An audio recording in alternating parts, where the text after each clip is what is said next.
Okay, good morning, everybody, wherever you are on this wonderful spinning stone we call home. Good morning. Good morning, planet Earth. My name's Jeff Perrott. I am joined by Callum, the Swanee Swan. Hello. I just made that up. I don't know why I said that.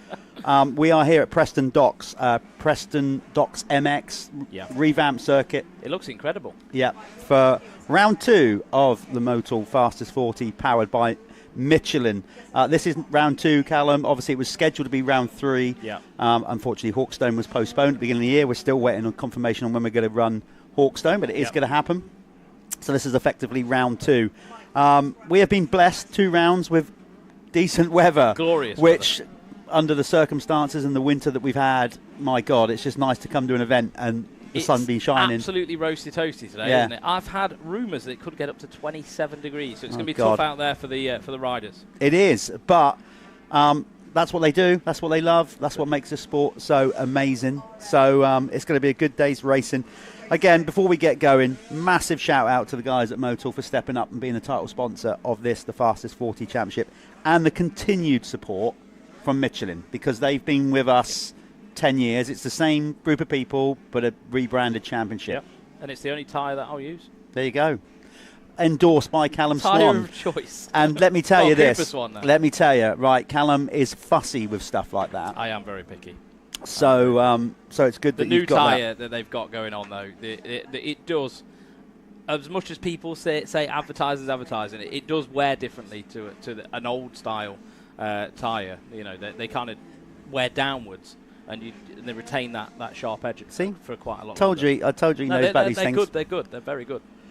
This is going to be a great day's racing, as we said. So this is the current where we're at with it. We are going to be starting. You can see on track right now. Hopefully, you're going to see them soon. Is the 125 riders? That is the Apico 2-stroke Festival British 125 riders. Yeah. Now, what a lineup! What a lineup! What a noise! I got particularly excited this morning watching them all come off the line. Callum might post that video on socials. Have you already posted it? And tagged you. Yeah. Okay, so just brilliant to have that many 125s out here. Talking about socials. Yep. Follow Dirt Wheel TV. There you go. It's behind us, but I don't know whether you're looking at us or you're looking at the track right now.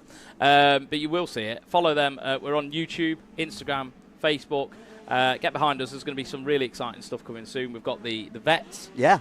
We're going to be doing that. That's going to be amazing at Fox Hills Vets Destinations. Yeah, I mean, what an event. Yes. I mean, there's so much to look forward to the year ahead. Now we're sort of up and running. It seemed to have taken so long to sort of get the season rolling. Yeah, the winter was long. Long, and we both were suffering from SAD, along with many other people. Yeah. But now the sun's shining, you're in for a great day's racing. So coming up next, as we said, right on track now is the Apico 2-stroke Festival British 125. They are out there for their timed qualification. Okay, so soon enough we're going to start getting some times coming in. Yeah, and we watched warm-up this morning. There's some guys looking pretty good. Oh, God, yeah. Hollyoak was fast. Well, Hollyoak's doing this. Rob Hollyoak, who didn't do round one. No. So he's going to be putting experience against the young cats of Josh Vale, Jamie Keith, Ollie Bubb, to name but a few. So this is going to be brilliant racing. Of course, they're in it. You got the overall winner. Then we separate them as well. So we got an individual youth champion and then adult champion. But it's great to put them all together. Yeah, so cool. And it's like this morning when I was down there in the waiting zone before they went out on the track, just the smell and the feeling of all those bikes lining up. And I've already got a sore throat from the race fuel that they've selfishly impaled on me. It's brilliant. 2-stroke, bit of premix. Yeah. So they're out on track right now. Following them at 10:30 is going to be the Liat Pro MX2 qualifying.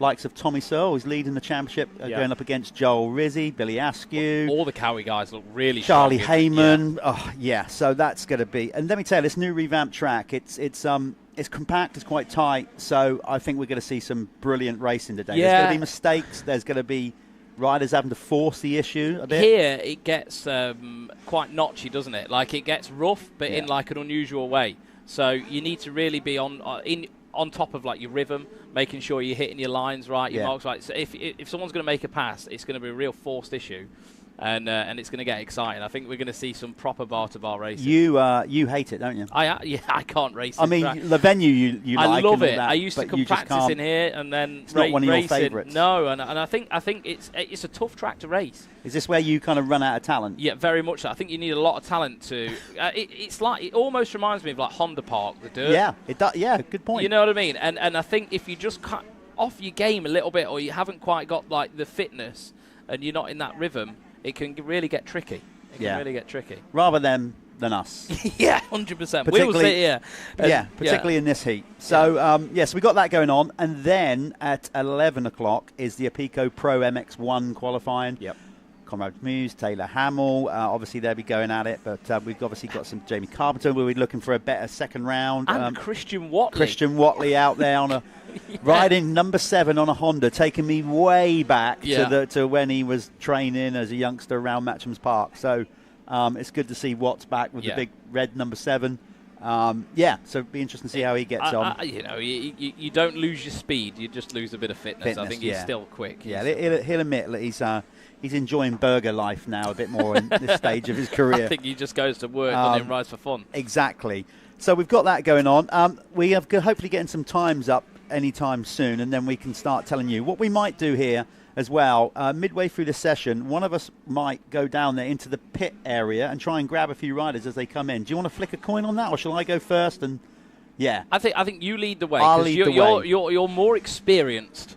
So I'm going to send the experienced one. You're more weathered with age. Thanks. I'll take that as a nice compliment. A well-weathered leather face. So we'll go down in a minute. We're just getting the timings up. I'll just spin it round here. Hopefully we'll have them on screen for you later on in the day as well, come racing.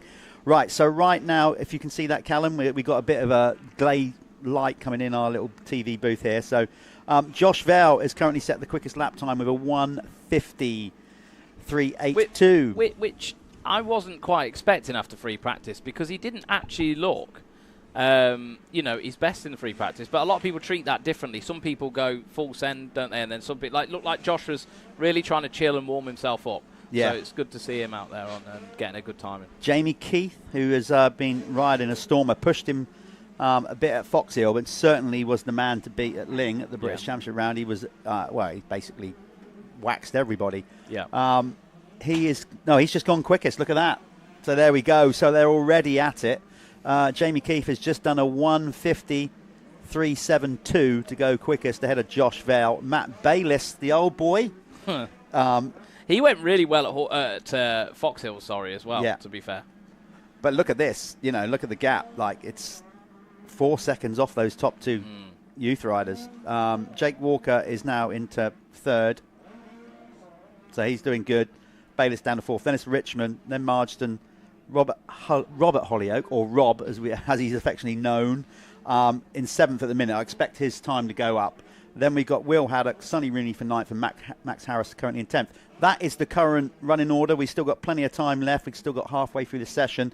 We're going to go to a quick advert. While we do that, I'm going to skedaddle down to the pit area. Do you want to borrow my Mexican hat? No, I'm okay. I mean, I left mine in America, so I have to get a new one of them. Okay, so we're going to go to a quick advert, and we'll be back to bring in the qualifying in this 125 class, and hopefully I'll speak to some riders and some mechanics. See you in a bit. See you in a bit.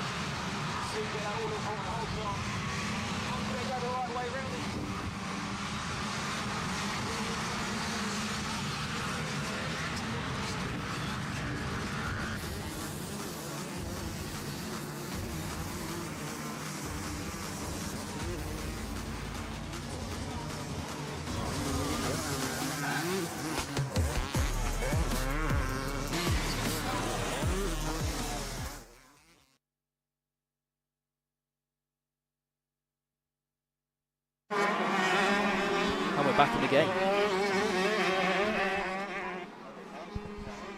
So this is the 125 qualifying you're currently seeing on screen, and obviously leading the way still is Jamie Keith with a 1:50.372.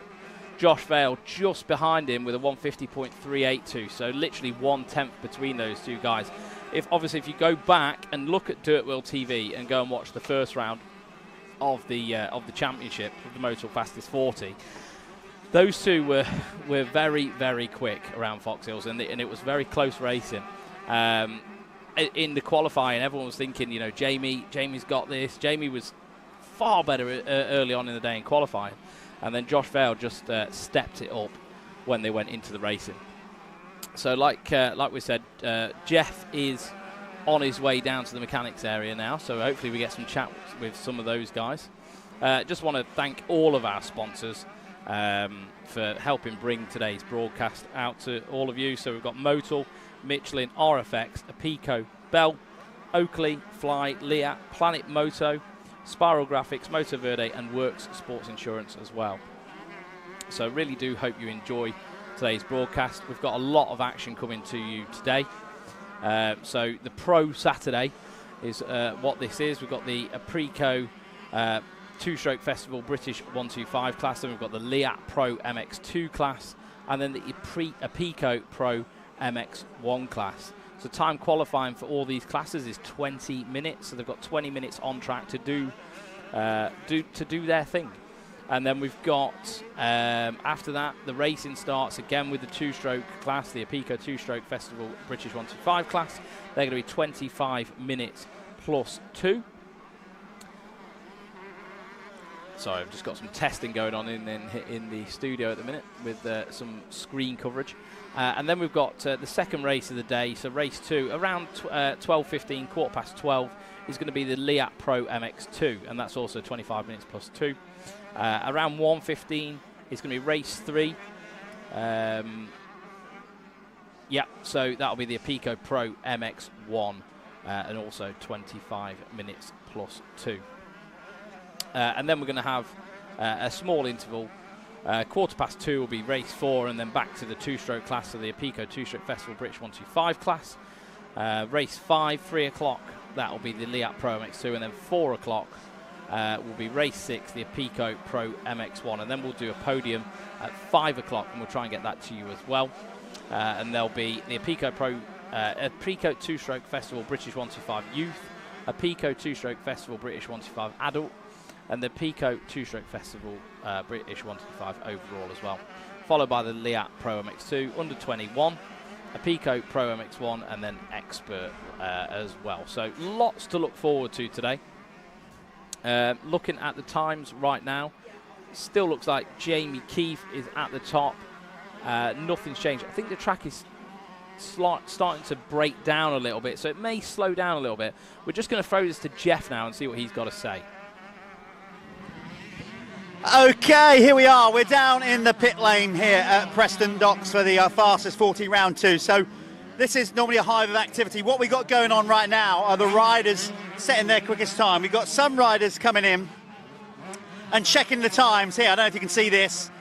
We've got Jack here, Jack Evans, checking his time out. What's he got with Dad here? Look, you're on TV, so there you go. Happy with that, Jack? Yeah, just try and get used to the track. But yeah, it's good out there. Yeah, you obviously, so this is what happens. So they come in, they're doing the qualifying. Under this tent here, this bell tent, is actually the timing screen. Excuse me. So in here, I don't know if you can see that from up there, guys, but there's a monitor here, and that's got all the time, the current times. So the riders go out there, they do their quick lap. You don't want to ride flat out for 20 minutes, so you want to do like 1 or 2 laps at a time. Some do 3, some like to do just 1 flying lap.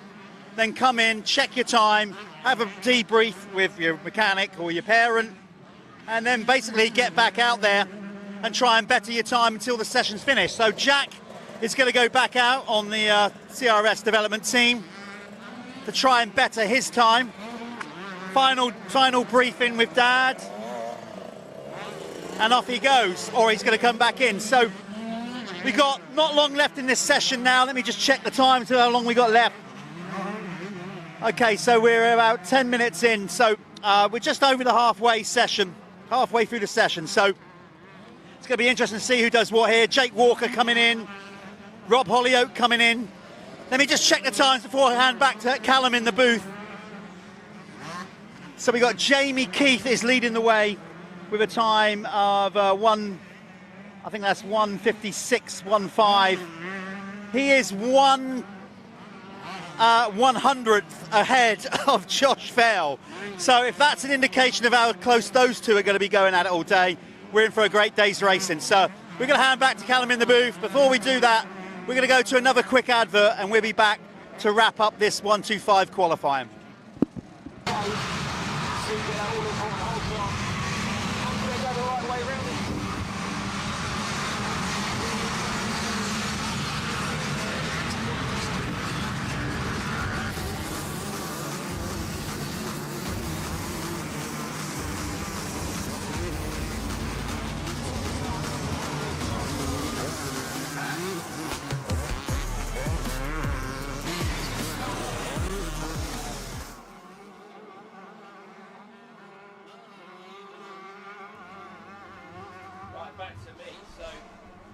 there was Jeff having a little word with some of the mechanics down there in the holding area.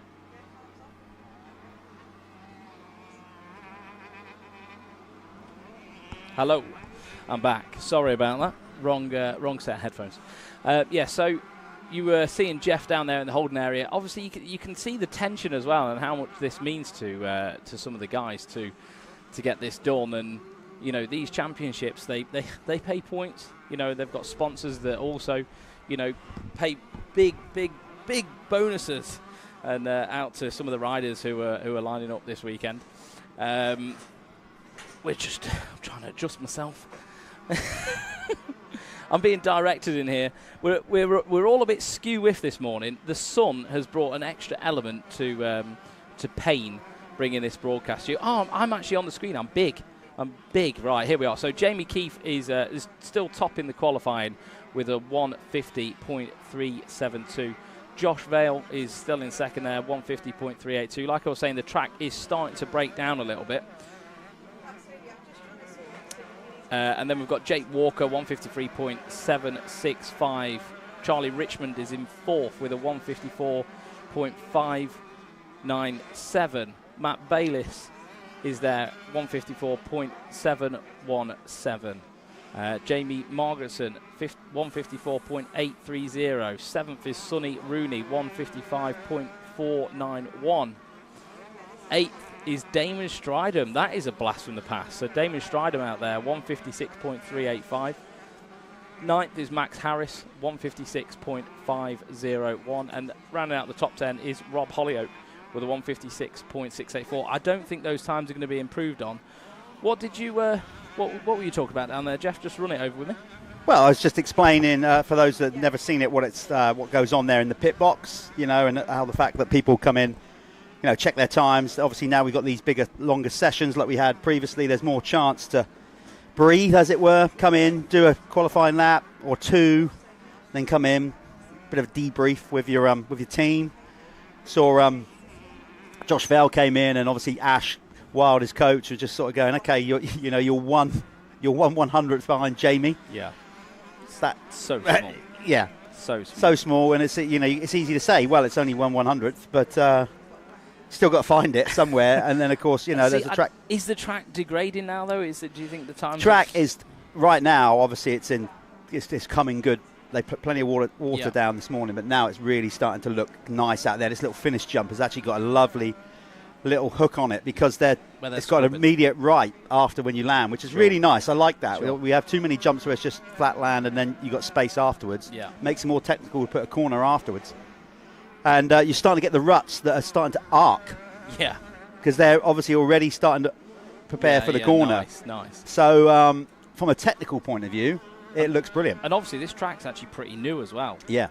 So we're the first people here, I believe, racing it. For a long time, since it's been revamped, yeah. They've done some practice days on it. But obviously when a track's new and it's been built, I mean, bits of the track are kind of similar and it's been moved around a lot. But, yeah, it is going to break down. It is going to break down no matter how it's definitely going to be that they've built it. It's going to be a tough old day for those guys. And it's getting hotter.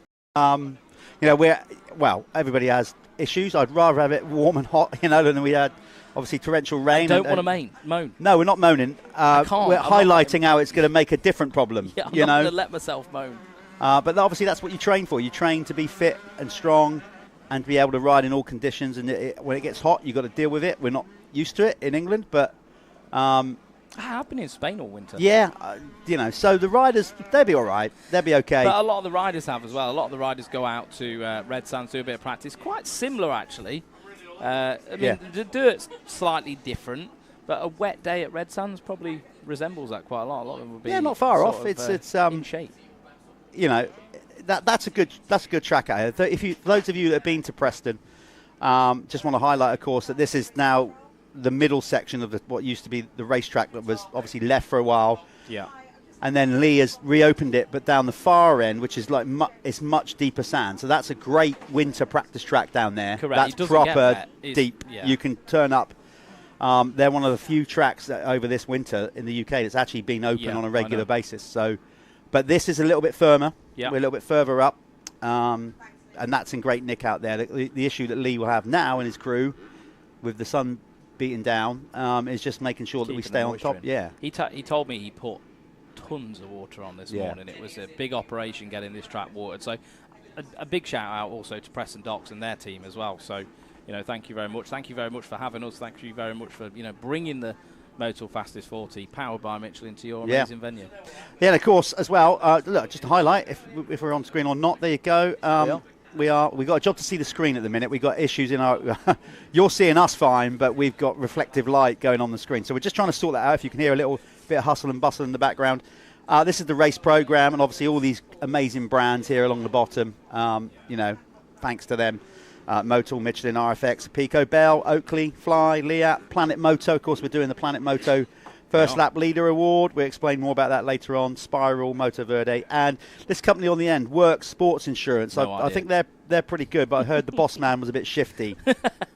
And also, we've got the Honda Cup this weekend. We have, tomorrow. That's going to be a good one as well. So people out there fighting to win a brand new CRF 250. So, I mean, you get your claws out for that. Well, you would, wouldn't you? Yeah, like you'd go for it. For those that you wondered, if you watched at the first round, you saw Graham Irwin like clean sweep all 3 races. Just to reiterate that Graham is not doing the whole series. Obviously, he's an ex-pro. And he's been off a bike for a while, but he came in. Some complaints. Yeah, they'd be like, "Oh, that was just to help a little bit." Graham wanted to ride, a little bit of extra promotion for the actual, you know, Honda 250, CRF 250 R Cup. So, so we got that going on. That's tomorrow with the amateur and clubman riders. So, we are just getting ready for the qualifying now for Leat Pro MX2. Just to quickly run down the top 10 from the previous qualifying, which was the Apico 2-stroke Festival British 125. Jamie Keith set the quickest lap time by 1/100th of a second. So he did a time of 1:50.372. Josh Vale with a time of 1:50.382. Very close. Jake Walker, 3 seconds back with a 1:53.765. Then Jimmy Marsden with a 1:53.899, so not too far off. Charlie Richmond for fifth, rider number 30. Then we've got the first of the old timers. He won't mind me saying that. He's 30 odd years of age now. Matt Bayliss. Actually, Matt joined me for another episode of Man in the Van last night. It was very funny when his missus called halfway through, Really? Slightly inebriated. Right. That was entertaining. Damon Stridham. Wow, I haven't heard Damon's name for a while. I said that. Yeah, good to see him back. Max Harris came in 9th. Rob Hollyoak, surprisingly, in 10th. I thought Rob would have a bit more pace than that, but he's a great racer. Yeah, I think Rob looked really, really good in the practice, but maybe he doesn't do as much racing anymore, does he? So, like, you know, maybe as the track starts breaking down a little bit, gets a little bit more sketchy. He's got craft. Yeah, but he'll get there. He's got track craft, so I'd expect him. Of course, you know, you can be the quickest rider, but if you don't get start, you know, so you can be. And do you know what? This new start area is actually really fair. Yeah, like, you know, anywhere like 10 spaces either side of the box. I prefer it to where they had the start much better a few years ago. So that looks good. Will Haddock coming in 11th there. Is Will still? He's still. What's that company? It's Candy. Popping Candy, isn't it? His bike's all done up, so hopefully we might get a close-up of that later on. Maybe we could get a sample. Yeah, well, that would keep us going. That would keep us going. I'd love to hear your mouth crackling away through them. Yeah, but he's got a great sponsorship there, and his bike's all done up in multicolours. It's cool design. 12th is coming in. 12th was Ollie Bubb on the Free Flow Madison Crescent Yamaha. Then we had Wesley McGavin for 13th. 14th was Nathan Batch, or what do we? I would say Beach, but no, he told us like the podium. He told me at the podium last time out, and I've completely forgot. So I need to check with him pronunciation on that. And Harry Lee coming in 15th. 16th was Dan Bruff. Then it was Caden Smith for 17th. Rowan Delaney 18th. 19th was Travis Loughton, and rounded out the top 20, Jack Breary. So I caught up with Daniel Bruff just after the free practice, and his bike had expired. So he was actually just changing the piston. Right. And do you know what? He didn't get much sleep because he was up all night watching the Aurora. Oh, was he? Apparently everybody knew about this. I didn't know anything about it because I've been on the road. I got a sneaky pic out the back window. I was lying in bed, and obviously I saw everybody on Facebook going off on it, and I was like, I better take a picture of the sky, and I was like, wow. I'm gutted. Like, obviously, I stayed off social media yesterday. I was travelling up here and whatever. Wake up this morning, have a little look. Just feed is just like literally littered with these amazing photos. Amazing. I'm like, Anyway, apparently we're going to have the biggest solar flare today for the last 20 years. So hopefully the tech there you go. Doesn't get affected by the sun. But we'll see. And there we go. So there we go. A little bit of insight of planetary stuff going on from, Patrick Moore here. Let's get back to the racing. Well, we're not racing yet. We've got qualifying. This now is the Liat Pro MX2, and I wouldn't want to call this because Tommy Searle will definitely, he knows, he has a bit of banter with it, with the likes of Billy and Joel, and obviously Charlie Heyman in the mix and many others, that they're now getting to his standard, and he's having to work hard to stay in front of them. Yeah. I think it's going to be good. But I think he's really enjoying being on that 250. Yeah. And obviously, I think, as you get older, you need to try and find that fun in your craft.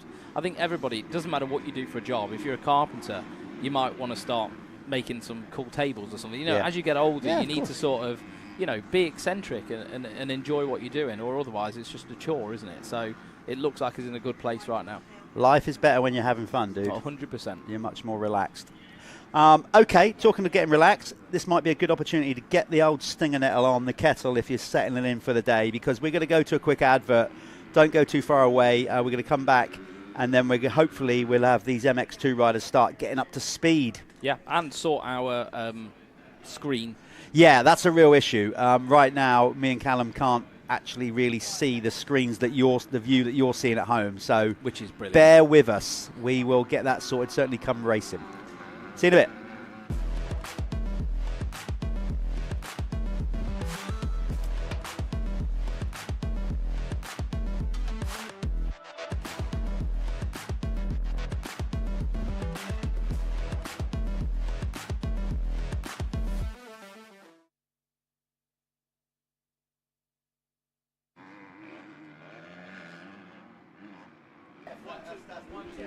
Right, so as you can see, if you're following the timed qualifying on my laps, Charlie Heyman has come through. Obviously, this is very early on in qualifying, 1:49, so going quicker than the 1:25 guys were going already, which is going to happen. Callum Mitchell there as well, Liam Bennett, Ty Westcott, but this will all change. If you want to follow this at home, you can do that on my laps. So get the app download on your phone or go on your laptop, and you can get that done. We're just doing a bit of adjusting in the studio.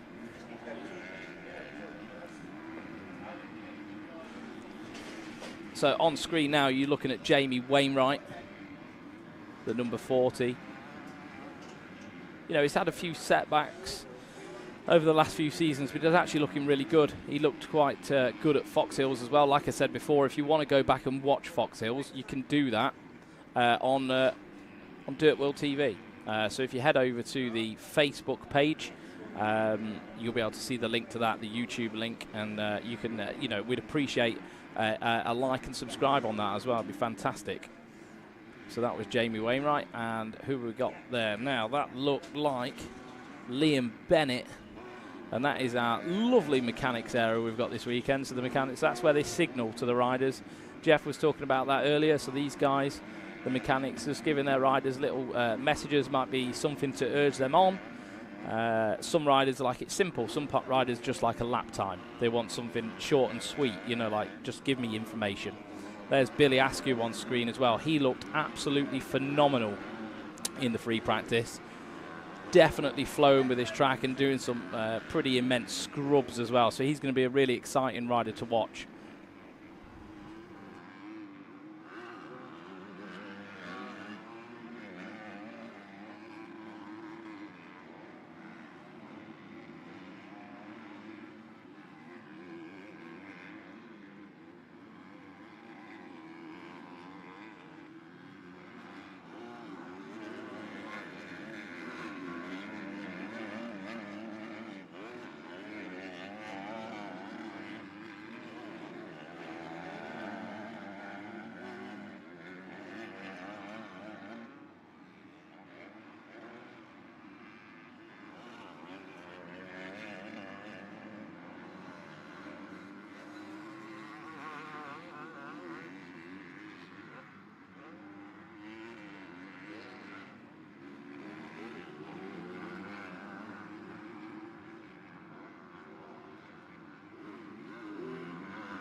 Okay, while this 250 qualifying is going on, the Liat Pro MX250, we have a 125 rider in here of note, of age, who should know better. Yeah. No, you're still a spring chicken.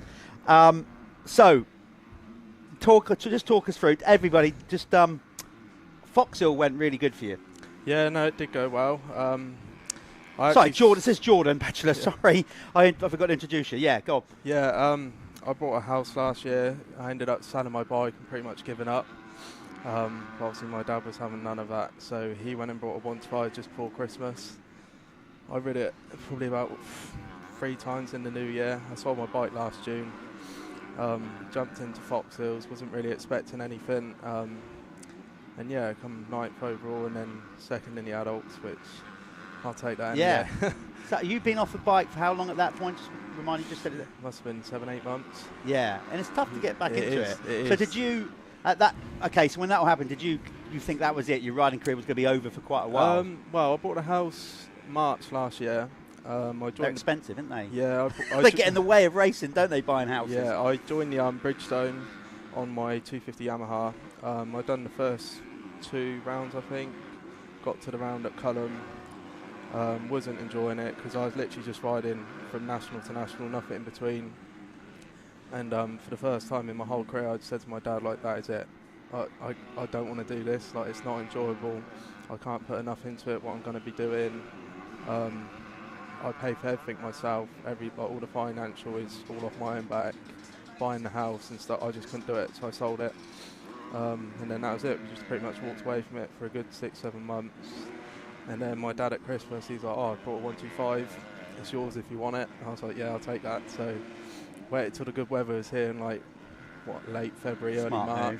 Move. Definitely worth waiting for the weather. Rode a couple of half-hat tracks, went to Foxhills, and then now I've turned up today on this. It's a big eye-opener. I'll probably be rolling around at the back somewhere. Well, you know, I mean, you got off to a flyer, 2nd in the adult side of it. Yeah. I mean, that must have been a nice surprise. Yeah, definitely. Clearly not what you was expecting. I was not expecting that, no. Definitely not. But yeah, no, it's good. It's good fun. Today's going to be hard, but... How was it in practice? Because obviously it watered heavily. Yeah, for me... But we needed to do that, as yeah, you no, know. definitely. I just struggled a bit on the 125. I put a bit of timber on now. And, that happens to us all, man. So, don't feel too bad about that. It's good. It'd be fun, but the results probably won't be on my side today, but I look forward to Landrake already. So Listen, you'll be fine. You'll be fine, Yeah. John. You'll get through it. Well, look, we wish you the best of luck. Go and get well hydrated. Yep. Don't overthink about it too much because you're I won't. already putting yourself down with it. You might have a better day than you think. Like it can only get better then, exactly, can't it? exactly that. Well, look, go and get ready. Nice to have you in the booth. Perfect. Best of Thank luck. you There very you go. So that's Jordan out of here. He's going to be on the 125s, which is going to be the opening moto coming up. Right now, we are currently in, as I said, the Liat Pro MX2. I'll get some times up for you in a minute. You go and get yourself ready for the first race. Best of luck, mate. There you go. He's out of here. We'll get Callum back in shortly. Let's just get the timing up. I'll just move over, like I said, so you can see. So Billy Askew is currently leading the way with a 1:48.581. Get that. Ahead of Tommy Searle, 1:49.140. Joel Rizzi is another 4 100ths back with a 1:49.182. Then we've got Charlie Heyman in 4th with 1:49.613. So it's fair to say those 4 riders really are tightly matched today. That is close. Then we got Ben Musto for 5th. Ollie Colmer, he's got a time of 1:57. Then Ollie Colmer, the first of the 1:51s on 1:51.019 on the K-Tech suspension machine. Oh, wow, that's just changed as I was looking at the monitor there. So Joe Brooks, wow, has put in an absolute flyer. He has gone top of the table by a clear 2nd with a time of 1:47.571. So yeah, we'll try and pick him up on screen. The fastest rider on track is Joe Brooks, number 419 on the 426 Motorsport racing machine.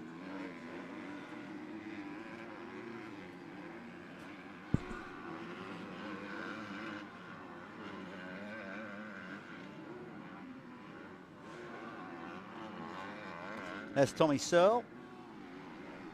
See him going through shot.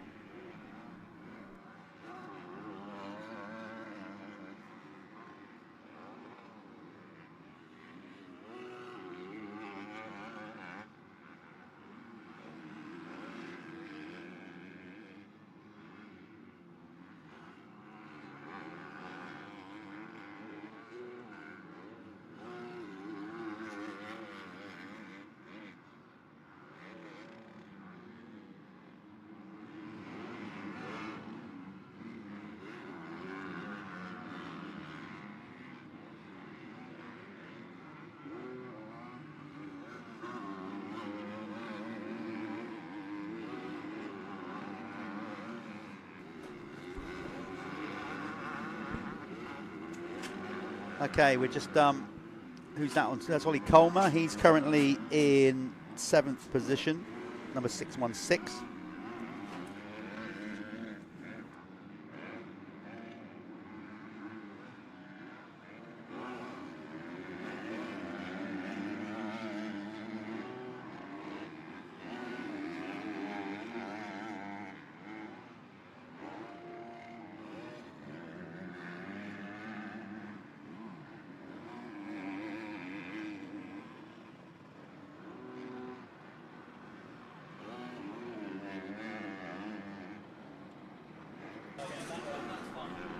Okay, so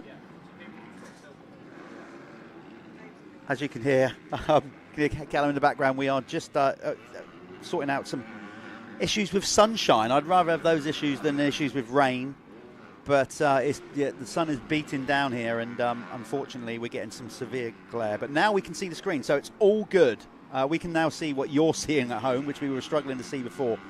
There's George Hopkins on the screen. He's on the HJA racing outfit. I'm back in the room, mate. You're back in the room. We can see. It's good.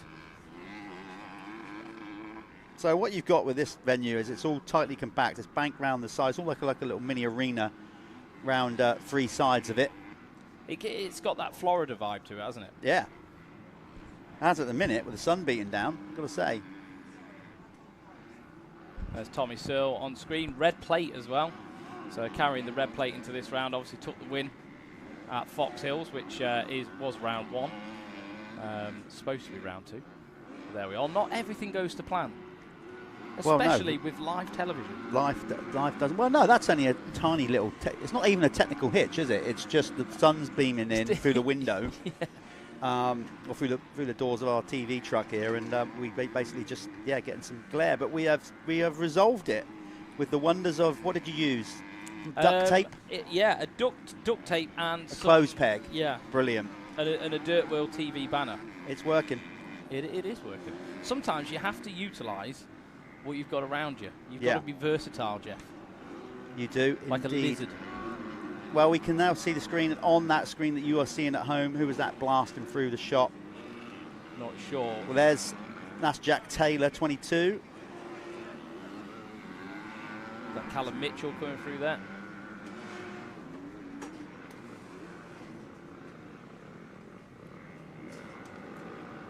And obviously, if you want to follow the live timing, like I've said before, from your comfortable sofa at home, or maybe you're here and you're sat in the camper, you can do that from the Speed Hive app.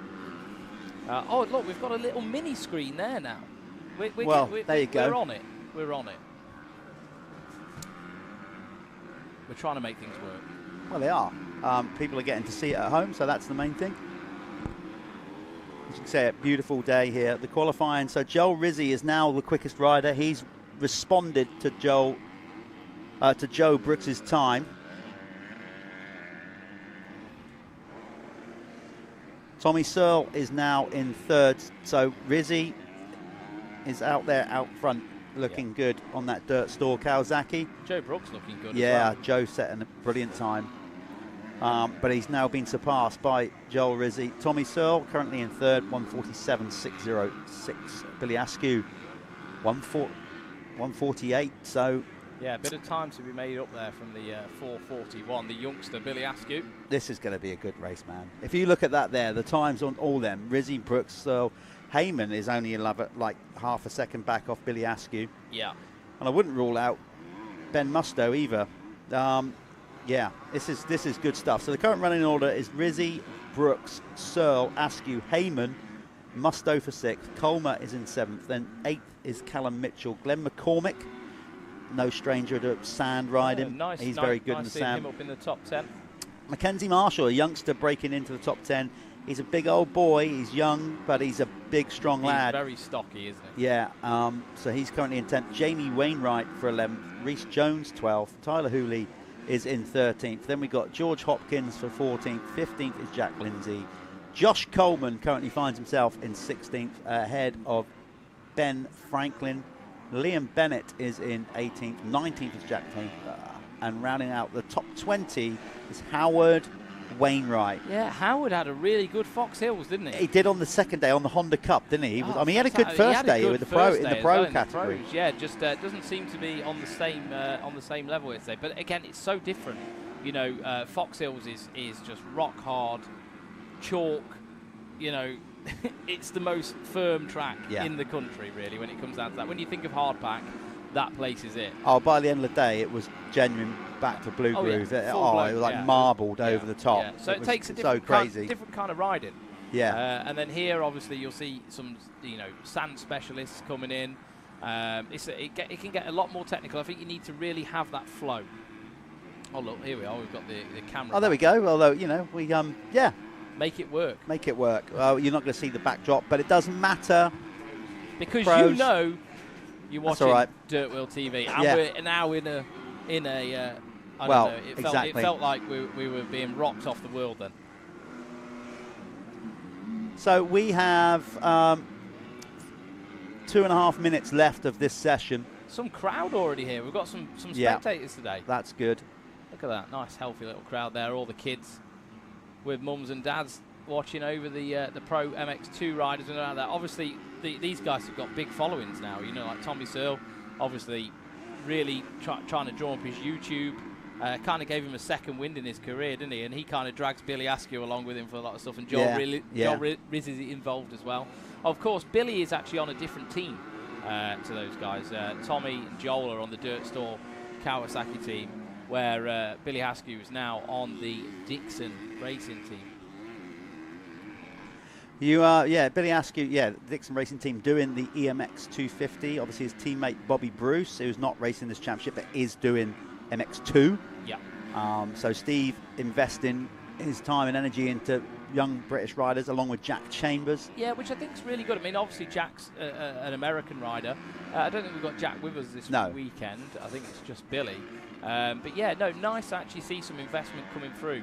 The British riders, because we've got quite a good crop of riders at the minute. Obviously, you can see Billy Askew there, and his number 441. 441, yep. Nicely through that section. Not quite getting over that section there. The 450s will probably get over that comfortably, but it's a good start to get. Now. Yeah, it will be chewed up all the way out of that corner. There's a hive of activity going on in the pit area. There you go. We're down there now. Live cameras on Tommy Searle. Looks like he's just taking. What do you reckon there? He was just adjusting he could have been adjusting the click. Yeah, it looks like they're going for compression and rebound adjustment. What do you reckon? Going stiffer or softer? I didn't really see which way he was turning. Where we go?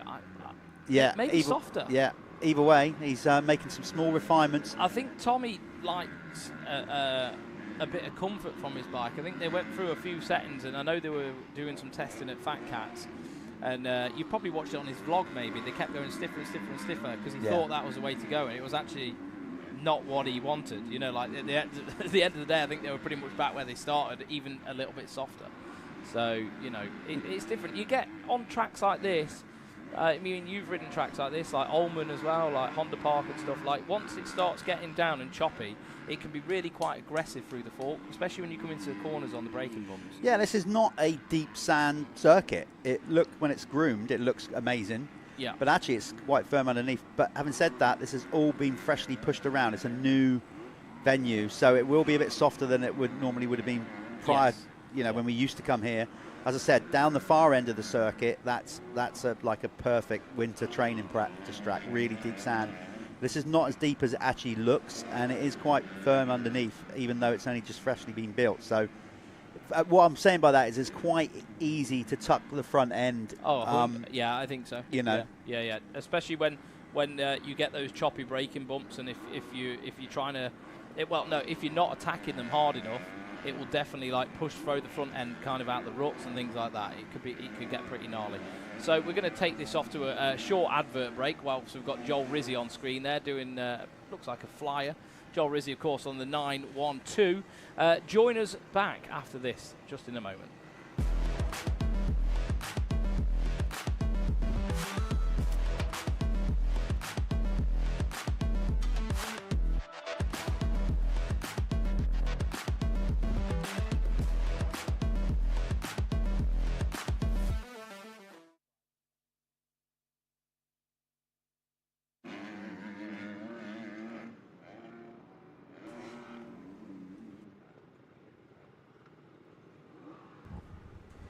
Okay, welcome back, everybody. A little quick advert we went to there.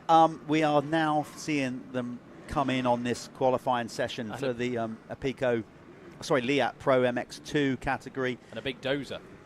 Yeah, going out there doing some track maintenance already.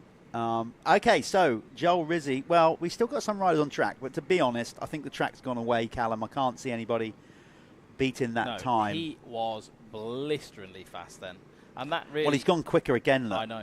So, there we go. So that's Joel, the GP experience. Yeah, so Joel Rizzi went quickest in that session with a 1:45.858, ahead of Joe Brooks with a 1:47.5. So nearly, 1.7 seconds roughly quicker than Joe Brooks. Tommy Searle, I don't think he'd be overly disappointed with that. No, I think like racing fine. is a different thing. You're going to be on the right bit of the gate. You know, you'll have a good selection of where you're going to go. You've got a bit of control. If you're in that top 5, you can control your destiny a little bit from the start, can't you? You can. So Billy Askew was 4th, number 441, and then Charlie Heyman for 5th. That's it. So you've got me and Jeff in the studio right now. We've had to reposition ourselves, as you can see. I think you've muted the wrong one. We're trying. Have you ever seen your granddad trying to operate your PlayStation? That's what we're dealing with right now. And you've got a lovely view of the track on the screen at the minute, and you're going to see the tractor coming in there. I think they might be doing a little bit of watering maybe already, which is pretty intense. It's going to be a tough weekend for the crew here. All of the guys, doing this work around the circuit. It's going to be pretty long day for those guys. Keeping them fed and watered as well.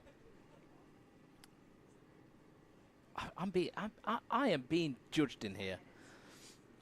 So yeah, there we are. There's the water truck going by, and you can see it's a seriously hot day today. It is absolutely sweltering. Just to give you some perspective, we are sat in a black truck, which is far from ideal, but we'll make it work because we are excited to be here on Dirt World TV. Share it with your friends, share us on Facebook, and we'll be coming back with some more action for the MX2 Pro MX1 time qualifying.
Okay, welcome back. We are just doing a little bit of track prep out there currently. What's going on as we get ready for the pros here. The MX1, MX2, as I said, has already been out. So we are going to get this underway. They're scheduled to come out for their time qualification at 11 o'clock. In the meantime, a bit of a shout out again to all these incredible brands that are helping us do what we do here. The guys at Motul, obviously, as title sponsors. Thank you to them. And Michelin for sticking with us for more than 10 years. They obviously, when it was the Michelin MX Nationals, it's been rebranded this year to the Fastest 40 with a new format with the pros racing on the Saturday. So thanks to Michelin and all the crew there sticking with us. Obviously, Dave Willett and the two-stroke festival, the 125 class, which is now sort of tied into the Fastest 40 Championship. So a British 125 title up for grabs in that category, as there is with most of them, really. All genuine British titles, even tomorrow with the amateurs and the clubmen. So, you know, it's a big deal. Regards of winning an official ACU British Championship. So that's cool. And we got RFX, Pico. So Dylan Brown and everybody over there, Pico, helping us out with not just the Pico, but with brands like Liat as well. We got the guys at Bell, obviously, getting behind us. Oakley, Fly Racing. As I said, we got the Planet Moto First Lap Leader Award. We don't do that today on Pro Day, but we do that. Do we do that? I think we do. I can't remember. We certainly do it on Amateur Day, when that is basically a competition where the first rider on the green flag lap, as we call it, one first complete lap, the first rider over the finish line, they pick up 5 points. Second will get 4, third 3, fourth 2, obviously fifth 1, and then at the end of the year, whoever's acquired the most points will end up with a trip, a holiday to Spain with Planet Moto, where the guys at Planet Moto will take care of everything, accommodation, take your bikes down there, and you just fly in and basically have a great couple of weeks ride holiday.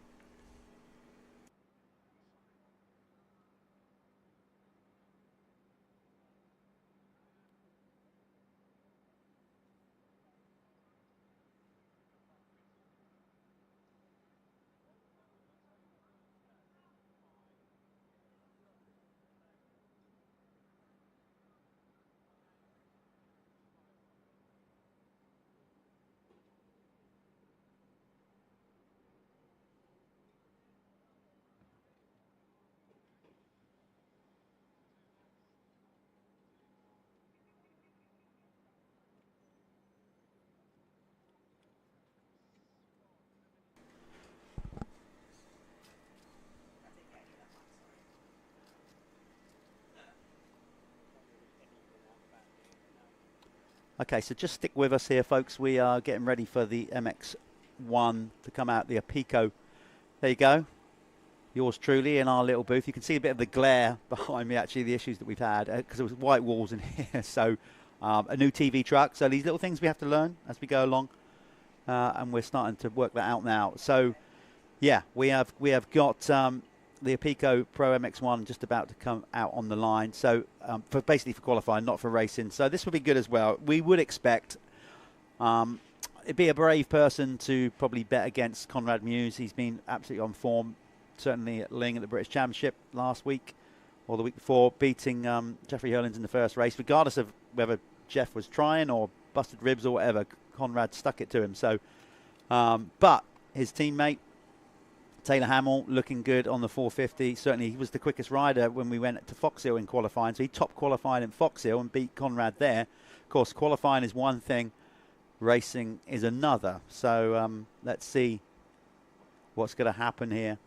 But you've got some, you know, there's some stiff competition in there, and we want to see some other riders, you know, certainly starting to step up. As we said, Jamie Carpenter looked good in free practice. Obviously, now it's going to be qualifying, switching over to that dirt store Kawasaki at the relative 11th hour. He's not had the start how he wanted. They've had a few little gremlins with the bike, but I'm sure they get it right, and he'd want to come out swinging. Remember, he is a MX Nationals champion, past champion, now rebranded as the Fastest 40. So we'd expect to see him doing good stuff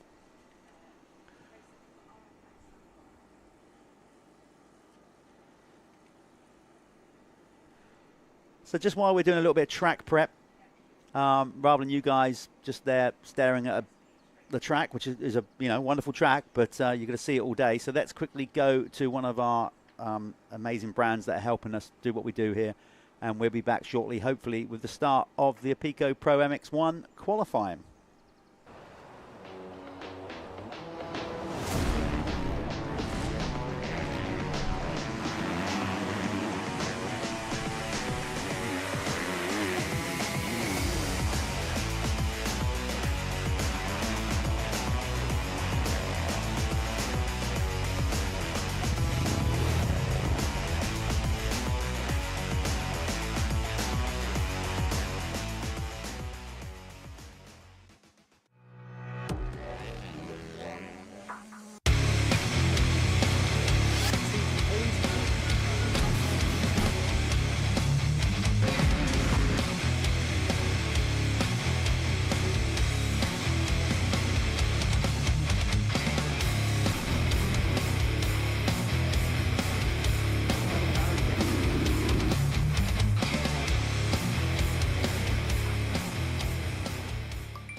Okay, we are, as you can see, we're just there waiting. McEwen is sat there patiently, raring to go. Doesn't look like it, but, he's still probably thinking about what kind of lap. There's our race director, Paul Irwin, just checking. They're getting in the zone, mate. Yeah. That's what I mean. You've got to keep calm in qualifying. You have to keep calm. It's a very, very... it's probably the most stressful part of the day because you're kind of in control of your destiny in somewhat, aren't you? Yeah. Like when it's racing, there's a lot of other factors that can kind of, dictate what's going to happen. Other people, everything else. When you're in qualifying, it's you and your bike, and that's it. And some people are just get more nervous about it than others. Some are better at it than others. Yeah. I got to be honest, never really fazed me too much. I was always quite... I hated it. You hated it? Yeah, I just got arm pumped straight away. Did you? But I think everyone's different, aren't they? I think, anybody watching this... Did you get arm pumped, you think, because you obviously, you were getting too worked up? I think you kind of just want it. So sometimes want it too much, don't you? You kind of just got to... it's easy to sit here and dictate, but you kind of got to just let it come to you, haven't you? You can't force it too much. You've only got what you've got to give, and beyond that is, that's down to fate, isn't it?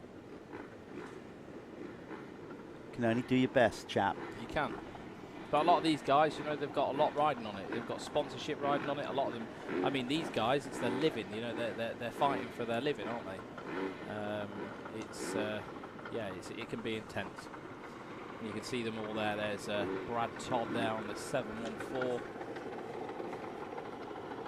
Just sneaking up the inside of the box. Gav Stevenson, I don't remember seeing Gav at the first round. Anyway, good to see him out here. If he was at the first round, my apologies. Okay, we're going to go to a very, very quick short advert, and then obviously we'll be back to the action with qualifying for the Apico Pro MX1.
As you can see, the riders are now out on track in this Pico Pro MX1 qualifying. Obviously, you won't see any rider coming straight out of the and doing a quick lap. They'll have a little bit of sight in lap. I mean, I don't think anybody at this level would go right without seeing how the track's developed since they were last out. So they'll all do a bit of a warm-up lap, a sighting lap, and then next lap around, like with most sand circuits, I'd expect them to go hell for leather.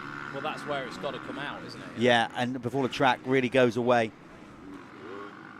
Yeah, so what you're watching on screen now is the Pico Pro MX1 class. You probably know what a Pico is if you're into the sport. I'm sure you've been to your local motocross store, seen all the Pico parts, Pico factory racing, so the levers. You can get like clutch covers, all sorts of things. A Pico do it, like stands. Yeah, they're there. They're one of the predominant sort of aftermarket parts providers in the country, 100%. So massive shout out to a Pico for supporting the brand, as well as all the other companies that are on board, as well as RFX. RFX are essentially a competitor, but they're both here, united and bringing on a fantastic series for you to watch and be a part of as well. Seeing some of the crew there in the pit area, getting ready to inform the riders to go. That looks a great shot. Look at that. That's a split lane there, by the way. Yeah. Oh, so is it? yeah. So that's not a part of the track going the other way. Yeah. Lee's put in a split lane. Interesting. Like a Joker lane. Yeah.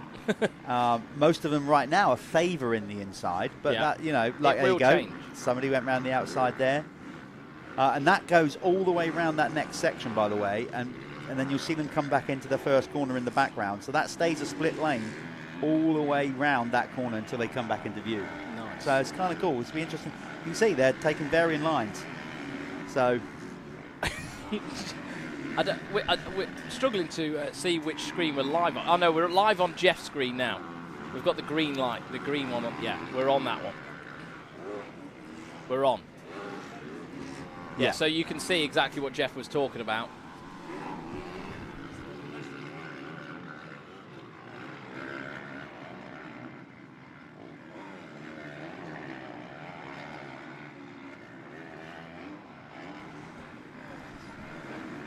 Right, we're back.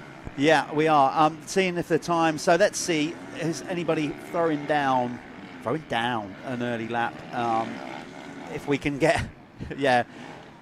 So Charlie in here, production-wise, we're looking at it and we're like basically trying to dig out qualifying, but we can't seem to find it yet. We've got no live timing from Speed Hive. That's not an issue.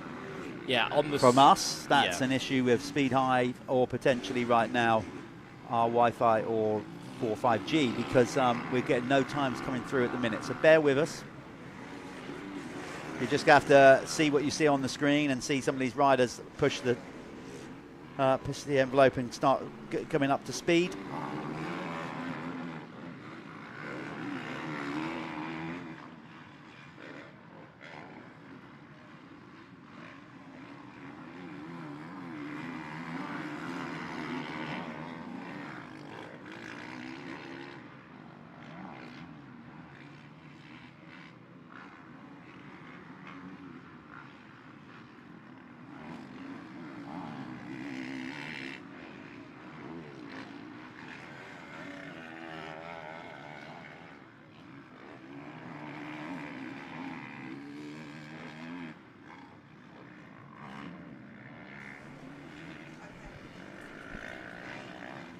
Okay, so we are, as I said, just trying to get some times here for you. That's Speed Hive issue. You might be getting the same issue wherever you are. If you're, because you don't, throughout the day, of course, you can go on to Speed Hive, My Laps, go to live timing, find the fastest 40 MX 2024, round 2 Preston docks, and then you can stay up to speed with all the timing. But right now, it's not seemingly working for us. Hope it's working for you, wherever you are, and we're trying to get to the bottom of it here.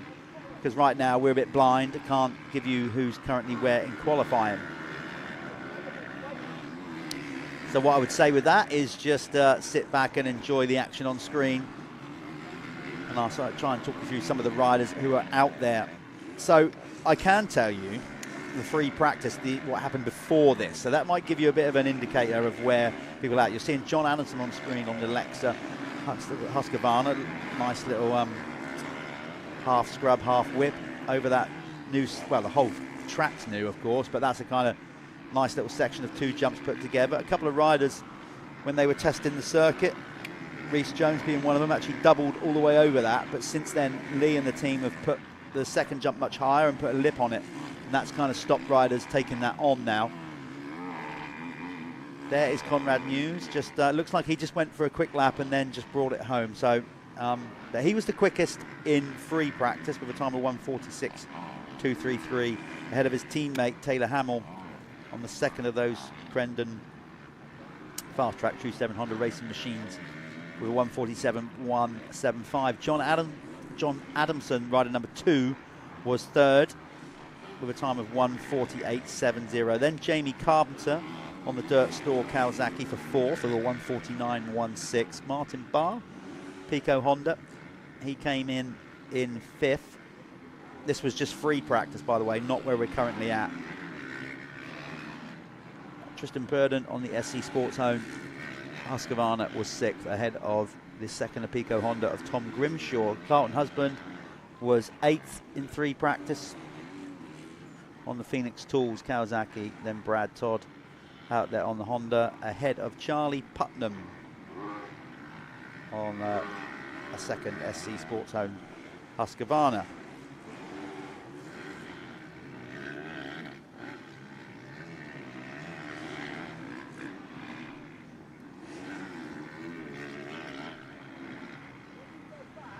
So we're filming Taylor Hamill. Got currently no idea of what kind of time he's circulating at. He looks to be lovely up over there. Like I said, the 450s have got the grunt to come out of that corner and get up over that step up. The 250s and 125 struggling a little bit more with that. Taylor opting for the outside there, I noticed, on that split section. Then he has to stay on the outside, which will make this next corner tighter. So we just pan off away from him, and I think that's Gav Stevenson you might now see on screen. Yeah, it is, number 38.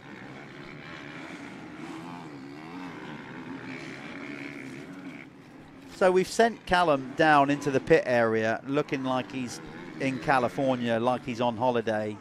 You'll get to see him in a minute.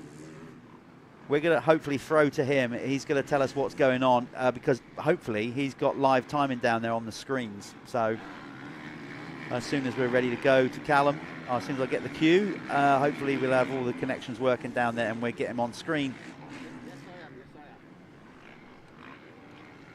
Okay, let's go to Callum, who's in the pit area. Here we are in the mechanics area. This is the beating heart of a live motocross race. Obviously, we've had problems with timing as well, and this is just another factor that can happen when you're at a race meeting. And the guys there, they're all queuing up to try and see live timing coming through. Unfortunately, it's not. The times will be being recorded, but then that adds another element of stress to all these mechanics here who don't quite know what to put out to the riders.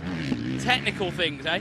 So while I'm relieving Jeff, I think let's go and talk to one of the mechanics and just see how they deal with a situation like this. Can I just get a quick chat with you? Yeah. So, how do you manage a situation like this where you can't see a timing screen? I'm sure it's not the first time. What would you say to your riders to help them just calm down? Let them know there's no time screen. Give them advice if there's somewhere they're slow, or get them to tag on the back of someone. Just got to do their own thing. It's down to them at the end of the day. They're lost out there without that screen and without that board. Yeah. So that these are the guys who signal to the riders. Thank you very much.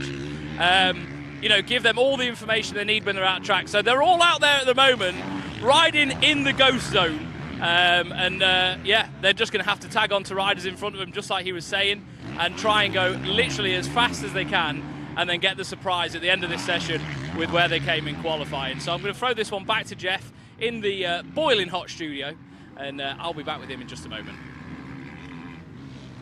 Good stuff, Callum.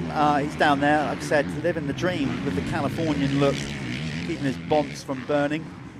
Because, yeah, we are being blessed with great weather here at for round 2 at Preston Docks. Track is in absolute primo condition. So for those of you, obviously, that are watching, listening in, apologies right now that we can't get the live timing to you. That is an issue currently beyond our control. That's a timing issue. So as soon as we get that, hopefully we'll tell you who's where. Because right now, you know, we are speculating about who we think is quickest. Of course, don't worry, the times are being recorded. So it's not like the session's going to be void or anything like that. It's just that we don't actually have the physical times to tell you right now. That looks like Marty Barr. Is that out on track? Oh no, that's not. Take that back. That is Christian Watley on the Dirtworks Honda, stepping up. He started the year coming back out of kind of semi-retirement on a 250 Yamaha. He's now decided to go to a 450 Honda. And former, obviously, MX Nationals champion and British champion. In fact, he won all 3 of the major domestic championships in 1 year. I think the only rider to do that in recent times.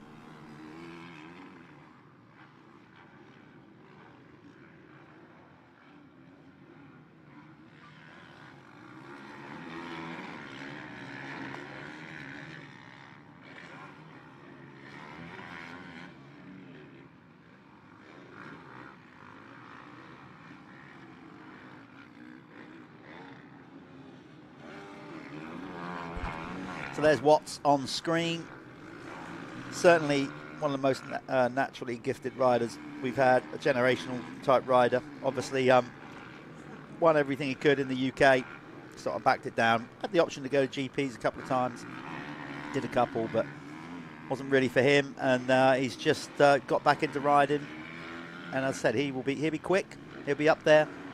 But by his own admission, he will probably struggle a little bit with fitness because he's not a full-time rider anymore. He certainly doesn't ride as much as some of the other riders on track. So as the race goes on, he'll probably start to suffer a little bit. And of course, those pro races are 25 minutes plus 2. So, you know, it's going to be edging up towards nearly 30 minutes by the time they've done the extra 2 laps. With lap times, the track will get rougher as the day goes on. So, free practice times were 1:46. So if they don't grade the track too much, we're going to be edging up towards the 150s or more in race trim. So it's probably going to be, as I said, close to a 30-minute moto for these guys, depending, of course, when the lead rider crosses the line. There is Conrad Muse. He is definitely on a flying lap on that Crendon.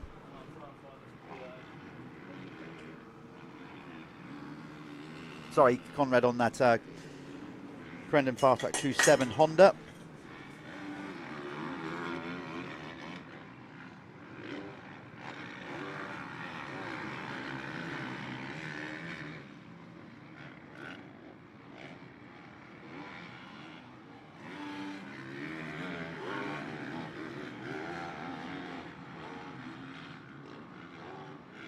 Okay, I'm just going to give you a rundown here of Callum very kindly took a picture of the timing screen from the timing there. Conrad Muse is currently the quickest rider on track with a 1:44.009, 2 seconds quicker, 2.5 seconds quicker than John Adamson with a 1:46.7, well over 2.5 seconds. Taylor Hamill currently in 3rd, rider number 23. On a 1:47.026. Then we've got Martin Barr currently in 4th on a 1:47.323. Carlton Husband on the Phoenix Tools Kawasaki. Even Strokes Kawasaki is in 5th. 6th is Tristan Purdon, SC Sports Home. 7th is Jamie Carpenter currently on the Dirt Store Kawasaki. Then we've got Chris Mills. Good to see Chris back racing with us. Chris basically moved over to mainland Europe, Belgium and Holland. Kind of etched a career for himself over there. He was former youth champion here in the UK, so it's great to see Chris back. Brad Todd currently in 9th, and Stewie Edmonds rounding out the top 10. Then we've got Tom Grimshaw for 11th, Charlie Putnam for 12th, Gavin Stevenson 13th, Dan Thornhill is 14th. Then we got Louis Kessel in 15th, followed by Tom Murphy.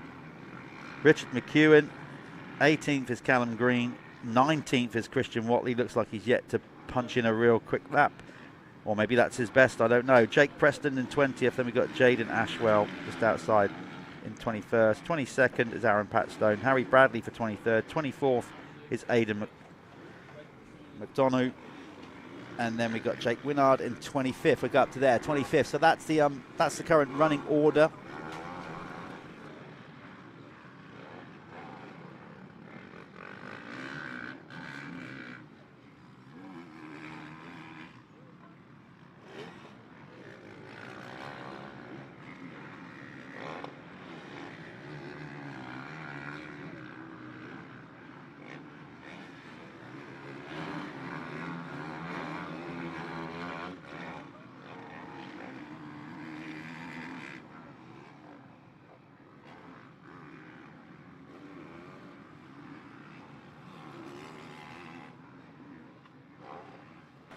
There's Jake Winard on screen on the Yamaha 222.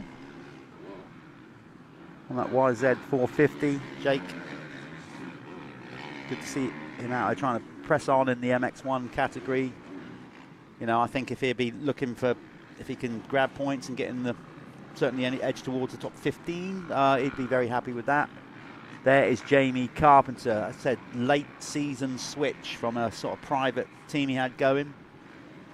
After, obviously, he was riding for Crescent Yamaha, Cab Screens Yamaha last year. Those guys decided to take some time off. Hopefully they'll be back. I'd love to think they'll be back. I think Hope so. They're doing a bit, aren't they, with some of the riders anyway. So, yeah, I think the interest is still there, isn't it? I think they just needed a break. You know, everybody gets a bit of brain melt after so many years of doing this.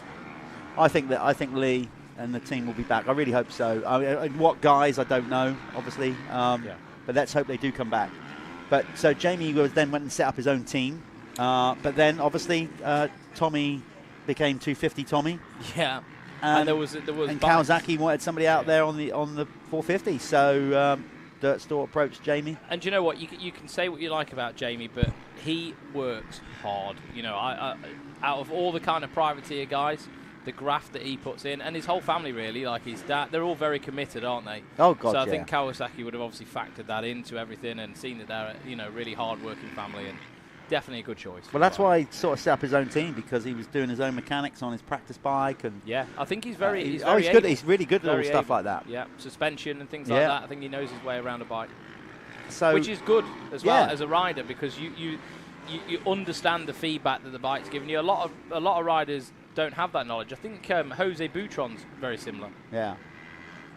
There is Martin Barr's bike. He looks happy. We think Martin's about 4th. We're basically still down on the timing. Obviously, when this session finishes, we'll get a printout, which it has now come to a conclusion. So yeah, I'll just chase that up now. Yeah, we'll try and get that sorted out for you. But the session is over. Harry Bradley was there also in pit lane, but we don't know where he finished. So the flag has dropped here, so let's see what will happen. In the meantime, let's get this session finished. We're going to go to an advert from one of our incredible sponsorship partners and people that make this happen. When we come back, give us a bit of time. Hopefully we'll have the printouts and we can actually tell you who qualified where for the racing, which is coming up very shortly at 11:30 with the Apico 2-Stroke Festival British 125 Championship. Getting racing underway.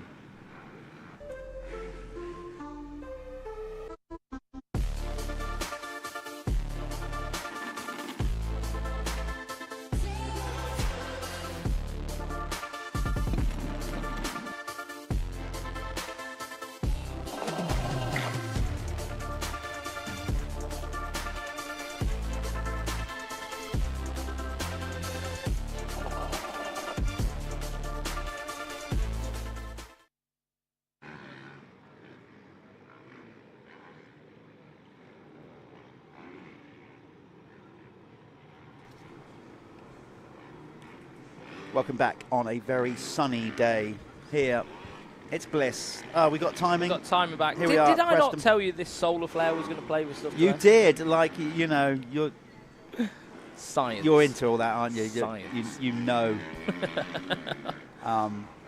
You're also probably a conspiracy theorist, aren't you? Do you know what? 50-50. Let's not even go there. 50-50. Right, I'm gonna try to fire up the old flux capacitor here. I have actually got a Nick the Timing Man has sent me over. Oh, well, there you go. The list. So Conrad Muse was the fastest man on track, followed by John Adamson. Oh, so John went up a spot. Yep. Yeah. Taylor Hamill in third. Martin Barr for fourth. Yeah, Martin's absolutely loving that Honda, isn't he? Loves it. Yeah. Absolutely. Do you know what? To the point where he said to me, we did a Man in the Van interview, and he actually said, it's almost like just giving him a new lease of life. Yeah, basically. Which is crazy because a lot of riders don't get on with that bike. No, it's a very 50-50 bike, isn't it? I think you either like the chassis or you don't. Yeah. But really good to see Martin comfortable and riding how he knows he can. Tristan Purden as well in fifth, so another good ride from Tristan. Carlton Husband sixth. Carlton's been pretty good on this 450 so far. Jamie Carpenter, second Kawasaki man to Carlton. He is in seventh. Chris Mills in eighth. Good ride from Chris there. Brad Todd was ninth. Stuart Edmonds in the top 10 as well, so 162.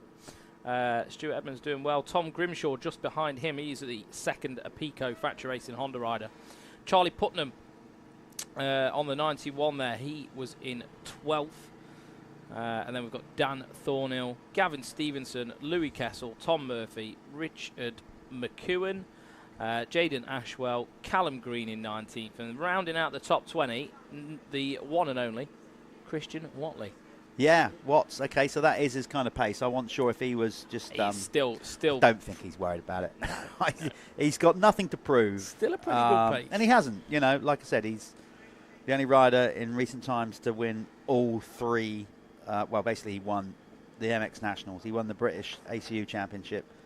And I think he won the Bridgestone Masters all in 1 year when he's riding for Roy Emerson's team. Yes, he did. So, yeah, we all know, obviously his father, Jeremy, was a British champion GP rider, so the pedigree's there. He might be a bit different in racing, or he might just hit the wall and go, I think I'm done with that. Whatever. It's difficult to say. The fact that he's just out riding, and it could be because he is just so nice to watch on a bike. Yeah. So it's just great that he's here. Yeah, when he was back, in his day, he was such a tidy rider, wasn't it? And he could actually, you watched him, it almost looked like he was putting in less effort than a lot of people around him. Well, that would look the case, yeah. Just because of his natural talent, I don't really believe in talent, but the way he rode a bike. You've got to believe in that. He has got natural ability. There's no doubt about it. And obviously toned, honed and from practice and training, but the actual just raw talent was there. Okay, as you can see, we're getting a load of water down because it's turning into a blistering day. Hopefully we've got enough water. I mean, I'm not sure if we're allowed to suck water straight out of the River Ribble next to us, but I think it'd be salt. I don't think we're allowed to do that. But anyway, we should be okay. But right now, we're going to go to a quick advert before we go racing with the Pico two-stroke Festival British 125 class.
julep, pop pop pop pop pop julep, pop pop pop pop pop julep, pop pop pop pop pop pop.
thrilled, are you, Jeff? Yeah, I am. Thrilled. Listen, as I said, how excited was I this morning? And that was just practice. You were lit up this morning. So you've posted that up, have you? Yeah. Okay, I'll have a look Yeah, at that. it's on my story. I'm a crazed fan.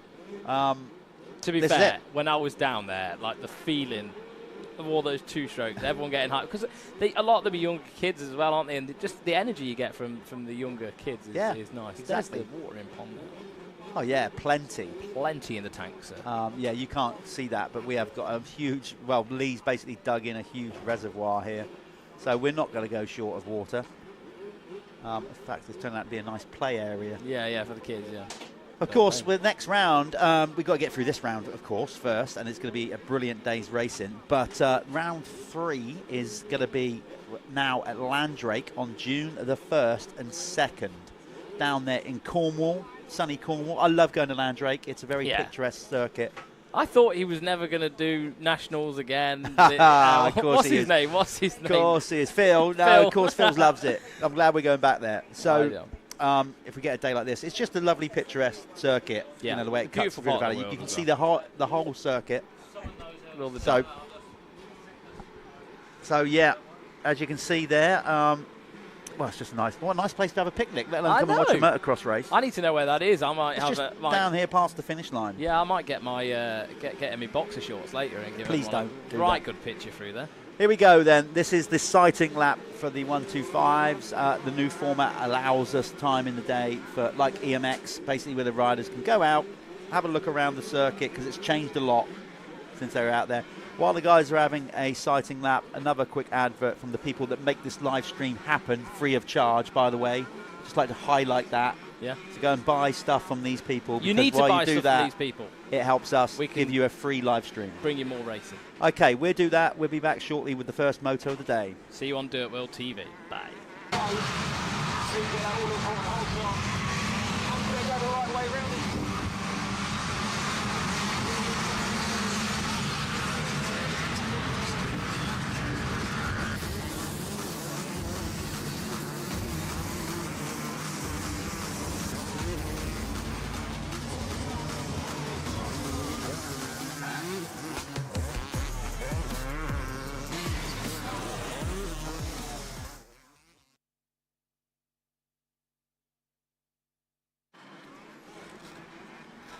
And we are back in the room. You can see they're all just taking their time because, as I said, the track would have changed quite a lot. Those 450s dig deeper ruts, bigger bumps. Yeah. It's definitely going to have slowed down a little bit since they went out for time qualifying. But that's when you see the cream rise to the top, Jeff. Yeah. Let's just have a recap on qualifying earlier on. Jamie Keith, who's on form, certainly coming off the back of the Dirt Store ACU British Championship, went 1-1 in convincing form at Ling. I mean, he really did. Had a wax tough everybody. old day there as well. Yeah, I've never seen Ling like that. Anyway, contrasting here today, it's lovely sunshine, and you know, so we're different with that. He was the quickest rider by 1/100th of a second, basically. 1:53.72 compared with Josh Vale's 1:53.82. So I'm hoping that's a little gauge of what we're going to see. Yeah, it would be nice to see that the whole way through. Yeah. Jake Walker was in third, basically 3 seconds back, just over, well, nearly 3.5 seconds back. A big gap. 3.3. Jimmy Marsden coming out there as the lead, I would say, adult rider. Mm-hmm. He was in fourth. And then Charlie Richmond, because remember, we got adults and youth riding together here. You can still obviously win the class, which is the Apico two-stroke festival. Yeah, correct. 25, but then we're also scoring them separately as youth and adult. Richmond was fifth. And then we've got Matt Bayliss as well, our second adult rider. Yeah. In sixth place there. Sonny Rooney, he's on the 4:22. He was in seventh. Eighth, we've got Damon Stridham. Massive blast from the past for me. I used to watch Damon Stridham on a Suzuki, a Revo Suzuki, very, very back in the day.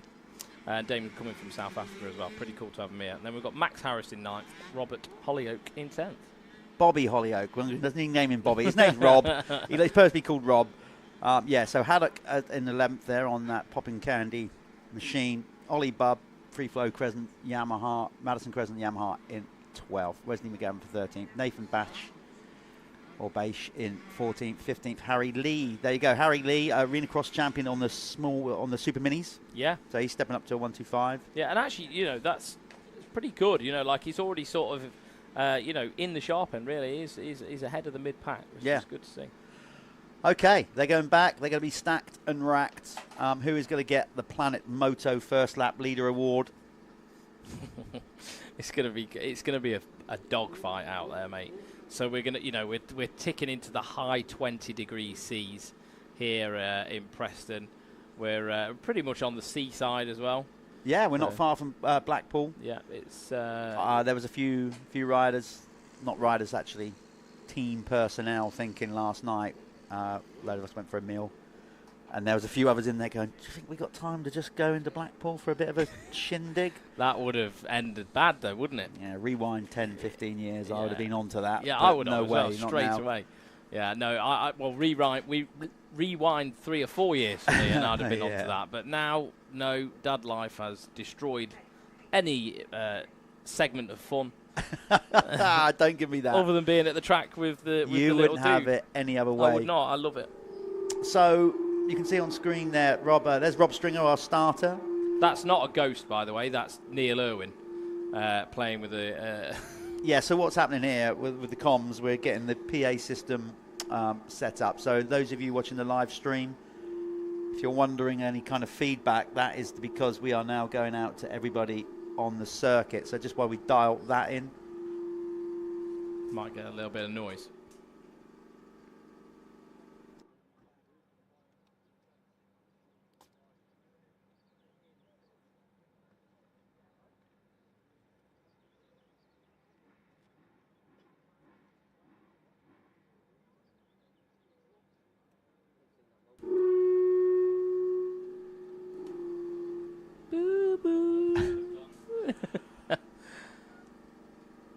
Are we good? Well, we're good. Well, we've got to keep talking so we can get this the PA for everybody here at the venue set up as well. Working hard on his. Shall I mention the number on his birthday? Yeah. It's Neil Irwin's birthday today. 80 years old. You've gone and said it. He won't mind that. 80 years old. The big, 80 years young. 80 years young. The big 80, and he's grafting away here on his birthday, pulling cables everywhere. This is the man who spends his winters in Ibiza, karting celebrities all around the island. Living it large. Living it large. Have you ever watched... raving it up. Have you ever watched Kevin and Perry Go Large? Yeah. Basically, he is Uncle Paul. Right now, I think he's going to bonk you over the head with a screwdriver on his 80th birthday if you carry on with that. So anyway, this looks dangerous. He's getting the screwdriver and he's opening up the back of the PA system. This could get like, he's like Dr. Emmett Brown down there. We may have a fire. Yeah. Anyway. We'll stick to the racing. And if we do start burning, we'll carry on. Listen, if something goes abrupt here or the live stream drops or all of a sudden you hear me and Callum shout, fire, fire, fire, listen, we'll be all right. We'll keep the stream going.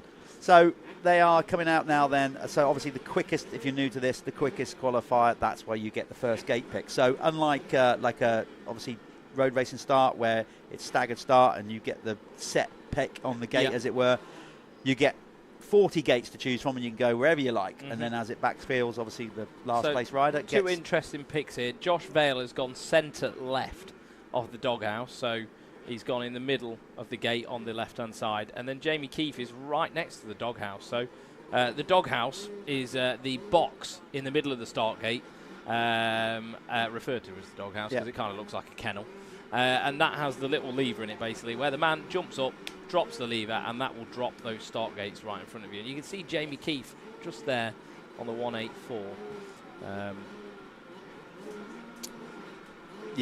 Yeah, right next to it. So, yeah, just some different choices. I would assume normally you kind of you'd expect the top qualifiers to be quite close to each other, but they've gone completely different ends of the He's gone the other side of the doghouse, and obviously the idea of the doghouse is so you the riders can't look over their shoulders and see the guy pressing the pedal. That's the idea of it. Obviously it's called the doghouse. It's somewhere that Callum regularly spends his time at home, I should imagine. I am at the minute. all the family are back home sick, and I'm here. I'm alive and well. Okay. So here we go. This is it. Round 2 is about to get underway here at the Motul Fastest 40, powered by Michelin. And this is the Apico 2-Stroke Festival British 125 Championship. Youth and adults combined, separate classes, but obviously whoever wins the event wins the championship round. Now, coming out of the first round, it was Josh Fell leading the way. So this is going to be good. Gate is down. Was that Jamie Keith with an absolute ripper down the pipe? I thought he was going to hit the start gate then. God, he went. That was almost like Chase Sexton when he at the whatever round it was at the arena cross where he got that absolute fly. But he's gone down in the first corner, is he? Oh no, sorry, he was so far ahead already. We missed him on the camera. So Harry Lee making a good start, number 17. Trying to see. Jamie's gone a bit wide. Where is Jamie right now? Well, he did. He ran it a bit wide and he's lost the lead. Look at him going through the rollers. Oh, this is where he was so quick in practice. He was railing the outside, but Harry has blocked his momentum there, but it's only a matter of time as he powers through. Yeah, Jamie Keith using all of the momentum he can carry on that 125 Yamaha. He's got definitely a power to weight ratio advantage over a lot of these other guys. He is literally a twiglet. Yes, he is. He is. And you're right. And that clearly shows he's on a fast bike, he's light, but also technique is on point. Good, very good. You can see the way he went around that corner prior to that. I think if we go back to our last round at Fox Hills, being lighter could probably hinder you on a track like that because, finding traction and things. But being here at the docks where, a bit loamier ground, a lot more grip, being lighter is actually going to really help Jamie Keith fire that YZ125 around this circuit this weekend. Coupled with confidence. Oh, look at that. No, style. His confidence has gone through the roof in the last, let's just say, even fortnight. I can imagine. Well, we saw that happen to Billy Askew, didn't we, last year? Got on a roll. Confidence is coming. You start winning everything. Everything then starts coming to you, doesn't it? Yeah. Well, it was the last late-minute switch for him to Yamaha. He was only really a few weeks off the season starting, and just wasn't working out for him on the KTM. I think that's what he had. Yeah.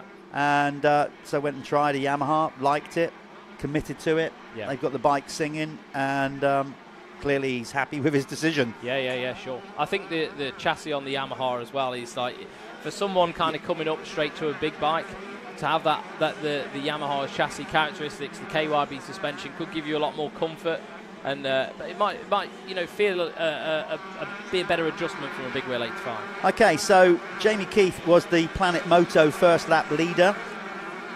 We're not doing that today. Okay, that's only on the Sundays then we're doing that. Yeah, pro riders. Oh, it's okay. They go to Spain anyway. Well, they do, don't they? Of course, yeah. Well, we're just giving Max an extra bit of coverage. He's got it for free. Yeah, so that's we'll something send you the invoice in the post, Max. Right. That's something that's happening tomorrow. That will be all for the amateur and clubman riders. So I'm just trying to refresh my screen here. We have got time in right now. So let's look for some battles further down the field. Josh Vale is just behind. Here we go. 4 seconds back at the minute, though. Bit more mid-pack action going on. Yeah, so Jamie Keith leading the way. Josh Vale in second. Nathan Bash is in third. Fourth is Harry Lee. He was leading on the first part of the lap. Then it's Charlie Richmond, Will Haddock on that popping candy, cosmic-looking machine. Jake Walker in seventh. Eighth is Richie Roberts. Richie having a good one. Yeah. He was working. He was good at Fox Hill as well, actually. Just a moment ago, yeah. Because he raced both days as well, didn't he? At Fox Hill. That would be intense. Yeah.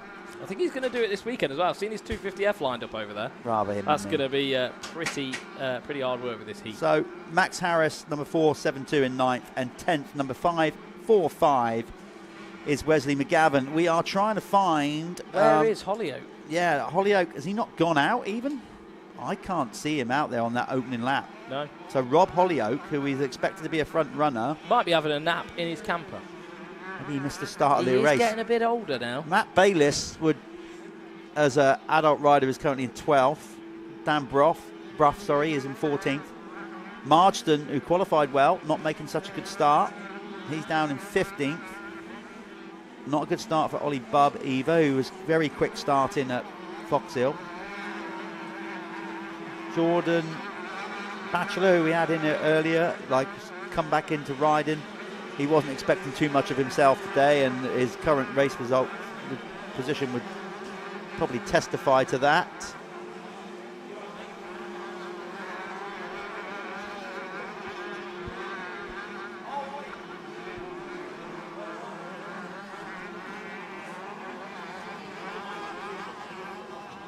Okay, so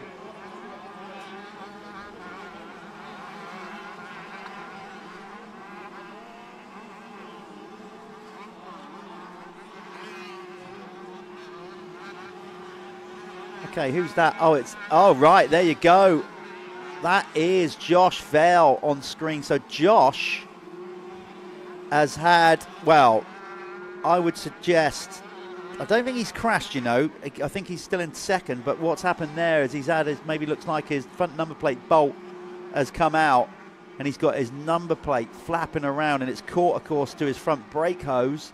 So it's getting dangerously close down to the front end. That would, well, you saw him basically gesturing there. So, yeah, that's going to cause him issues. It's definitely going to slow him down. It's definitely going to catch his line of sight.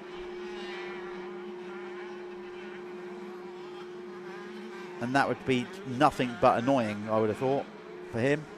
There it is. You can see it all flapping around down in front of him. Like when he goes to put his left foot out in a corner there, it might cause him issues with that.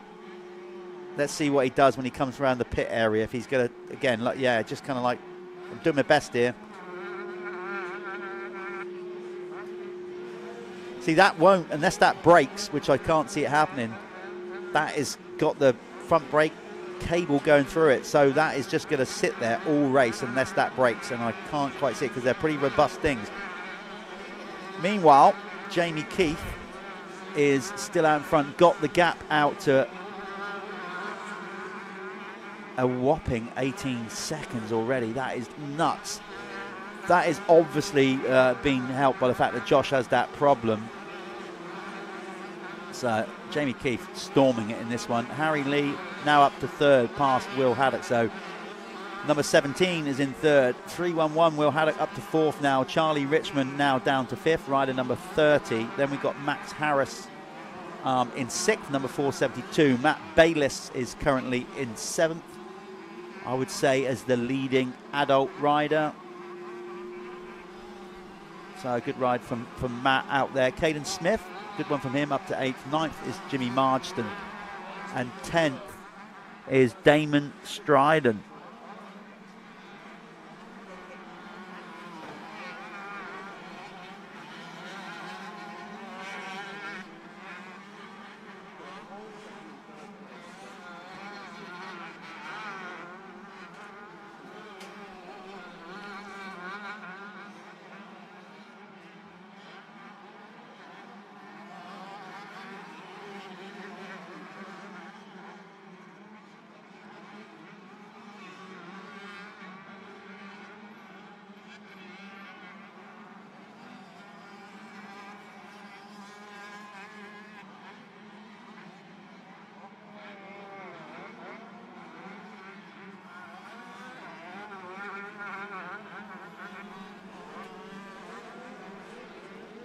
So looking at the adult riders, let's just tell you who's in it. Jimmy Marsden is classed as an adult rider, as is Matt Bayliss. Damon Stryden is, so Damon is chasing down. So it is Matt Bayliss is the leading adult rider. Jimmy Marsden is then the second adult rider in 9th.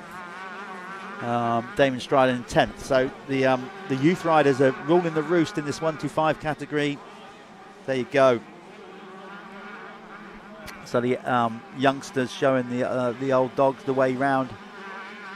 Youthful exuberance, just raw speed and stuff like that. We all slow down as we get older, unfortunately.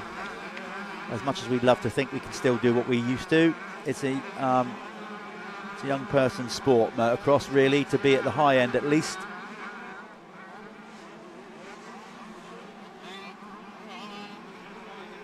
So the gap is, well, do you know what? I mean, Jamie Keith is just on one again today. He is 21 seconds ahead. Absolutely flying. I know Josh has got that issue with his front number plate, and that will annoy the hell out of him. But Jamie has just made a power start and just laid down some solid laps and has checked out. There is Harry Lee, Dirt Store KTM.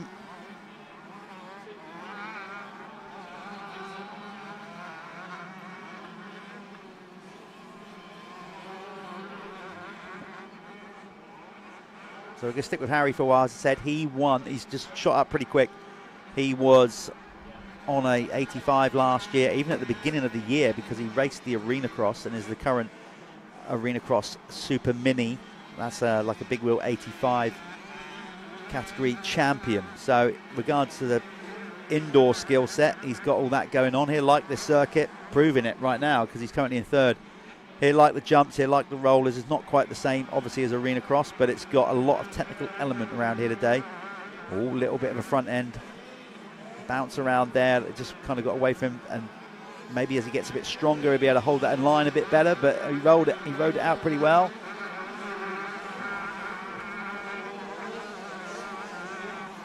So just looking at the lap times and for battles further down the field, there's pretty good battles going on between Jimmy Marsden 719, Max Harris 472, and Damon Stridham. Yeah, they're pretty. They're all close together, like that. And Jake Walker. There's 4 or 5 riders there from Caden Smith 491 downwards in 6th to 10th. So basically, battle from 6th to 10th is really, really tight on track. Hopefully, we're going to pick them up and show you them in a short while.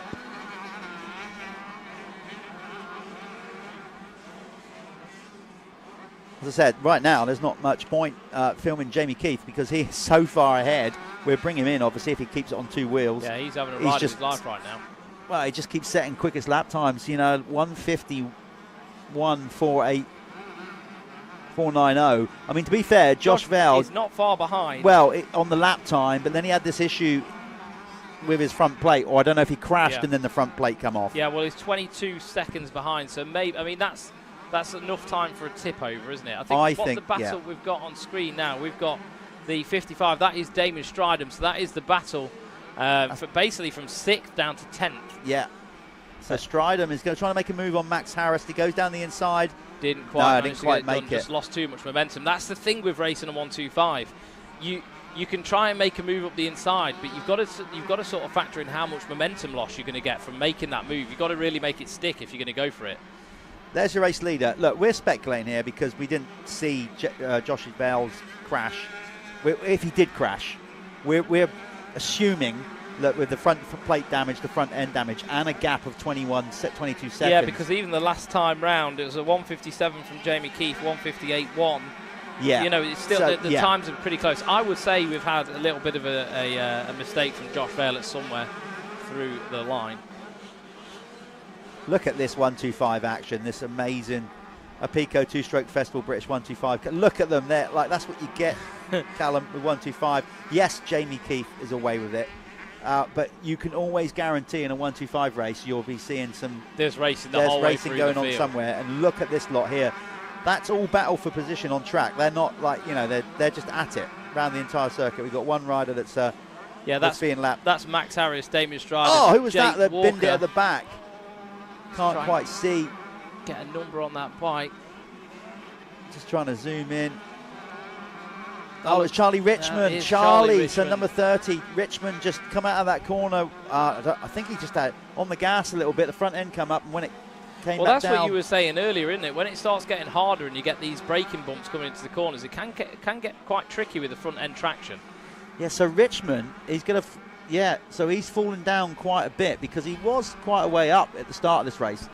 I think he's had a couple of falls. I think that could have been his second one because earlier on he was up there in the top 5. He's now going to find himself even further down the field. He was currently in 11th, but he's going to drop out of that. He's going to go down further when we come round. Yeah, leading that pack there looks like Max Harris on the 472, just ahead of Damon Stridham at the minute. Damon Stridham really putting on the heat though. That's Walker, isn't it there? Number 99, Jake Walker, just propping up the top 10 on that white bike. That I'm assuming that's a Husky. as he pushes on. He's trying to make this on. This is that split section. So, but now over there, I've seen some of the outsides. There's a bit when you come out of the section, you can change back. There's only sort of 3/4 of that split section where it's got like a ridge in the middle that you can't get over. Right, okay. But you can change your line coming into the final corner. Which also could create quite a bit of carnage as well if people are on the same line there. Yeah. Just fantastic racing. Keeping it. So the leading adult rider in the class is Matt Bayliss, number 17. Yeah, doing a fantastic job, just like he did really at Fox Hills at the first round of the championship. Yeah, on the S Briggs supported machine. Did an interview with him yesterday. Was Bayliss going through on the 17. Yeah. So, yeah, did an interview with him yesterday, Man and the Man, on Talk Moto, and basically he was saying how he's really enjoying his racing and the fact how he wouldn't be able to do it without the guys at S Briggs supporting him like they do, because he's also going to race the BMXDN at Fox Hill. Yeah. They've got a big effort for that, and Matt just loving out there being on the 125. I'm just waiting for my invite for Man in the Van. It'll happen one day. I'll keep my fingers crossed. No, you're coming because it's a set of questions this year. Oh, right, okay. Same set of questions for everyone, and it's going to, I'd hate to imagine some of your answers. I'll do it. Because we kind of delve in a bit more about the personality. Yeah, well, maybe we can crack a beer and do it later. Yeah, do that. Josh Vale on screen. Like, yeah, he must have had something go wrong, because, like, the times, I mean, even last time round, he's matching, he's just under Jamie Keith, like, you know, a few tenths, but nothing dramatic. I think, obviously, if he'd have gone there with Jamie, we'd probably be seeing a battle for the lead now. Yeah, and it's a shame. We're speculating, but all the evidence would suggest that that's what's happening, because, you know, he's lost all that time at the start. But and Jamie Keith only still 23 seconds out in front, which hasn't really changed all that much. No, it's just fluctuated a few seconds. I mean, he is still that marginally that little bit quicker. Yeah, I would say so. But, you know, so if you did see that on screen, we obviously missed that, and Josh is early. We think he crashed on like the first or second lap on the SJP KTM. Another observation that I spotted earlier, it looks like Josh Vale is still on the older model KTM, the older carb model. Obviously, a lot of these guys now have gone to fuel injection with the new Austrian bikes are going down that road, but it looks like Josh Vale is still on the older bike. Yeah, so no, interesting. Obviously. That is interesting. Maybe just feel more comfortable with it. Maybe who knows? Who knows? I think easier to extract power on them as well. Obviously, there's still lots of testing and development of the EFI on the two-stroke bikes. A lot of it's sort of to comply with Californian emissions regulations, I believe. Looking further down the field, some of these younger riders now starting to move up. Matt Bayliss is up to third. Jimmy Marsden chasing him hard. Actually, wow, we got to go to that battle if we can between Matt Bayliss, number 17, and Jimmy Marsden, because that is for third place in the race, but the leading adult rider. So if we can... Oh, it looks like is that Jamie Keith off the track? That is Jamie Keith off the track. He's gone into the back of a... Oh no! Has he gone into the back of a lap rider? Yeah, I think maybe what happened there is he jumped over that blind jump, and the rider. Is that going to close up that 20-second gap? I think he was down for at least 10 seconds there. It might just get him in the eyesight of Josh Vale. I don't know. He was up pretty quick when you had 24 seconds to work with, and what have we got? 150 left plus a. No, I just saw Vale come back. He's still quite far off him. Oh no, of course these are 25-minute motos, so so basically it's going to be 3 laps from here. Well, no, it might be 4. It depends. I don't think he's going to see the 2-lap board this time around. Anyway, let's try and find the number 17 of Matt Bayliss. There he is, being overtaken right on cue by Jimmy Marsden. Look at that. So that was the lead change for the adult class within this 125 championship race. God, we're good, Jeff. It's as if fate was just behind us then. I don't say it, man. I won't say we're that good. We'll keep polishing, but that was good timing as Jimmy Marsden made that move. He's on the move. On the AJP machine. It actually looks like Matt Bayliss might be tiring a little bit. Definitely lost quite a bit of a gap to Margetson as he passed him then. So is Jimmy? I haven't been close enough to see what Jimmy's riding. I mean, I know the team used Suzuki's in Arena Cross. Is that actually a Suzuki? Or I is don't that, think so. There's Caden Smith. He's taken a... We'll get a look at it. I think it's supposed to look a little bit like a Suzuki, isn't it? With obviously... No, that looks like a KTM to me, doesn't it? Like in black and yellow. Yeah. I mean, you know, try and get a bit They've closer tried to that. to make it look like a Suzuki, I think. I mean, obviously, I think it'd be hard to get a RM125 competitive with these guys nowadays. Obviously, Suzuki stopping development of the two-strokes back in 2008. So it's been a long while. Anyway, Jimmy, there he is. He's leading the adult class. He's not leading the race. That is still Jamie Keith, number 184. He's crossed the line, and I don't think he crossed the line in time. So, no, it's now... So, yeah, so it's going to be 2 laps next time around for Jamie Keith. There he is. His lead is now down to 13.5 seconds. So he lost 10 seconds in that little tip over.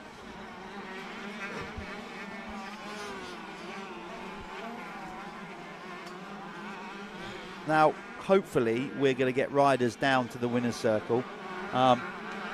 They haven't been briefed as to where it is or where to go, but hopefully we'll be able to do that and chat with the top 3.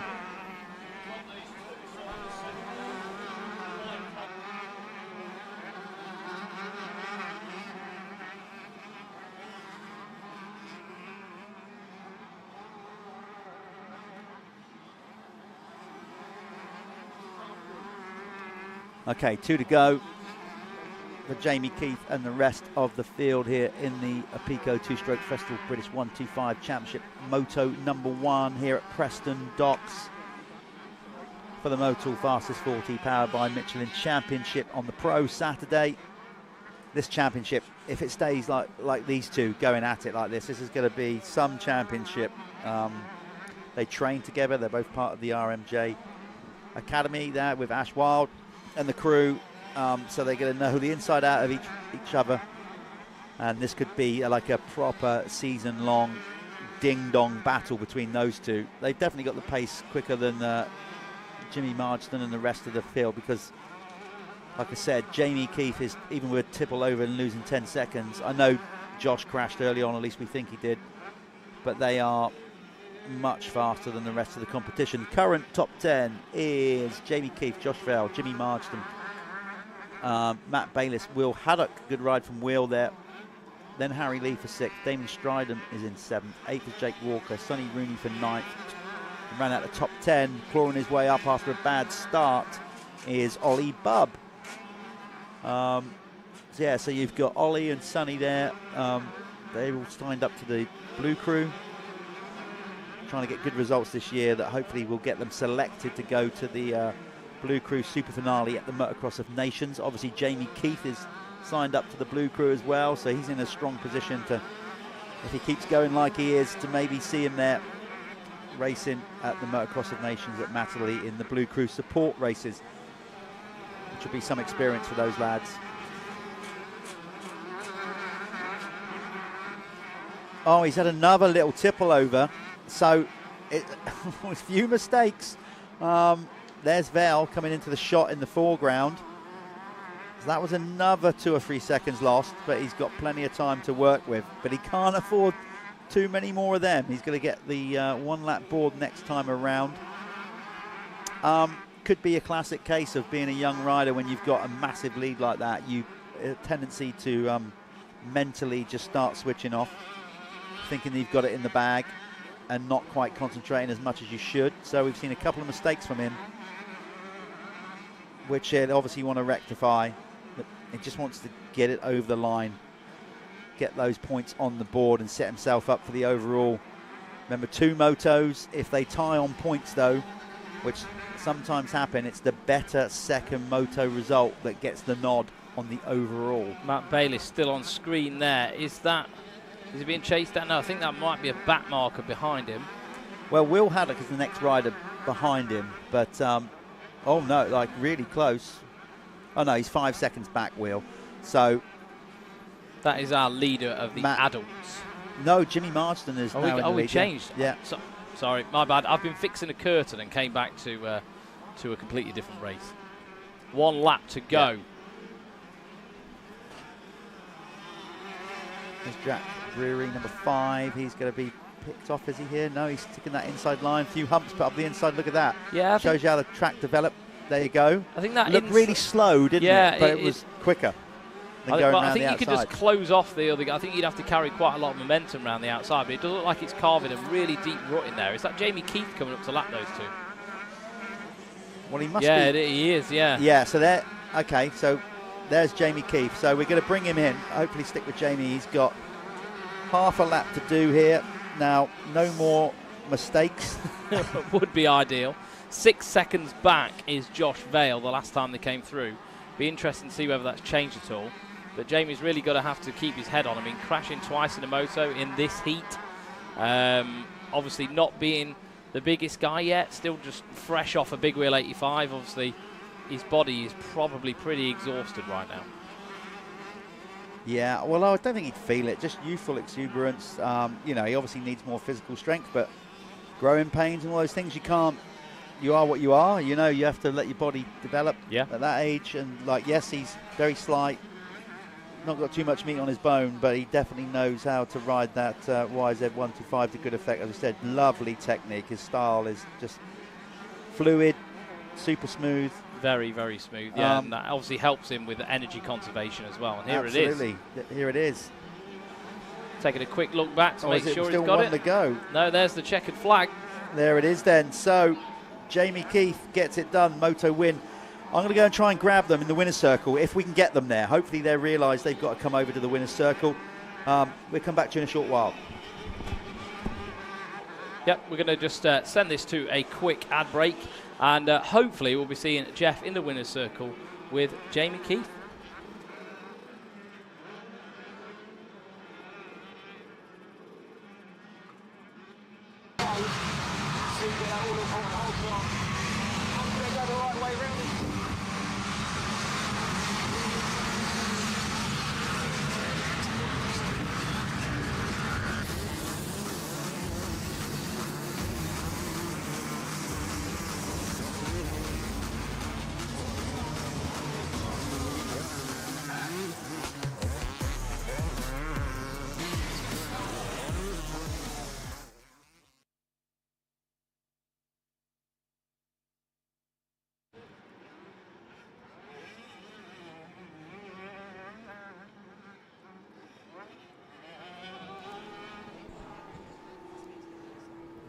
Right, there we are. So next up, we will be having the Leah Pro MX2 guys out.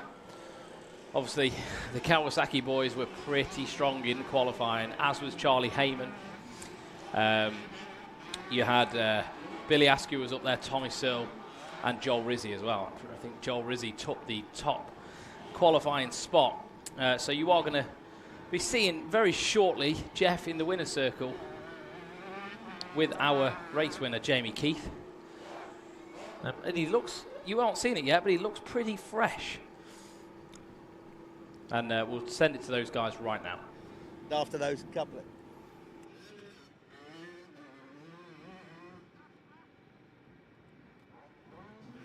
Okay, we're down here in the winner's circle with Jamie Keith. Just repeat what you just said to me, dude. That race went on forever. We're saying about the heat, the fitness. We haven't had any good weather in the UK for such a long time. Are you feeling the heat? And how's the track? Obviously a new track to a degree. We haven't been here for a few years. How is it all out there? Track's good. Track's best it's ever been in my opinion. It's quite sandy, but when the sun gets on it, it bakes and it goes really, really, really hard.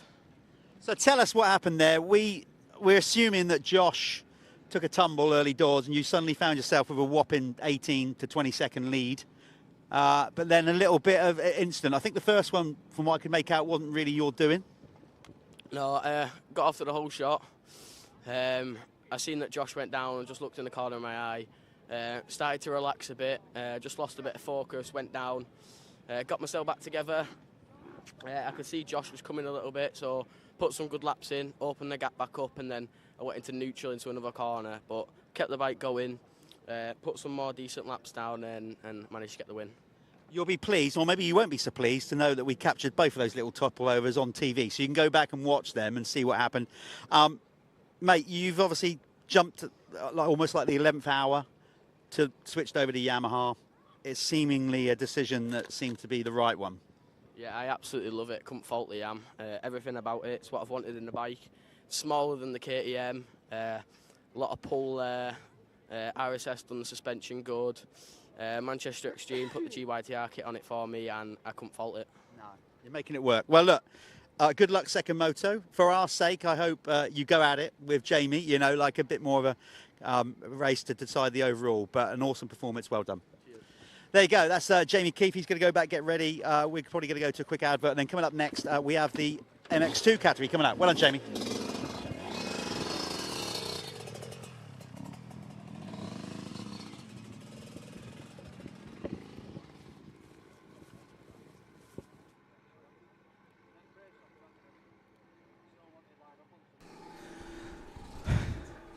Intense days at the Motul Fastest 40 Michelin MX Nationals Fastest 40. What you're looking at there is the start gate, and that is our Pro MX2 riders. Obviously, the Pro MX2 class is brought to you by Liat Protection. So those guys come and have a little look at their start gates. They are throwing a little bit of water down on the start as well.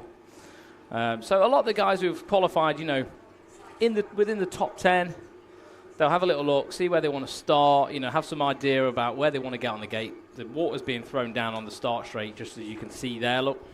Is there any way we can get a message to Mike?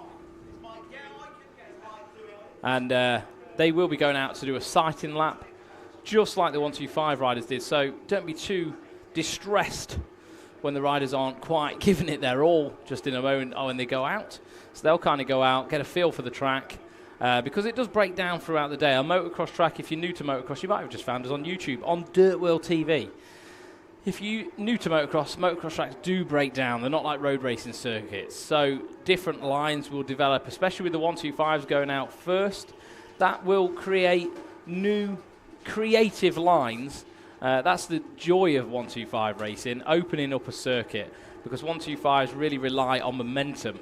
So it's nice that we send the 125s out first to develop the track before the bigger bikes, and we build it all the way up to the 450s. The problem doing that the other way around, 450s, they've got so much power, they don't actually need to use the full circuit sometimes. So they'll be able to turn a little bit tighter and things like that. So I think sending out the 125s first develops the track in a much better way to create better racing throughout the day. It's just the new format is, I'm loving it. You know, that's just my personal opinion. It obviously just 6 quality motos a day.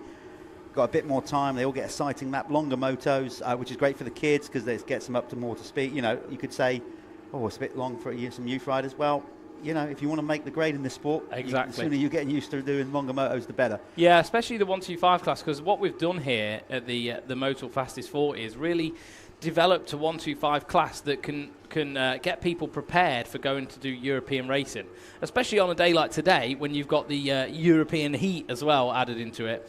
Hopefully when these guys then go on to do an EMX race somewhere in the middle of Europe, they'll be all ready to go and you know, get some good results. This is not for the viewers at home. We are going out live at the venue here as well, by the way, on commentary. So any riders, listen up. Okay, if you are good enough or you have a blinding race and make the top 3, please remember to get yourself to the winner's circle. By doing that, when you come off the track, you basically turn immediately left, follow the fence line all the way up to the commentary tower.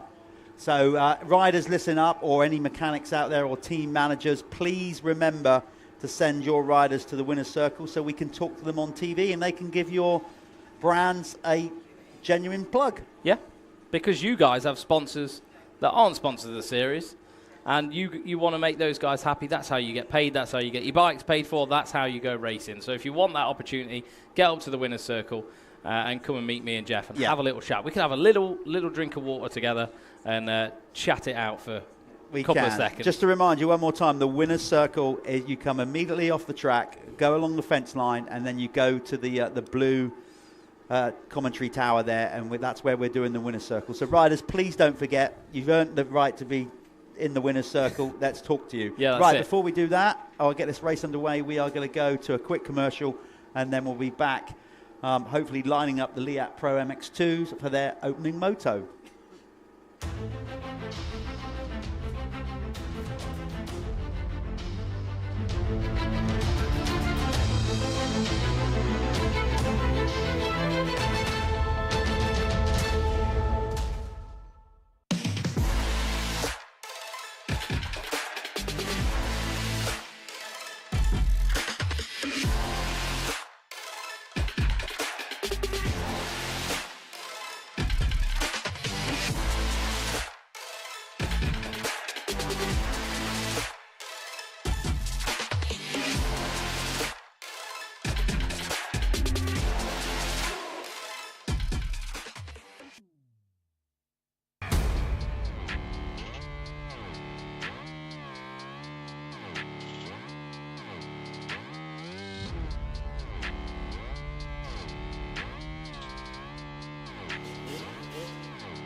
Everything I try to make it look like it's going 200 miles an hour. That's my whole goal there. I'm Troy Lee, and this is our new signature goggle collection. We've been doing collection probably for about 15 years with Oakley, doing a couple goggles every year, a couple pairs of glasses every year. My love is my motocross team, and so first off, we probably have more red in line, but then I always like to throw something weird in. You gotta freak them out a little bit, you know? American flag, stars and stripes always work good, so we add a little bit of metal flake to the oval here and add a little bit of chrome to it. Really, I'm always more excited about the next one I'm working on. It's like, I can't wait to get to work and start sketching some new ideas. My name's Troy Lee. I'm the owner of Troy Lee Designs, and super proud to be working with Oakley. They make the most beautiful product on the planet.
We're on.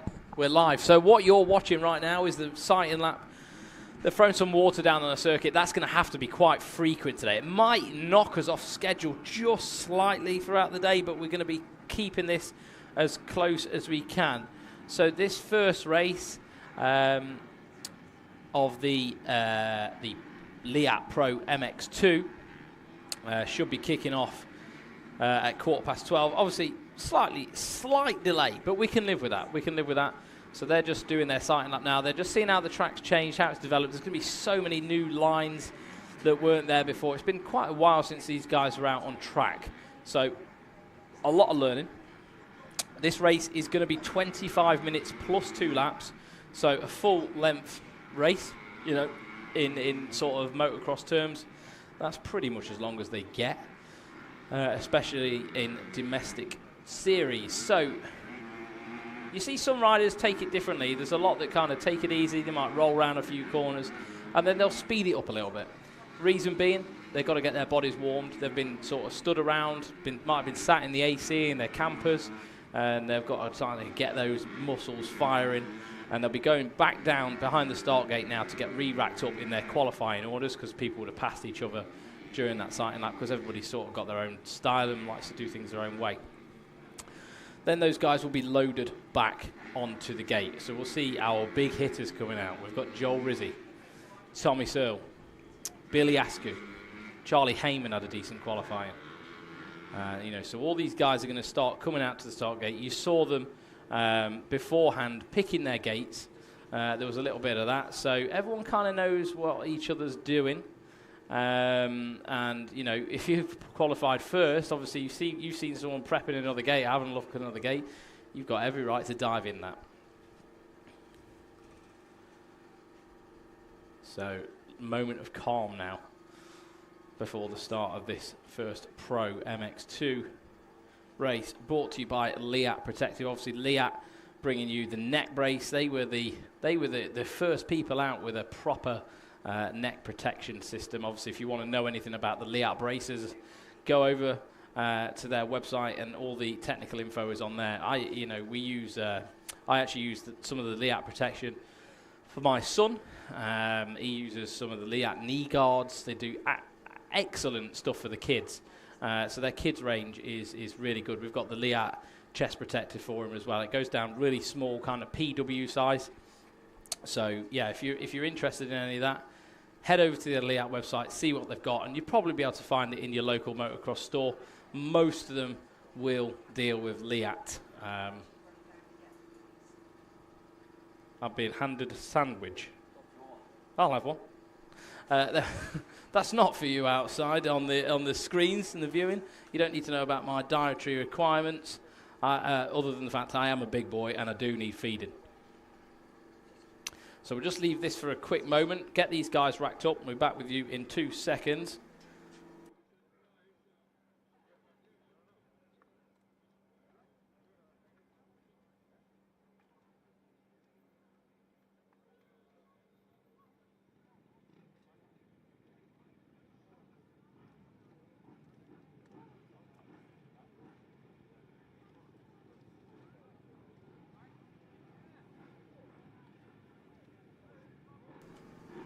So there's Joel Rizzi heading to the line for his gate pick. I'm going to try and get the qualifying results up for these guys.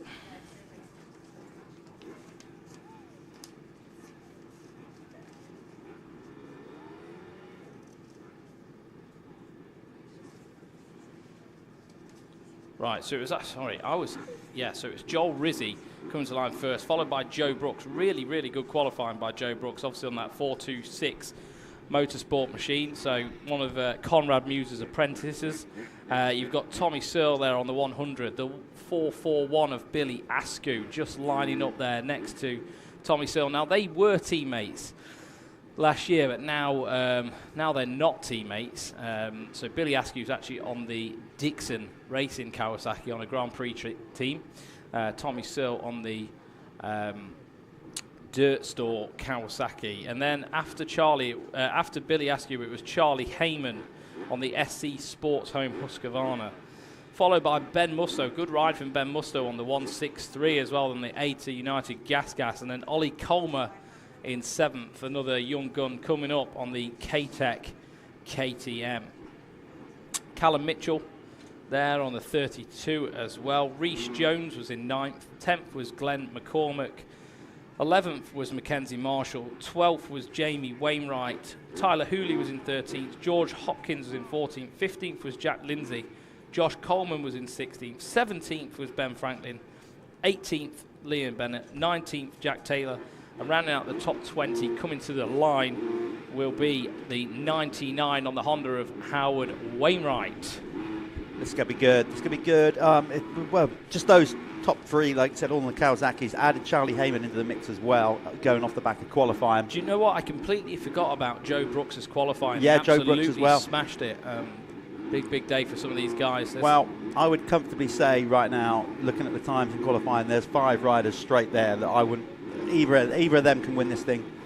I just saw Howard Wainwright there on the screen, and I'm really hoping Bill Brown dug out some vented Wolfsport kit for today, because some of those thicker kits, they can get really hot, can't they? Here we go then, gate drop for the MX2 Liat Pro MX2, who is going to pull the whole shot straight down the pipe. Heyman's made a flyer up the inside, but he's got to get on the binders early. Who's going to come around behind the tabletop? Looks like Joel Rizzi's going to have to squeeze it into that second corner. He was wide coming through there. Who's it going to be? Looks like Joel Rizzi has got it, though. Martin Barr. Oh, is that Barr? Did Martin go down there on the inside? No. Looked like he was on his way down. I'm sure that was Martin in second. It was. Is that Marty Barr? No, it wasn't. No. It was Joe Brooks. Martin Barr's on the 450. Yeah, of course. The heat's getting to Jeff. The heat's getting to Jeff. You're right. Sorry about that. You saw the Liat kit. And I did. So this race brought to you by Liat, and it was protecting Joe Brooks there as he made that small error. Yeah, my bad. Sorry, I've jumped ahead a whole race there. That's what happens when you leave the booth and come running in a panic. Sandwich breaks. Yeah, apologies for that. But okay, so Brooks, who we know has got incredible speed, he was second quickest qualifier. He just tried a bit too early to squeeze it up that inside. I saw him start to topple over, and you're right. I saw the Liat kit and just kind of went into a bit of a flap. But anyway, Rizzi out there on the Dirt Store Kawasaki. Yeah, looking good. Obviously, really strong showing in qualifying. He's got quite a bit of Grand Prix experience, hasn't he, Rizzi? And obviously, probably pretty capable when it comes to hot days like this as well. Josh Coleman on that 2-stroke. Yeah, is that 250 Yam. But he's toppled over there, so he's got a lot of work to do. Of course, you can ride a 250 2-stroke and now in the MX2 class. Correct. They are actually on these 250Fs just about getting over that step up that you was talking about in the 125s. We're struggling on it. I just saw Rizzy just about get the front wheel over it then. Long way to go. This is nearly a 30-minute moto. It's 25 minutes plus 2. I see Charlie Heyman doing what a lot of top riders do, getting his bearings early doors. Callum, did you see that? He went over the jump and he just had like a whole, turn his head like an owl just to assess. Really, see where he is. Just to see where, I guess, where everybody else is in the race. I suppose you want to know, don't you? The more information you can give yourself, the more you need to know how you're going to manage the situation. Obviously, he's got Billy Askew behind him there. Those two, I imagine, are going to be pretty close throughout the day. You know, Heyman's been good, hasn't he, at the start of this year on this new bike? So it'd be actually interesting to see what he can actually bring to the table. Especially Heyman, I would say, a bit more of a sand specialist, living nearer Doncaster. So definitely used to this kind of stuff. It looks like. Who is that? No, I'm not going to call it again because I've already got it wrong once. That's Luke Mellows. Yeah. Okay, so Luke, one of the senior riders, I hope we're saying that, a veteran rider. Yeah, the Wainwright's Looks just like helping him taking off the track the wind out of his sails. And who's that? Number 32. Oh, Callum Mitchell's also gone down on the Lexa MX machine. Callum would have been a front runner. I've got to say, the Lexa MX setup over there looks pretty damn good, doesn't it? With the big truck and everything. They really have brought a lot to the table this year. Yeah, I mean, you know, they definitely are doing that. They've gone and been racing the ADAC series, the German series, haven't they? Yeah, no, they're John all Adamson in. and the team have been doing over there. So they're committed to motocross across Europe, not just here in the UK. It's just nice to see big teams, new teams coming in the paddock, you know, bringing the race trucks and stuff. Somebody else hobbling off screen there. saw something in a ditch, yeah. Couldn't quite work out who that was, but right now it's Dirt Store Kawasaki, Joel Rizzi, who had taken a lot of confidence from his performance at Ling. He qualified relatively okay and had a much better second moto. He knows he can be up front. I've spoken to him a couple of times already this year, and for him, it's like a restart. It's a refresh. Coming back to just concentrate mostly on domestic stuff in the UK. Yes, he's going to obviously go and maybe have a stab at a few EMXs and maybe MX2, but the focus is here in the UK to get his career back on track because he's always had the potential. Yeah, I think it was almost like a little bit too much too soon, wasn't it, for Rizzy? And it's nice to see him actually making, you know, it's a wise decision, I think, to kind of go, do you know what, let's build from the ground back up again and let's see where we can get. So riders need that. You need that little bit of a mental break sometimes, a bit of a change. And do you know what, he's been brave enough to admit that, which I thought was quite commendable. Yeah. You know, he's good. Like, do you know what? I made a mistake. I wasn't ready for it. Yeah. And it takes a lot to say that you've got it wrong. Especially when you know a competitive athlete as well. You kind of got to wear your chinks. Yeah. Kind of at close guard, haven't you? So the current running order is Rizzi, Heyman, Askew for third, number 441. Then it's Tommy Searle in fourth. Glenn McCormick with a good start in fifth. Then it's Tyler Hooley. Tyler Hooley, 101 in sixth, having a stormer. Lennox Dickinson as well, the young Ulsterman, looking particularly good as well. Yeah, number 925. Jake Taylor there in eighth. Jack Taylor as well. So loads of youngsters in there. Yeah, Jack Taylor's riding really good. George Hopkins up there as well in ninth. In 10th, Howard Wainwright. So after qualifying in 20th, Howard's managed to pull it out the bag when it comes to racing. Yeah, you got Jamie Wainwright for 11th, Ollie Coleman 12th, Ben Franklin in 13th. Another young up-and-coming rider, Reece Jones, making his MX2 debut, is in 14th.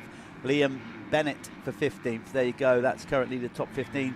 16 to 20 reads Jack Lindsay, Mackenzie Marshall, Joe Brooks after that early turn 2 crash where I completely got it wrong and called him Martin Barr.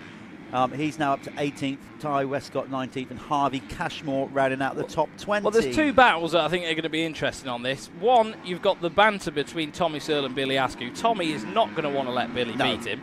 And then the second one, you've got Howard Wainwright and Jamie Wainwright in 10th and 11th. Now, that is battle of the cousins right there. Yeah. That could get pretty eventful. Let's be honest, the Wainwright, it's a dynasty. Or, obviously, if you're American, dynasty. Yeah, it does look like Jamie is just a little bit faster. Last lap round, he was a lap quicker. So they're battling for a top 10 spot, those two cousins back there. Well, you can see some of the great racing on screen. Who was that trying to twist it around? That was Hopkins trying to straighten himself out over those ruts. You can see how those ruts on the finish jump, Callum, are already like curving into the corner. It's getting technical out there. I love it. There's Musto on the AC United gas. Yeah, lovely setup those guys bring to the table as well. The bikes always look pristine, don't they? Lee Toland doing a fantastic job over there with that team. So Ben is currently in, he's fell down a bit, not as high as I'd imagine. I'm trying to find him, I can't even see him on the list, man. He must have, he's taken a digger somewhere then, isn't he? Because he is way down. Well, he's down in 25th position, so definitely not where he wants to be. No, a lot of work to do.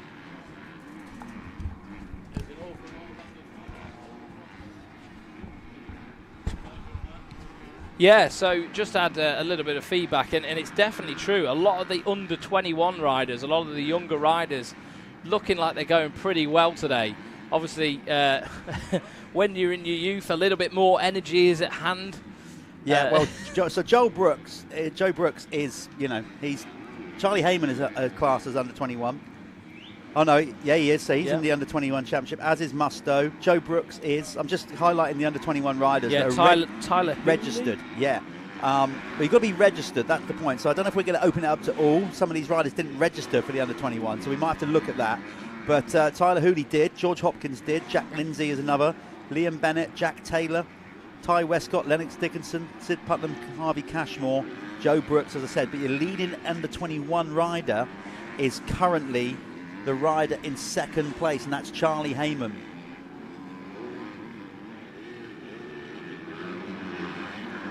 Okay, so just trying to keep an eye on what's going on here. We have a technical issue. Bear with us. If we suddenly go quiet, it's because things are starting to melt. Yeah, the racing will carry on your end. Yeah. So I think we've got it in control.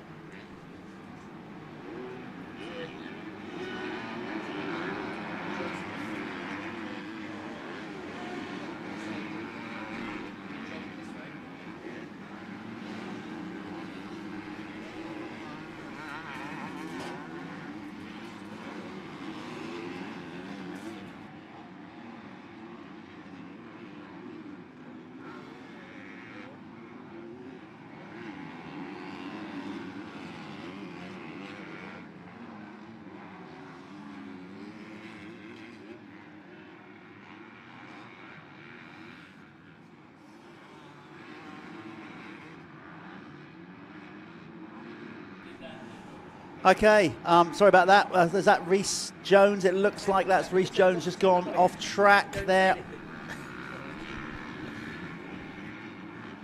Right, I'm back. He's back in the room. Yeah, sorry, we had an issue. I'm going to just start giving Jeff a massage. Don't do that.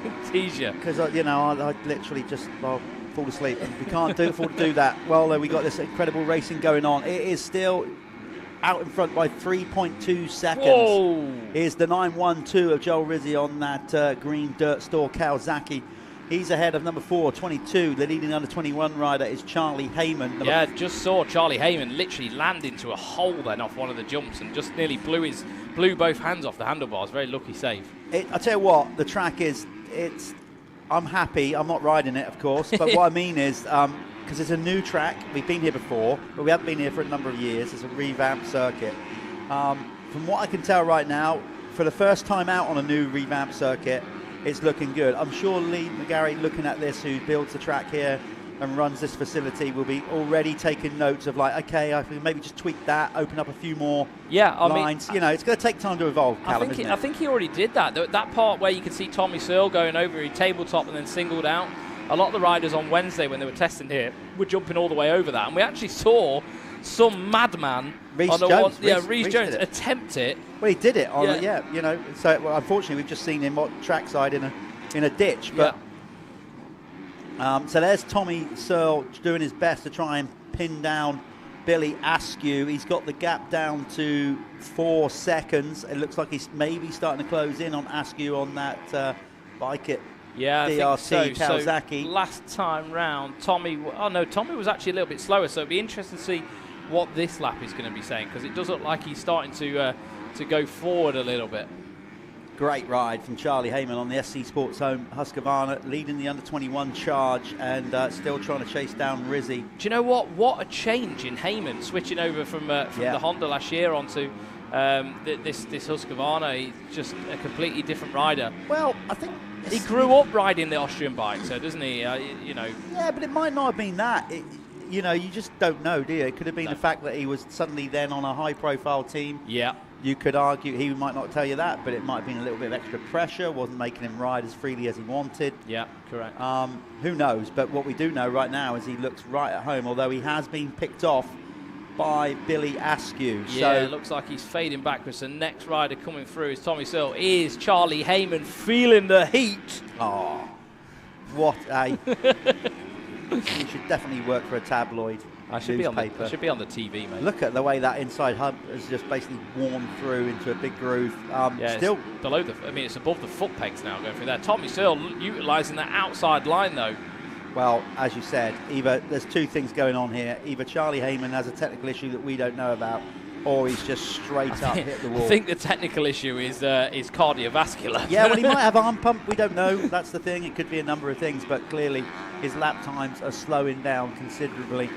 And he's now been pushed down to 4th place. Will he fall into the trap grasp of Tyler Hooley? I wouldn't have thought so. Tyler's about 24 seconds back. So, Callum, going on qualifying, it was these four very closely in qualifying, along with Joe Brooks. Now, Joe Brooks can be in this mix. There's no doubt about it. But he took a crash on the second corner that put himself out of contention in this one. Does look like Tyler Hooley's actually closing in on the back of Heyman as well. So I wonder if there is a technical issue or just a physical issue.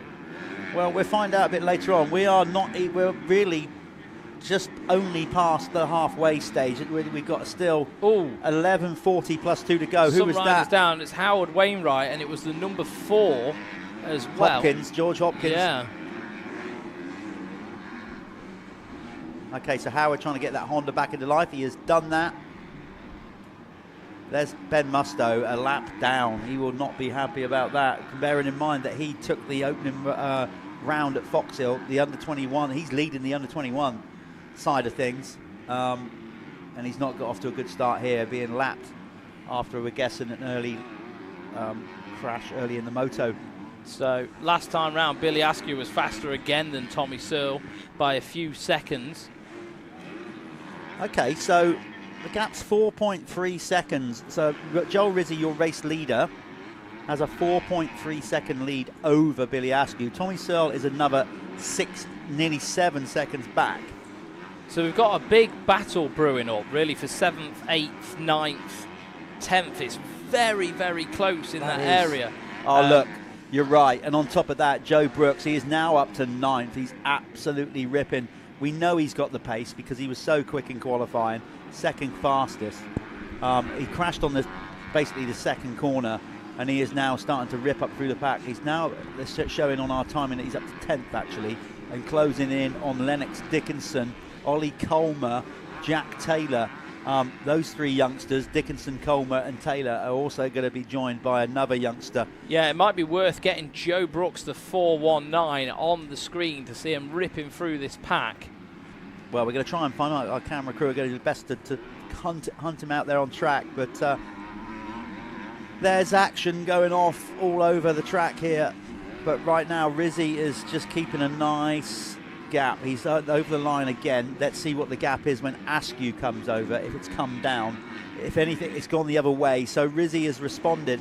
He has managed to put nearly another second on Billy Askew. So your race leader on the dirt store Kawasaki is number 912, Joel Rizzi, and he is starting to feel the flow, feel the groove. He's always been good in these type of conditions anyway. There's Musto. Looks like he's yeah, that's not Musto. That's Tyler Hooley? That is Tyler. Yeah, that's Tyler. Yeah, 101. So Tyler, where is he? Is he still in the mix? Yeah, he's 5th. He's having a great ride. He is. He looks like he's touring to me. Is that 101? No, I think he's got like 101 on the shirt, but maybe not on the bike. I don't know. I don't think that is Tyler Hooley. Well, if it is, whoever that was I thought Tyler slow. Hooley was on a AC United gas. It might be Tyler. We're going to find out.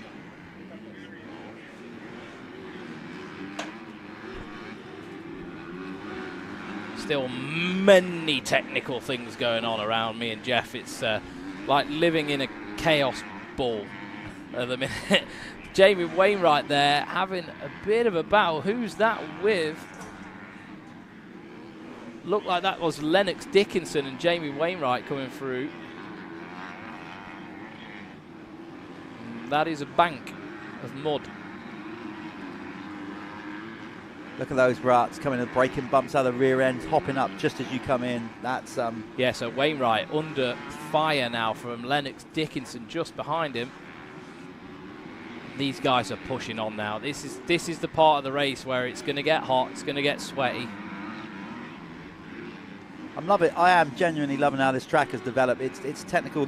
Lee's put more of a sort of pop on all the tabletops. He hasn't made them as big, Callum, has he? No, but he's made them a bit shorter and steeper. Definitely. So what we're seeing is those braking bumps coming in. Yeah, and so you can't just slam it. You've really got to get the wheels aligned. And the pace of the circuit compared to now compared to this morning is way different. Well, yeah, you know, we're down by like nearly 10 seconds. So they're now, like Joel Rizzi's last lap time, for example, was a 1:54. And you can visibly see it as well. Like, it is very tricky out there. In time qualification, he did a 1:45 to set the quickest lap time. So there we are. We've dropped up like 10 plus seconds in race trim. So Brooks, let's see where he's up to. He's now up to 9th. He's gone past Lennox Dickinson. Top 10 is Rizzi, Askew, Searle, Heyman, Hooley, McCormick for 6th, Jack Taylor 7th, then it's Coleman for 8th, 9th is Brooks, Lennox Dickinson rounding out the top 10. Yeah, it looks like McCormick's just made the move on Tyler Hooley that time as well, just as they went through the timing area. So Glenn McCormick having a really good ride. Actually, it looks like we're losing Tyler Hooley. Tyler Hooley is so do you know dropping what? down the I think board. that was Tyler that we said. We saw him. It was the correct 101 Right, that possibly. we saw on the screen, Callum. That's why he was touring. He was slowing down. So something may be wrong with the 101's machine or with the rider. Well, you never can tell until what's going on out there, until obviously the race is finished, unless it's blatantly obvious, like Ken Roxon's foot's blowing, shock blowing out. Exploding, yeah. Yeah. But sometimes, you know, we don't know. It could be obviously sat in our booth here as well. We can't always hear the bikes to see if they're misfiring or anything like that. Yep. So there he is. Looked like he was back up to speed there, though. Yeah, maybe there was just a bit of, maybe he just had to kind of catch back into his rhythm again. Who's that? That is the 23, is it? No, that's McCormick. That's McCormick. That is 337. McCormick. So that's right then. So he's 5th. Yeah. Just behind him should be the 22 of Jack Taylor. Yeah, McCormick obviously now riding for Chambers Racing, Tim Chambers' team. Well-earned ride as well, because you always get 100% out of Glenn McCormick. To be fair, you get 100% out of the Chambers team as Yeah, well. you They're do. a good group of guys. I think if you're giving, they'll give. You know? Yeah, Tim is such a generous bloke. You know, he literally thrives on going racing, and he always has got behind riders that wouldn't necessarily always pick up that supported ride, but because of their graft and do that. So fair play to Tim Chambers and the team over there, doing a good job, and McCormick is repaying them here with a solid top 5 ride at present. And there he is, coming around to tick off another lap.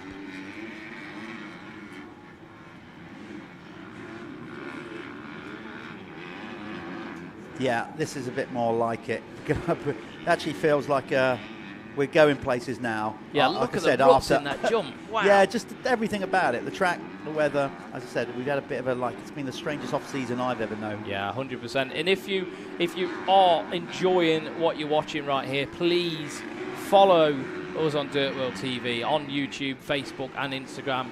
Make sure you like and subscribe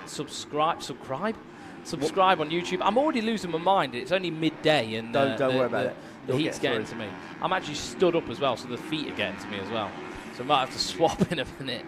But yeah, please follow us on the socials. You know, it's all greatly appreciated, and that basically shows our sponsors how much the show is watched, how much it's loved, and we want to bring more and more of this to your TV screens every single weekend if possible.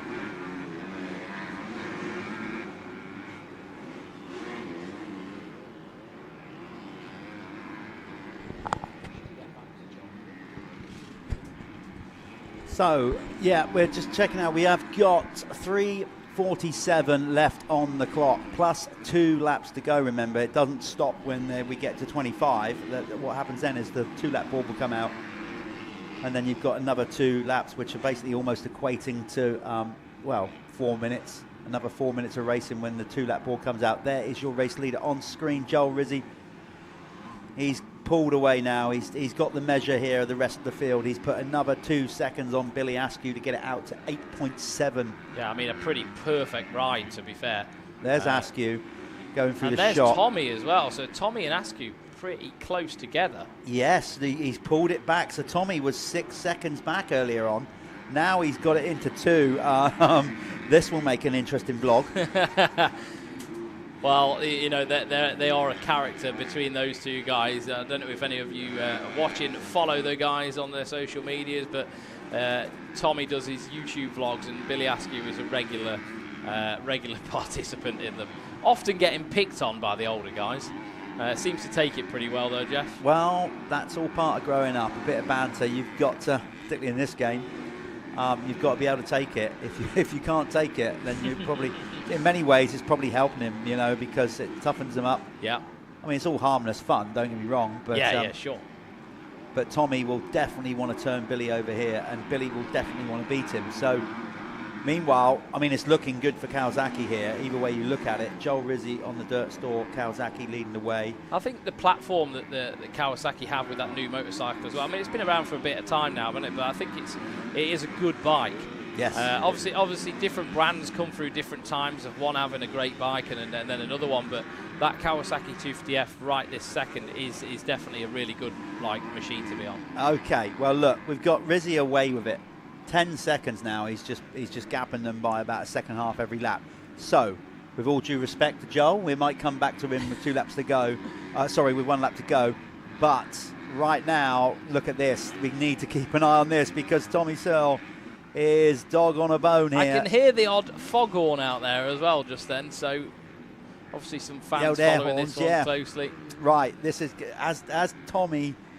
What is he, age 36? Has he still got enough in the tank? Fitness is starting to show a little bit, I think, here. I think he's a bit younger than that. Is he? Oh, yeah, I might be wrong. Yeah, sorry, maybe 34, 35, yeah, something like that. He's a smidge older than me.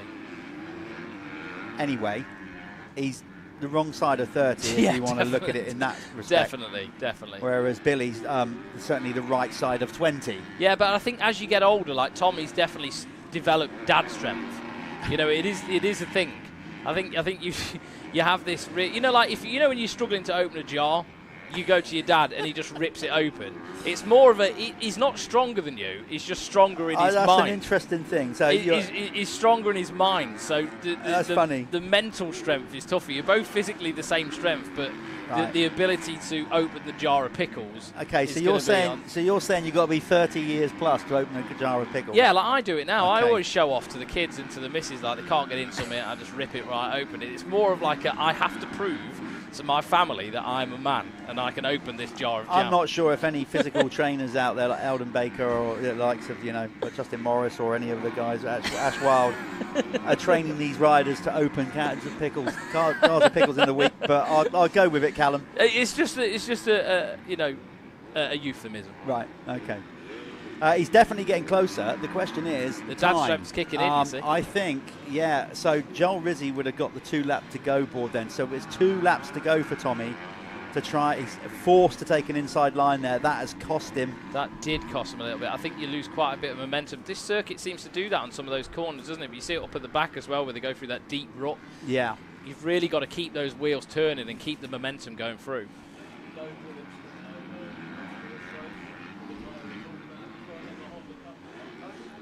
So, still on screen, the battle between the YouTube stars, Tommy Searle and Billy Askew, one on a Dixon Racing Team Kawasaki, one on a Dirt Store Kawasaki. Obviously leading the way by quite some margin, Joel Rizzi. He's going to be finding himself hopefully taking this one if we don't give him any commentator's curse. But doesn't look like Billy Askew and Tommy Searle are that far behind him.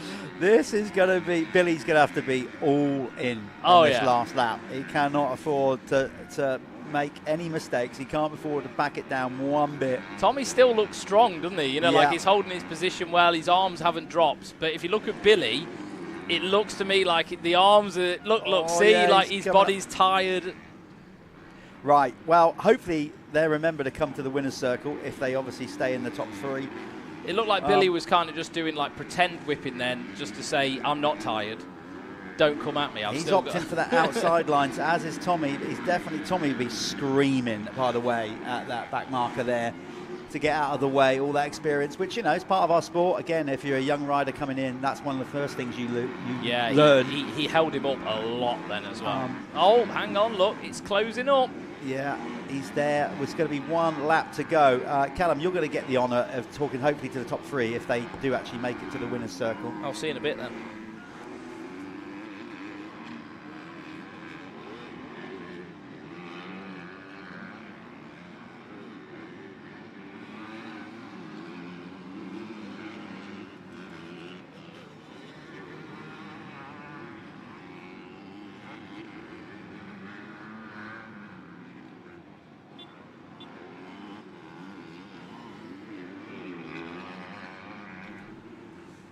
Okay, Tommy is pushing on. Meanwhile, Joel Rizzi, his teammate, is got a healthy lead here. He just needs to keep it on 2 wheels. From there, he can easily give up a second or more on each corner and still comfortably win this race.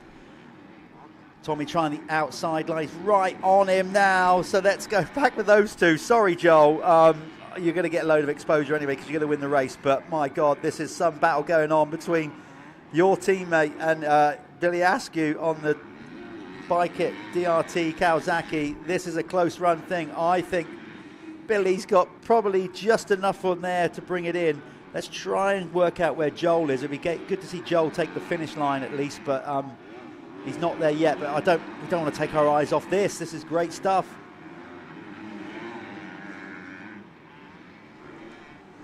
Okay, as you can see, like a healthy crowd up on that top corner. There's Joel Rizzi. Okay, we can see him. You can't see him, but we can see him on his other camera. Here he comes round. He's going to take the checkered flag. So Rizzi is going to cross the finish line now. So there, Rizzi, there he is. He takes, is it 1 lap to go? Okay, still 1 to go. So not the timing. He must have gone over the beam before Billy Askew did and got that extra time in. So this is brilliant. It's not 1 to go.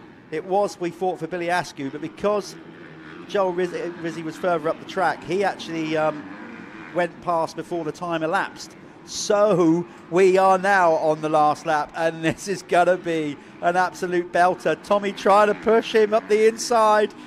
Look at him trying to get on the drive, stay out of that. All the experience now that he's going to throw at Billy Askew. Has Billy got the minerals to keep him at bay? This is not just another practice session. They ride together. They've trained together many a times. This is for real now. Askew taking that inside line to good effect, trying to put another rider between him and Tommy Searle. Riding all the inside lines, trying to make Tommy at least go wide. At least if he does that, he can come out of his line and block past Tommy. So smart riding from that. He's not leaving any doors open at the minute. Tommy would be pulling the clutch in, revving the bike up, probably shouting at him at this point to try and intimidate him in any way he can. But that's a good couple of corners there for Billy Askew. I think he's probably just broken Tommy enough. It would take an amazing few corners here for Tommy Searle to make a move and try and set him up before the finish line. Tommy's right there, but again, just obviously giving up quite a bit of a weight disadvantage as well, remember, because obviously Billy is quite considerably lighter than Tommy. Here's Joel Rizzi, though.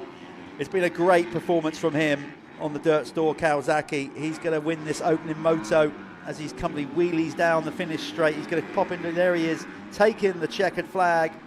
A brilliant opening moto. Hopefully he'll remember to go to winner's circle and speak to Callum. Who's going to get second on the line? It is going to be Billy Askew, just ahead of Tommy Searle by 0.3 of a second. Awesome. Wowzers. Charlie Heyman, who was setting pace early on or up at the front, he's dropped back considerably. We're waiting for him to cross the line for a potential 4th.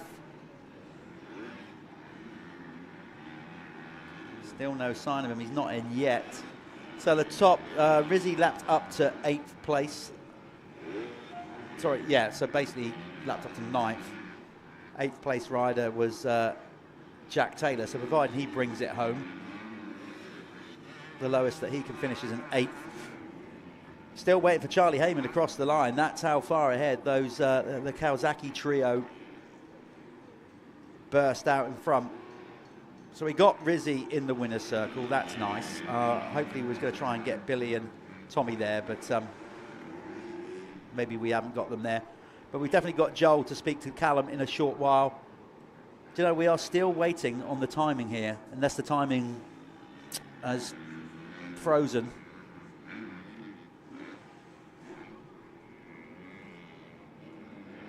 There he is. Look at that.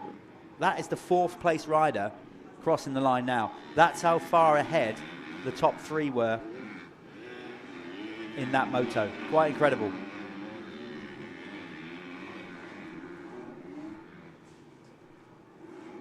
So Glenn McCormick in the Chambers comes in 5th. 6th was Ollie Colmer. Joe Brooks comes from near last to come up to 7th, and Jack Taylor's going to get an 8th.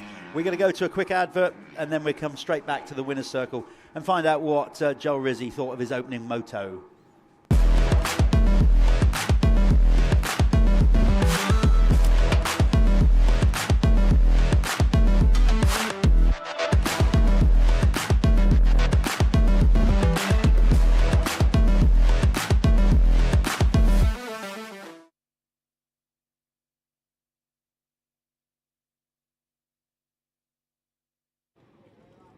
MX2 race there. So as the track broke down a lot since qualifying, obviously visually it looks pretty tough. Oh yeah, for sure it's tough. You know, Docks is known for its square edge and it can just catch you out wherever. And especially with the heat, you know, you've got to concentrate on your breathing. But I think a big thing out there is line choice. There's a lot of lines where you can completely miss every bump. Okay. And that's really what I was doing in that race. I seen Billy and Tommy, they were having a battle. I was just trying to look for lines, save a bit of energy for Moto 2 and hopefully do the same thing again. Yeah, I suppose obviously being at the front of the start made it easier for you to control the race, and it sort of came to you. Yeah. When you're managing a race like that and you're seeing a battle behind you, do you feel that pressure, or was you well in control of what you were doing? Well, I knew how important the start was, and if you see me on the start, my leg was off. I wanted to get that whole shot. I knew how important it was here, so I could control the race. You know, I was nearly 2 seconds quicker in qualifying, so I knew my pace was there.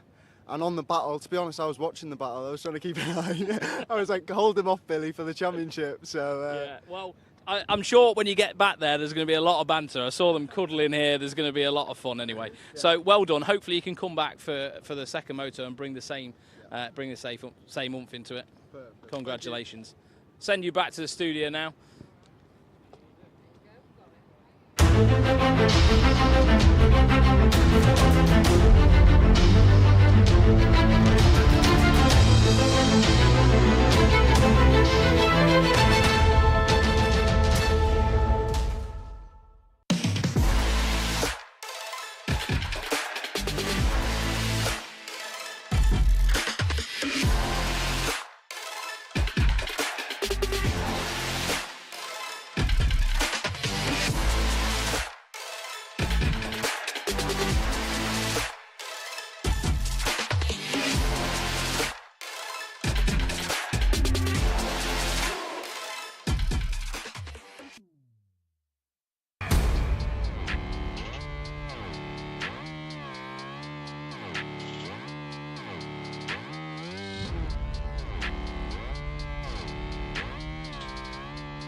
Everything I try to make it look like it's going 200 miles an hour. That's my whole goal here.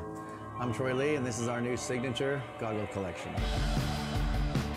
We've been doing collection probably for about 15 years with Oakley, doing a couple goggles every year, a couple pairs of glasses every year. My love is my motocross team, and so first off, we probably have more red in line, but then I always like to throw something weird in. You gotta freak them out a little bit, you know? American flag, stars and stripes always work good, so we add a little bit of metal flake to the oval here and add a little bit of chrome to it. Really, I'm always more excited about the next one I'm working on. It's like I can't wait to get to work and start sketching some new ideas. My name's Troy Lee. I'm the owner of Troy Lee Designs, and super proud to be working with Oakley. They make the most beautiful product on the planet.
Hi, I'm Jake Nichols and I race the Honda CRF 250R for Honda Racing MX.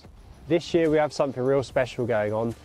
Honda have the CRF 250R Cup, which will be running alongside the Fastest 40 and AMCA Championship. The Cup gives you the chance to win a brand new CRF 250R by winning either of the championships. But there is more than one bike to be won per championship. The rider that shows the best racing attitude throughout the year will also win a brand new CRF 250R. So 2 bikes per championship. That's 4 bikes that Honda have put up to be won this year. It's not just bikes that will be won.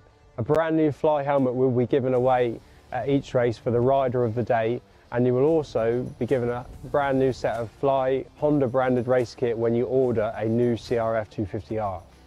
Head over to the Honda website and follow the links to get registered today.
up, pick it up. You see the drip, yeah, I'm fitted up. Hop in my car and the giddy up. Secure the bag, yeah, I get the bus. Pick it up, pick it up, pick it up. You see the drip, yeah, I'm fitted up. Hop in my car and the giddy up. Secure the bag, yeah, I get the bus. Pick it up, pick it up, pick it up. Ooh, I've been on the flex since flex on. Neighborhood all in your eardrums. I ain't never scared like Bone Crush. Boy, I got God, don't fear none. My line busy, take no calls. Feels like I don't have no flaws. Right what I need.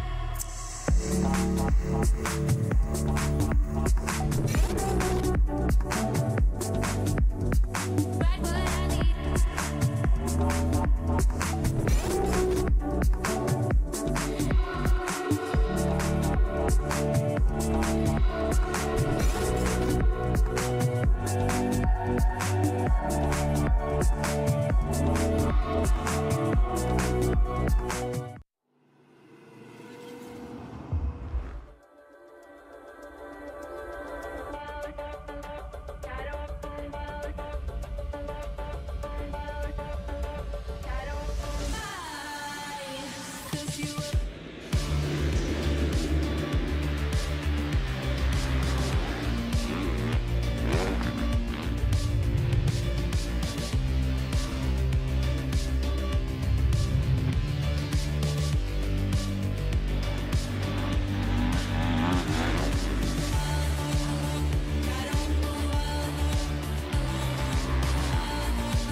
Welcome back, everybody, as we get ready for the Apico Pro MX1 class. As we said, Joel Rizzi taking a nice race win in that Liat Pro MX2 category. It was a Kawasaki trio up front with Billy Askew just about holding off Tommy Searle for third. So that sets up very nicely for the second moto. Let's go to the Apico Pro MX1. Just try and find the qualifying times here. So it was Conrad Muse, number 426 on the Crendon True 7 Honda racing machine that went quickest of a time of 1:44.099 ahead of John Adamson on the Lexa machine. Lexa, great effort over there with the setup, and as I said, racing the ADAC series as well in Germany. So really putting a lot of effort into their racing this year. John coming in second, 2.6 seconds behind Conrad. Conrad's teammate Taylor Hamill riding the 450, the MX1 bike with us here at the Motul Fastest 40. He was third, 3.01 seconds behind Conrad. Martin Barr on the Apico Honda came in fourth position, rider number 50. Fifth in qualifying was number 41, Tristan Purdon on the SC Sports Home machine. Rider number 6 in sixth was Carlton Husband. He was 3.6 seconds off the lead in qualifying on his Phoenix Tools Even Strokes Kawasaki. Then we had Jamie Carpenter getting a bit more up to speed. He's had a few little gremlins with since switching over to the Kawasaki, so he'll be hoping for a good ride today for the Dirt Store Kawasaki team. Chris Mills, number 27. Good to see Chris back with us with the Mills Racing Power machine. So that was 8th. 9th was Brad Todd, and then running out the top 10 was Stewie Edmonds. As they come out on the sighting lap, here they're going to just have a little cruise round, see how the tracks develop. While they're doing that, we'll treat you to a little advert from one of our many incredible sponsors that make this live stream happen. Don't go too far away, because we'll be back with the gate drop for the Apico Pro MX1 Moto number 1.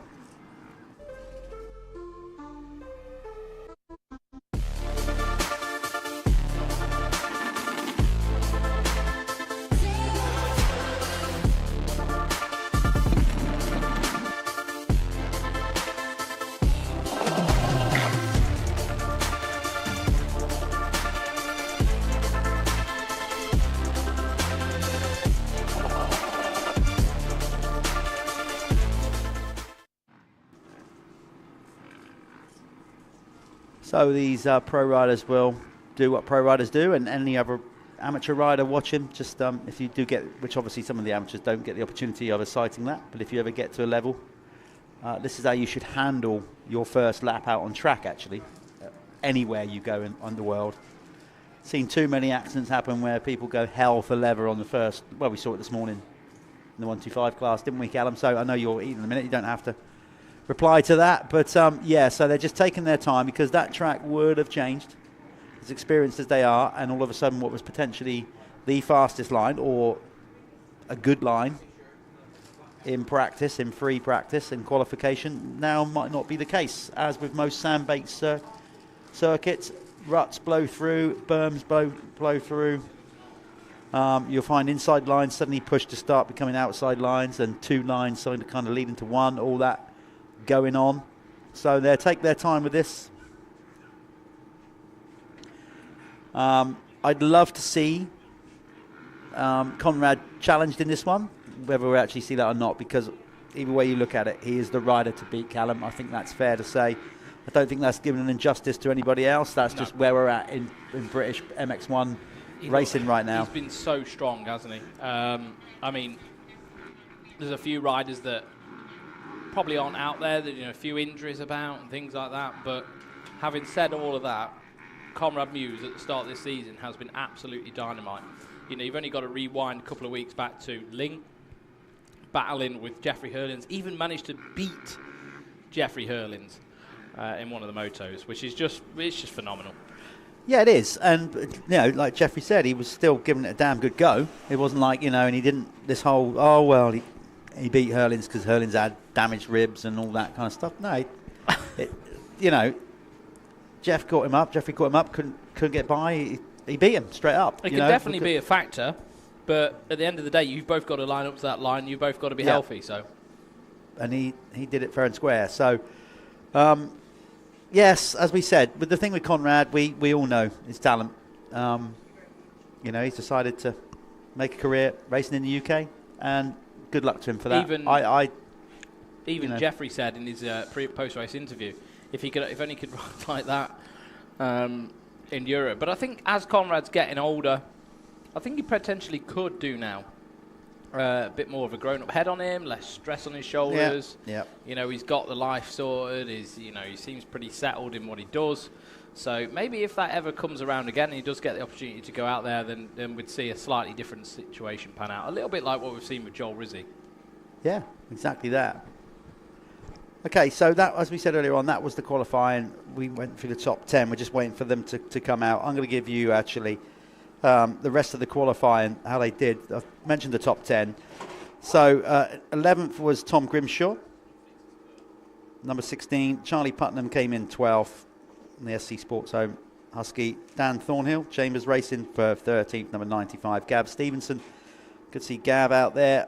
He was 14th. Louis Kessel was 15th, rider number 7. Tom Murphy, now in the MX1 class. God, where did that time go? Can remember him coming through in the 85s, and now he's out there in MX1. Richard McEwen, the Ulsman, number 22 in 17th. Jaden Ashwell from Zimbabwe, obviously spending his summers and time here in the UK. Great addition to British motocross. So Jaden on the AJP Suzuki was 18th. Callum Green on the Crendon True 7 Honda racing machine was 19th. Christian Watley, former British champion, out there turning the wheels again, not putting too much emphasis on it. He'd do the best he can, but he just wants to come out there and enjoy riding his bike. He's got nothing to prove. We all know how good Christian was in the height of his career. Then we got Jake Preston for 21st. Aaron Patstow, number 150, came in 22nd. Harry Bradley, 23rd, number 48. Then we had Aidan McDonough, 24th. And Jake Winwood, 222, came in 25th. It's hot down there. The umbrellas are up. Do you know what? I was so flabbergasted with how calm and collected and not tired Joel Rizzi was after that. He's fit. He's got himself stupidly fit. It's actually embarrassing. Yeah. I mean, I know we're older than him and we don't have to be trained athletes like that, but still. I got more of a sweat on walking to the Yeah. to Than he did. Than he in did 25, doing- in yeah. nearly a 30-minute moto. It was just no problem. Very good. Maybe we should have had we shouldn't have had the full fat Coca-Cola after all. Yeah, there is. I saw a diet one. Yeah. kicking around Either way, other soft drinks are available, by the way. Okay, so we're getting ready for this. It is obviously we've gone past midday. It is now 21 minutes past 1. So, yep, we and it's only going to start getting hotter, I should imagine. It is. There is Conrad Muse, just picking his gate. Getting a similar sort of place to where Jamie Keefe was a bit earlier on. I've yet to find the time. Plus, I also keep forgetting a bit to stop sucking in because we're having a picture taken. Getting the crumbs off me. What I was going to say is I've yet to find out or ask DT and the team over there with the black livery on the bike. Why have they changed from red to black? Yeah, a bit of an odd. Yeah, because you'd think that. I mean, the support team last year was black, wasn't it? And then their main team was red. You'd have thought that Honda would be pretty insistent on red, but we're trying to pin him down over the weekend. Maybe we're going to ask that question at some point. Maybe it comes down to the pound notes. But one bike that is red there is Marty Barr's a Pico Factory Racing Honda with the number 50 on it. Yep. There's number 2, John Adamson, who was second quickest in qualifying. Next to him was the third quickest rider, Taylor Hamill. 91 is Charlie Putman, who threw out his regular signatory knack. Given the opportunity, he always likes to get at least one in the day. Unreal. Oh, I watched Minio's and doing it there as well. He just loves it. He enjoys life, doesn't he? He does, and we love that. He's a genuine character, and we need more Charlie Putnams in the sport. We do. We need more Charlie Putnams in the world. Yeah. Not too many. No, yeah. Okay, we are getting very close here. As I said, it's going to be, they've all done their signing up. They're all getting lined up. In a minute, we'll be under green flag. And, of course, once that green flag goes up, we're under race instruction. For example, if you had a bike go or something like on the gate, you get limited time to get it replaced and all that kind of stuff. There's rules and regulations under the ACU that we abide by. That was the 95 of Dan Thornhill just getting ready. And the gate for this race is going to drop any minute. As soon as like Jeff said, the green flag is waved. Looks like it's gone up. I was just going to give some props to the guy that was stood in the foreground of that shot just then, but I'll do that later on. That's Mike, our banner man, who gets all this thing done. But here we go. This is a Pico Pro MX1 gate drop. Who's that ripping down the pipe? That looks like John Adamson, I think, with the Holy. But can he? Oh, he just about brings it back in. I'm sure that's John. A bit difficult to say for us at the minute because, again, we're getting a pretty big old glare back on the monitors here. But, yeah, that was John Adamson with Martin Barr, it looked like, in second.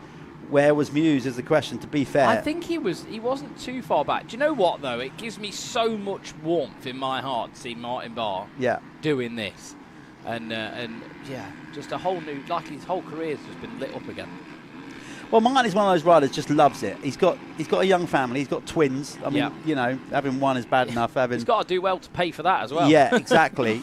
But I hope that he can find the energy and love it much to keep going for as long as, say, like Brad Anderson did, like into 40 years of age and that kind of stuff. He's still, listen, he knows how to ride sand.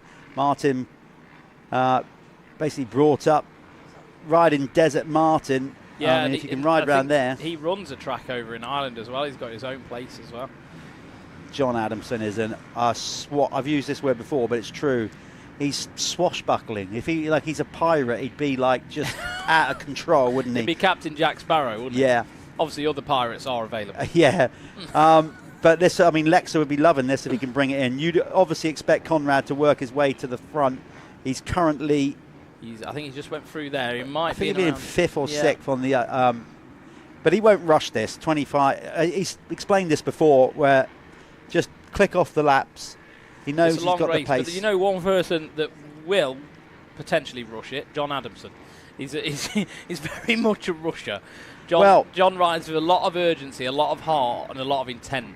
Yeah. He's definitely caught him out in the past.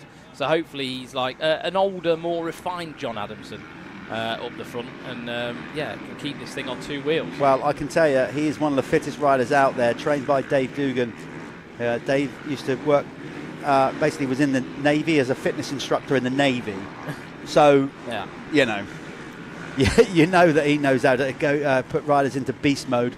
That is somewhere I'm never going. Yeah, I did a session with him once and once only.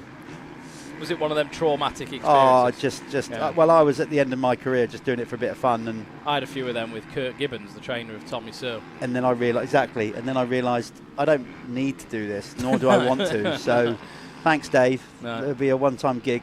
I used to try joining in sometimes with those lot, and it's the level that they have to train to be like sort of in GP shape is it's ridiculous, isn't it? Well, there's Conrad making moves. It looked like he was making moves, whatever you want to say. There he is. On Tristan Purdon, did he get by? Don't think so. I think Tristan will be on the inside coming into there. Yeah. Conrad already starting to go about his work here. Let's see how he works this circuit. See how he undercut there, went out wide, and then buried the gas though, didn't he? Yeah, but he didn't follow the outside all the way around. So he's obviously trying to work the circuit and already start to generate and make his own new lines. He's very good at using his legs as well. Like good technique with the legs. Pumps the bike, keeps the traction down on the ground. Obviously, well, there's Purdon picked off quite comfortably. Oh, and there's Barr. Step up nice and clean. Wow. As well. Barr was on a bad rhythm down there. Yeah, that was a 2-for-1 deal there, wasn't it? He absolutely just kept that thing lit round the outside, carried all the momentum, and then had the momentum to get over that little step up we were talking about. Yeah. He's wasting no time here. Chase down John Adamson. It's what we expect. It's what it's what Dave Thorpe expects as well. That's Honda, what he's paid to do, you know. Everybody. What we need to see now is people obviously rising up. You know, that's it. That's the benchmark you've got to get to. So there's always that man every now and again that raises the bar. That's the whole point. You know, that's what has to happen, isn't it? That's how a sport evolves. So the top 10, we haven't unfortunately got timing on screens for you today. We've had issues with timing beyond our control. But John Adamson is currently leading. Conrad Muse now up to second. Tristan Purdon for third. Martin Barr now down to fourth. Stewie Edmonds with a solid ride in fifth. Carlton Husband, number 6, is in sixth. Taylor Hamill is now up to seventh, ahead of Jamie Carpenter for eighth. Tom Grimshaw, number 16, is in ninth. And then Chris Mills rounding out the top 10. 11 to 20 reads Brad Todd. Dan Thornhill for 12th. Gavin Stevenson is 13th. Tom Murphy, 14th. 15 is Louis Kessel. Christian Watley in 16th, ahead of Jaden Ashwell. Callum Green is in 18th. Richard McEwen, 19th. And Charlie Putnam rounding out the top 20. Just while you were talking there, we've had a change of the lead. Conrad Muse is now in the lead. And I've just had this thought there. So we've got Tristan Purdon there in third place, I believe. Now, these conditions and these temperatures are going to be very suited to Christian. So it'll be quite interesting. If he can hang there, maybe with John Adamson, or even get round John, he could be really putting himself in a strong position for the end of the moto. Yeah, coming out of South Africa, they have certainly, I would say, more hours of sunshine than we are blessed in good old Blighty. But of course, they don't have probably quite so many sand circuits out there, a bit more hard packed. But Tristan, he's moved over here. He's embracing it. He wants to further his career by being in the UK permanently. And over the last couple of years, he's definitely come on strong. Oh, big time, yeah. And, of course, a Red Bull athlete as well. Yeah, and like if I asked him last time we were out, actually, wasn't it, at Foxhill, if he sees it as a stepping stone. And obviously, if it is, if he can raise the game here, his ambition is to go and race GPs, and why not? Yeah. But I think our domestic series are on the high end of things and on the global spectrum. So it's definitely a place to come and get that experience with probably a deeper field. I imagine obviously the South African series is no joke. No. But we do have quite a deep field to a competitive field out here. Well, you can see the inside-outside Purdon trying to carry that momentum, and Adamson riding all the tight lines ahead of him, number 2. With all due respect to Conrad, he's now got into the lead, so we will probably focus on stuff going on a bit further back, because you would now expect Conrad with a clear track. In fact, look at that, he's already broken away. Made a big gap, probably 4 seconds or so already. Well, last lap around, look at that, Conrad was 3 seconds, 3.2 2 seconds quicker than any other rider on track. So there you go. That's suddenly I why. think it's closer to 6 now. Yeah, and that was while he was making moves as well. Yeah. So still not a shabby ride at the minute for the number 2 of John Adamson. He's going to be happy if he can bring this one home. Obviously a long time to go. We're not even halfway through this race yet. Is that Jamie Carpenter? Yeah, the 184. Jamie Carpenter, where's he sitting at the moment? He is in 8, so he's moving up the field slightly. Yep. Taylor Hamill is also on the move, as is Carlton Husband. Carlton, another rider that's supremely fit. Trained by Yanis there at Olympus Pro. Yeah, he's got a lot of aggression and a lot of fitness. Someone else having a good ride of notice as well. The number 162 of Stuart Edmonds in 7th at the minute, so he's just ahead of Jamie Carpenter. Of course, just going back to Carlton Husband, he was last year's MX2 champion when this was obviously still branded as the Michelin MX Nationals. So this for sort of first year racing in anger, I guess, on the 450, and look at him go at it. Brilliant battle. Yeah. There. 2 Kawasaki riders battling for top dog, really. Yep. By that I mean the top Kawasaki rider in this class, because that's what they're battling for. And it looks like Carlton might have made that move stick, has he? No, Jamie fighting back on the Dirt Store Kawasaki. So it's the Phoenix Tools Even Strokes Kawasaki of Carlton Husband, just ahead of the Dirt Store Kawasaki at number 184.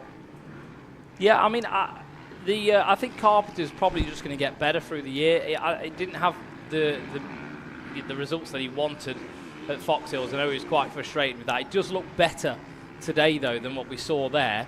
So definitely improvements in the right direction. But Jamie Carpenter he's going to be learning that bike, isn't he? There's going to be a lot going on. Like obviously, doing your whole winter prep on a different brand and completely different bike, being an Austrian bike. Yeah, probably it takes a little bit of adapting. Yeah, and he hasn't had an off season on it, has he? So he's going to be they're going to be doing basically sort of R&D. They'll be testing, yeah, I imagine, under race conditions, I guess, as he finds his way of what settings he prefers, and like we've seen in the Supercross this year with like Chase Sexton and stuff. It's very hard to be at the top of your level. Yeah. When you might be thinking, oh, that shock's not quite worked, maybe we should try this setting, etc. There's a lot going on. There's a lot to these motorcycles to make a rider comfortable. Saw a quick glimpse on the screen there of Tom Murphy. So as I said, Tom now in the MX1 class. He's a young rider, but he's a big lad. He was always quite big on an 85, to be honest. So an MX1 bike will suit him better. Seems to be getting the grips of it pretty well. There's Carpenter, Dirt Store Kawasaki, trying to get back at Carlton, who's moved up into Carlton in 6th. Chris Mills, number 27, he's gone up a spot past Tom Grimshaw into 9th. The top 10 is Muse, Adamson, Purdon, Bart, Hamill, Husband, Carpenter, Edmonds, Mills, Grimshaw. Yeah, so Carlton Husband and Jamie Carpenter both moving past Stuart Edmonds now. So knocked him down the order. So Stewie maybe feeling the heat.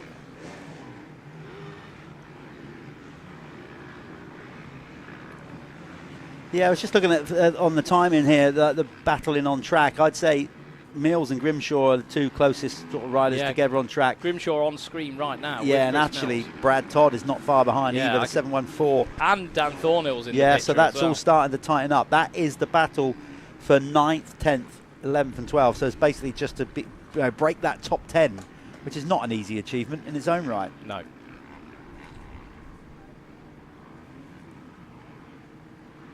Now is Taylor Hamill on the screen, and we're back to Tom Grimshaw on the Apico Factory Racing Honda. Both these guys seem to have really adapted to that team really well. I think Dylan has done a good job of putting that team together for this year, hasn't he? He's definitely picked two great riders to front up the squad. Well, they've got history with the Apico team as well. You know, Tom coming through youth racing was heavily supported by Apico. So he's kind of come home to the team regarded in adult racing, and Martin obviously been with them the last few years when they was on Husqvarna. Yeah. Obviously Martin bringing a lot of experience to the table as well. Obviously, last year it was Stuart Edmonds and Marty. It was 2 Irish guys. I imagine that would have been quite difficult for the team to manage as well. Obviously, having 2 riders that are overseas. Yeah.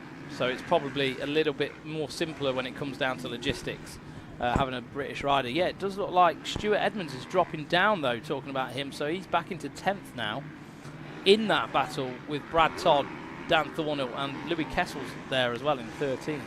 Yeah, it'd be good. I'm not sure if we'll be able to pick him up on track, but to give Chris Mills a bit of airtime, because we haven't seen Chris in the UK for quite a while. As I said, he went to live and ride in Belgium and Holland over there and been doing like the ONKs and stuff like that. So he's having a good ride. He's pushed it up. I haven't seen Chris with my own eyes on a 450.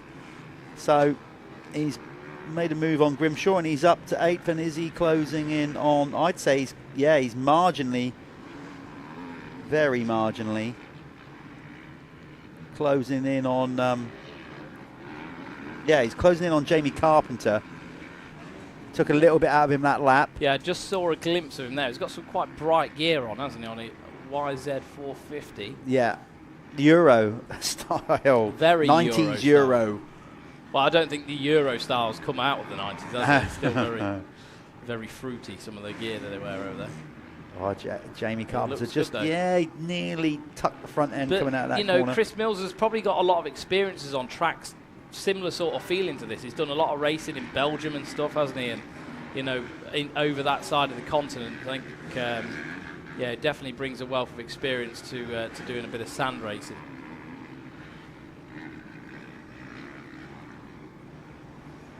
Jamie Carpenter just holding his own still, though, there, just behind Carlton Husband at the minute. For you Conrad Muse fans, you're not seeing much of him, basically because he's just checking out. He is now 14, nearly 15 seconds, well, 14.901 seconds ahead. If anything, we need to keep an eye on the battle for second because John Adamson has still got Tristan Purdon breathing in his exhaust fumes. So the Lexa racing machine, John out there on a Husky, is also being chased by Tristan Purdon on the SC Sports Home Husqvarna, and there's not much in it at all, 1.16 seconds. So we'll get to that and hopefully pick that up soon.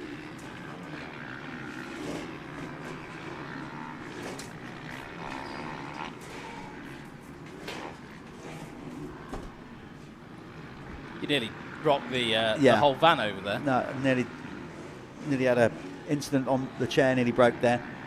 If that's not a sign, I don't know what is. There's a homeless man coming into the thing. Just mute me a second.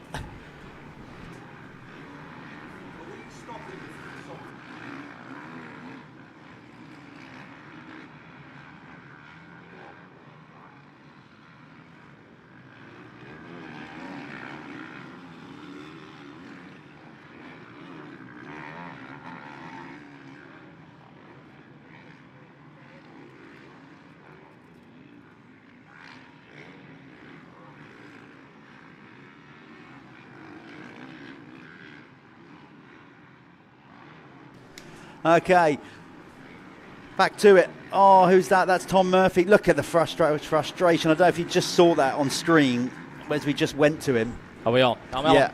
So I think he's got a bike issue, and he was doing the incredible Hulk. Yeah, squeezing the atmosphere. Squeezing the atmosphere, yeah. Squeezing nothing. He was clearly frustrated. So Tom looks like he's going out. Adamson has taken a dirt digger. Or there's a bike issue because he is rapidly dropping down the leaderboard here. He's gone out of second. That is a shame. Can't see him. I don't know if we can see him, find him if he's parked up or he's actually... Well, he's still dropping like a stone. It must be before the finish. Yeah, he's... Okay, so the new running order is Purdon, Muse, Purdon, Barr, Hamill, Husband, Carpenter up to 6th, Mills... There he is, mechanical issue. He's pushing the bike. There he is. Oh, God. What a shame. What a shame. What a shame for the Lexa team. There he is, just isolation, despondency. Is that him? No, that's Putnam. That's number 91, Charlie Putnam. So Putnam's gone out with a mechanical.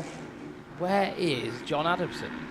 Still dropping down. So he's either gone out of this one completely or he's still on the dirt somewhere. Trying to find him on circuit. But anyway, that clearly tells you that Purdon Okay, he pushed the bike off the track, so he's already exited the track. So that's what we're hearing. So 2 Husqvarna's expiring. Yeah, not good for those guys. And there's Charlie with his dad, Clinton, explaining what's gone on there. Never cool when you put all that, well, for everybody, for the team, for the mechanic, for the rider. But and then also, like, as a team, obviously you see Charlie having an issue there. You know, you then got Tristan Purdon there in second, and then all that will be going through your mind is, wow, so if Charlie's bike's let go, is it something terminal? Because could it be a defective valve? Could it be, you know what I mean? Like, that'll all be going around the mechanic's head thinking, oh, I've said it before, and I'll say it many times, I'm sure. You know, kudos to the mechanics. I'd never want to be one. No, I just wouldn't want that level of responsibility. There's a lot of responsibility. I just wouldn't want it. Sometimes it's not the mechanic's fault. I mean, all these bikes, I mean, are heavily you know, tuned. They're not stock out the box machines. So, you know, you could be using slightly different valves, different ECUs, different camshafts, different cranks, different, you know. And if something's got an issue, that could be through your whole fleet. Yeah. You could be thinking, oh my God, you know, which other bike's going to let go next? So there is so much pressure when it comes down to that role. And your rider's safety as well. It looks like Carpenter is coming back. He's coming back, but Carpenter, like, he is a very is. fit He's only kid. No, you're right. He's won, but he's keeping. This is another brilliant battle. So we did have that battle shaping up between Purdon, who's now in second, and Adamson. Obviously, Adamson's gone out with a mechanical issue.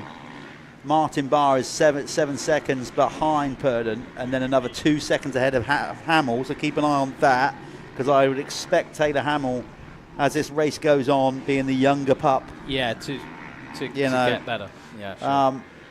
So he's in fourth on the Crendon True 7 Honda racing machine. Husband, rider number 6, in fifth, and he has got Jamie Carpenter. We are reeling him back in again now. Yeah, they're both still sort of evenly matched, aren't they? Yeah, but the thing is, Jamie cleanly over that as well, carrying a lot more momentum down that back straight. Look at the difference there. Yeah, what a difference that made. That all started from that first section, and he's pulled. Massive difference. Yeah, that's a lot. Okay, so this is that split section inside out, and it's not until there that you've got the option. You can still get to the inside from the outside, but it's so difficult to get there that they kind of... I actually thought that line that Husband was on actually flowed a lot better. You saw Carpenter had to almost stop a little bit. Yeah. Good racing. He's closed him back in. He's digging deep here, Jamie Carpenter. And of course, bit of history between these two from last year's championship. Yeah. Yeah. And don't need to delve into the full details, but there was some definite needle between these two. And both being on the same brand as well. I mean, they're not necessarily teammates, but the saying always goes, you always want to beat your teammate. But you definitely want to be the top dog on the brand as well, because, you know, Kawasaki UK will want to put out marketing after this event and things like that. If you're the fastest guy on a green bike, you're going to be the one in the magazine. So that helps you out with the sponsorship and income and everything else that these guys rely on. That inside line there seems to be working, I think, a bit better than the outside, but of course that could change as we go on. Conrad Muse, we will pick up with him. He's obviously going to get a load of name checks, credits, and all that kind of stuff. I'm sure the guys at Honda are like, well, come on, show us our guy. But at the same time, he's 22.46 seconds out in front and riding around on his own. So we will definitely come back to Conrad as we wind this thing down. We've got 4:19 left on the clock, plus 2 laps. Yeah, it looks like Carpenter has dropped back a little bit. There is Conrad Muse. Got to say, Conrad, he seemingly, I wouldn't say he was in a hurry, but he overtook me on the M6 on the way up. But the whole M6 was just, you know, poodling along anyway, so he wasn't speeding by. But let's just say he was putting on some race moves as we were cutting through the traffic. That's all I'll say. As long as it was off the hard shoulder. Yeah, it was. You know, he didn't do none of that, those sneaky lines. No. So just putting Christian Watley back a lap there. That's a blast from the past, isn't it? Current British champion. Yeah. Passes laps ex-British champion. Yeah. Could be a magazine clipping. As I said, I don't think KW will be too worried about that. You know, he's just enjoying. If he was, I mean, because there's no need for him to come back riding. Nice you know, to as see I him said, back. he's not. Yeah, he just He's missed it. He wants to be back on the scene. And he won't push himself to do anything stupid. It's nice to do it when you're a bit older and your life settled down and everything's sort of going well. Why not swing your leg over and do what you love? Exactly. He's had the guys at Dirtworks help him out. But I believe that Honda is actually his uncle's. Steve, oh, really? Yeah, Steve Ruddock's Honda.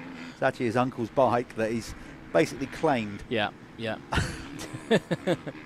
I'll have that, Steve. You're not doing it justice, Steve. Yeah, I'll have that. Yeah. So a masterclass as we would expect, and as I said, it's going to take a lot. It's not beyond the realms, but it's going to take a lot for the rest of this pack to get up to the level of which Conrad Muse is currently at. Look at that. I was watching on a different screen. I mean, there. It's no secret that, like, you know, even talking to the likes of Tommy and stuff, they knew that there was no chance to even compete with him, like, because of how strong he was going to be coming into this season. So he really, really is in a level of his own right now. So fair play to Conrad for doing that and stepping his whole program up. Obviously, everything's working out for him just as he expected it to. But looking picture perfect right now is the 4.26. So Conrad runs his like sort of youth team as well. So a lot of, you're seeing, if you're looking in the program, there'll be all sorts of riders that are on the 4.26 Academy. And there's a load of Conrad Muse apprentices out there as well, which is nice to see. And nice to see Conrad kind of giving a bit of time back to the sport. I don't know how hands-on he is. I think he helps them out a bit more in the off-season. Yeah. You know, like with tips, and they go riding together. The likes of Joe Brooks, for example, that's signed up to ride with him. But I think once the season gets underway, of course, he's got a job to do himself. For sure, so. but I think like doing, you know, going down the domestic route and doing what he's doing, he probably has got a little bit more time to devote to doing something like that as opposed to when he was doing Grand Prix racing. Well, he's still got a packed calendar here in the UK because obviously he's doing, you know, the Dirt Store ACU British Championship. Yeah. He's doing, obviously, racing with us, the Motul Fastest 40, powered by Michelin. He's doing the Scottish Championship, which they're doing great things up there in Scotland. Yeah, and then probably will do other things as well. Yeah.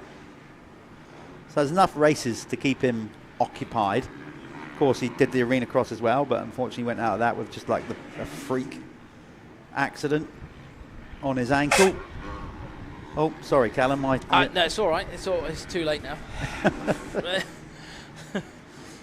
My apologies. That's because Callum couldn't reach the mute button. Yeah. So we've had to move everything around. I don't need to be Stretch Armstrong over there. I need a little stick. So it is Conrad Muse still leading Purdon. He's a solid second. Now he has, well, Taylor Hamill has now gone past Martin Barr as we thought he might.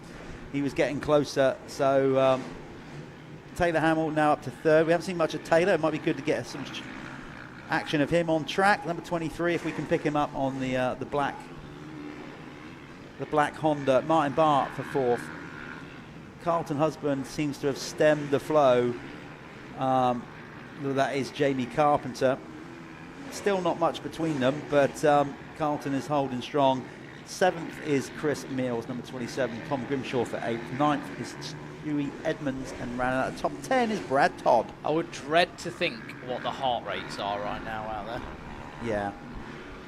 Oh, they'll be feeling it now. We have into the when Conrad comes around. We're not sure if he's actually on his last lap yet, but the time has elapsed. So 2 laps to go here for Conrad Muse and the rest of the field. I think he's just taken the 2-lap board. We don't know because obviously we weren't sure where he was on track, but the time had elapsed, so he's at least got another lap, but I think he's got 2 to go here. Well, we'll soon see. There's Taylor Hamill. There is his teammate, Taylor Hamill, yes. Doing a very good job as well in in third place right now. Yeah, because really he's been signed up to the team to be the competitive rider in the British Championship for the MX2 category, but we all know, even by his own admission, you know, he prefers the 450. He's a big lad. He's a big, strong lad, you know, and he prefers the power of the 450. So He looks quite suited to it. Yeah, I'd love to think. I don't know if there's pre-arrangement in place with a contract or anything like that, but obviously if he performs to a standard in MX2, then maybe the team and DT will give him a ride in MX1. Like a bump up, yeah. For next year. Because, I'd love to see him in this class permanently, and I think that's where he'd prefer to be. Yeah, well, he looks like he's in control, doing a really good job right now. Top 3, 2 riders on the Crendon Fast Track Honda team, powered by True 7. There's Conrad. Oh no, was that Conrad or was that? Was it Callum I Green? don't know. Anyway, but you can clearly see the board. 2 to go. There is Conrad Muse. So 2 laps. Oh, there you go. So he did miss it. He must have missed it, not by much, but went over the line. So this is going to be a long moto. This one, if he's only just taken because the time ran out some time ago. So he must have just missed it. He would have done. Yeah. Yeah, so they're going to have to so do this is probably going to be 2 minutes. It'll be close to half an hour. Well, we're on. Look, if it's 2 to go, he's crossed the line with 27. There was about 27:35 on it. It could be. So this is going to be over a 30-minute moto. Yeah, that's a proper. Yeah, now we're going back GP to the glory days. Moto, yeah. 40+2. And the track now looking absolutely savage as well. I mean, like, not in a bad way. From a spectator, it's great. It's amazing to see it. And do you know what? I've been surprised how many kind of passes we've seen as well. Like this morning when I was looking at the circuit, I thought, oh, this is going to be a bit, bit start crossy, but fair play to the guys at the team here at Preston Docks. They've designed a track that, does encourage passing opportunities and does encourage good racing. So, yeah, fantastic place, fantastic venue that they've put together. Yeah, there's Taylor Hamill down the back straight, that section where, like, again, not finding the momentum to get over that little step up, even on the 450. So definitely makes a big difference. That would have cut out a lot down there. Okay, so I think we've got 1 lap to go. I'm going to go and get in position to catch, hopefully, at least one of them in the winner's circle, because they've all been riding past it, being forgetful that they've got to come there. But anyway. Let's go and hopefully speak to Conrad Muse and the top 3. Callum will bring this one in for you, and let's see what they've got to say. Yeah, so as you can see there, Conrad Muse leading the pack round. This is going to be, well, he's kind of halfway through one of the last laps. We've got probably 1 lap to go. I'm pretty sure it is 1 lap to go just as he crosses the line this time round. And as Jeff was saying, this is going to be a super long moto. We're now 29 minutes into this one, and the riders are definitely going to start feeling this now. So is he going to just tick off another lap just in a moment?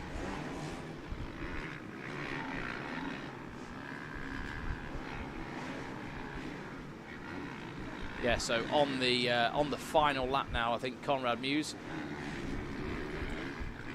We're now ticking over half an hour, just like we predicted. And still looks in good form. It'll be interesting to see how he is when he actually speaks to Jeff in the winner's circle, to see if this heat has affected him at all. But he is super, super fit. Do you see him go through there? To still be riding like that on some of the last laps of the race is absolutely amazing to see. And there we are, checkered flag taken by Conrad Muse. And it was over 30 minutes and well over 20 degrees here today. So super hot race, very physically demanding, and Conrad Muse put in a massive show. And there is, I think, Tristan Purdon.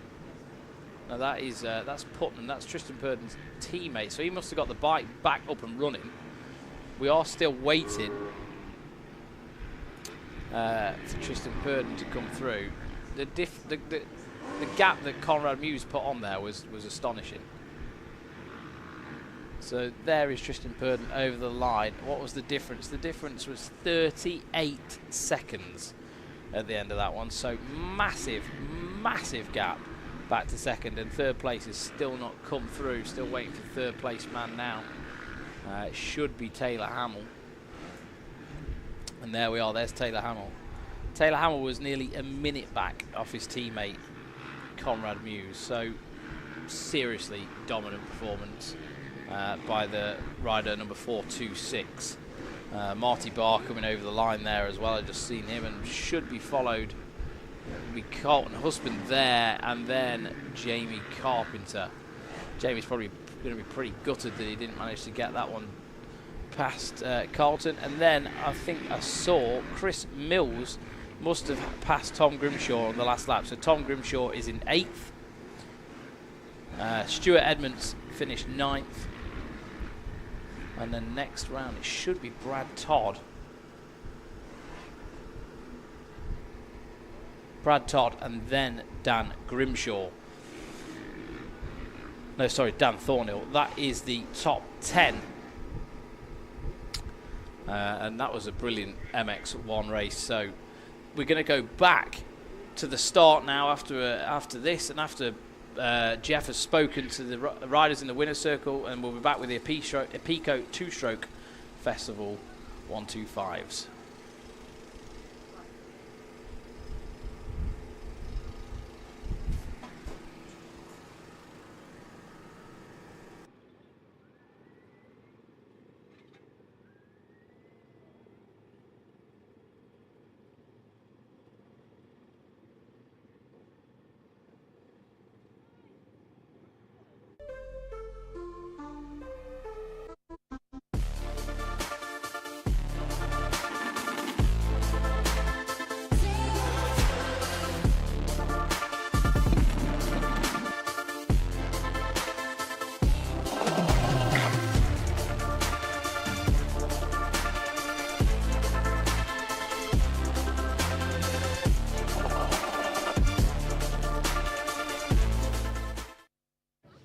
Right, we are here with a winner in the MX1 category, Conrad Muse. Just wash your face, a bit of dirt on your face for once. You just barely sweating, but you've just said how good the track is. Just tell us a bit more about it. Yeah, I don't really know. I'm just having a bit of pop off the start. Haven't had that in a long time, so I'm obviously doing something wrong. It's definitely not the bike. I mean, the bike's been incredible off the start, every single start this year. So, yeah, I need to make a few adjustments to that this next race, just to make my life a little bit easier. Didn't get the start that I wanted, but we fought through. We found some good lines. The track is so hard to pass, but I was just going everywhere that the guy in front of me wasn't. So one out of the 10 times it was going to work, and it did. And we got in the front, and the track is so good. It's rough, it's bumpy, it's everything that the UK needs for our riders up and coming. And yeah, I'm gonna use this as as an extremely good practice day, and get 2 solid motos under my belt. And now with the extra free practice as well, it's a lot more riding in the day. Yeah. So with the heat as well, it's going to be a tough day, but I'm going to go back, freshen up, and we're going to come out swinging in the last one. And you just missed the 2 lap to go, so that ended up being a bit longer moto. I mean, you obviously ready for it. Some of the others are probably going, oh, I can't believe he did that. But like you said about the track there, so obviously for a first attempt, first build, Lee can go away, take advice from you guys, and it just needs a few refinements. I need to make it more open to racing, but the actual, like you said, the surface and the layout looks absolutely awesome. Yeah, for the first time, you can't complain, you know. For sure, some people are going to have some negative things to say, but the track is absolutely fantastic. Like I said, it's just what the UK needs right now. So I think he's done a hats off to Lee and the whole crew. They've done an absolutely fantastic job. And the difficult to pass bit is not such a bad thing. There's a lot of British tracks here the same now. Yeah. Ling's the same. Yeah. And it just makes you get more technical, and it makes you think about your riding more. So, yeah, I don't think it's a bad point at all. Okay, from our point of view, obviously this isn't going to happen, but can you get an even worse start in Moto 2 just to give us a bit more to shout about so we can see you work through the pack? No, I really don't want to. I didn't have anything on my goggles, and a whole shot would be so nice so I can just concentrate on my own riding. But it was good to get in the mix. Yeah, it's good to get in the mix with them guys. Some of them are wild, and I don't like being in the mix there. So get me out front, and let's have a good race. Okay, we'll go and get yourself cooled down, get some water in. I'm not sure if we're going to keep rolling here, but let's do that anyway. Off the race minute goes. We're going to get Tristan to pull in. That'll do you, Tristan. Nice, good stuff there. Another solid ride, Tristan. Bit more like home, is it, or not? You're used to hotter weather than we are, surely. Yeah, this is like home, nice and warm. Track similar to home. We have a track similar, like tight like this, but not sandy. But no, whereas like Conrad said, it's hard to pass out there, and I was behind number 2 and just finding a way. And then he made a mistake. Then he tried to push me off, and then he fell. It's racing, but yeah, I was struggling a little bit out there. Hopefully I can change it around for the next one. Okay, a tough question to ask, but I'm going to ask you anyway. What's it going to take to bridge that gap between you and Conrad? You're getting closer, as in, what I mean is you're getting established in the UK now. You're definitely a podium finisher, as we're seeing more often. What you got to do to try and get that gap up to that guy? I think just train a little bit harder and do the best I can. Some races I'm learning from him where we can, and just those little things I see, I'm doing it when I'm practice. So we have a good gauge with Conrad. But also we go to America soon, so hopefully that will help me with some speed and that. So looking forward to that. And yeah, thanks to the team, they've done a great job. Bike's good. Neil's built the rocket ship. Yeah, and I'm struggling to hang on. Well, mate, I've said before, you're a great addition to British motocross. It's great that you're here, and keep up the good work. Thank you so much. There you Cool. go. Thank you. There's Tristan. He's going to get himself all cleaned up, ready to go to try and bridge once he spins round. No worries. He's going to go back, try and get some homework in to try and bridge the gap to Conrad Muse. Don't go anywhere too far, because coming up next we have the Apico British 2-stroke 125 Festival riders coming up for their second moto. Beautiful sunshine. Let's get ready for the second block of racing coming at you very shortly.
Everything I try to make it look like it's going 200 miles an hour. That's my whole goal here.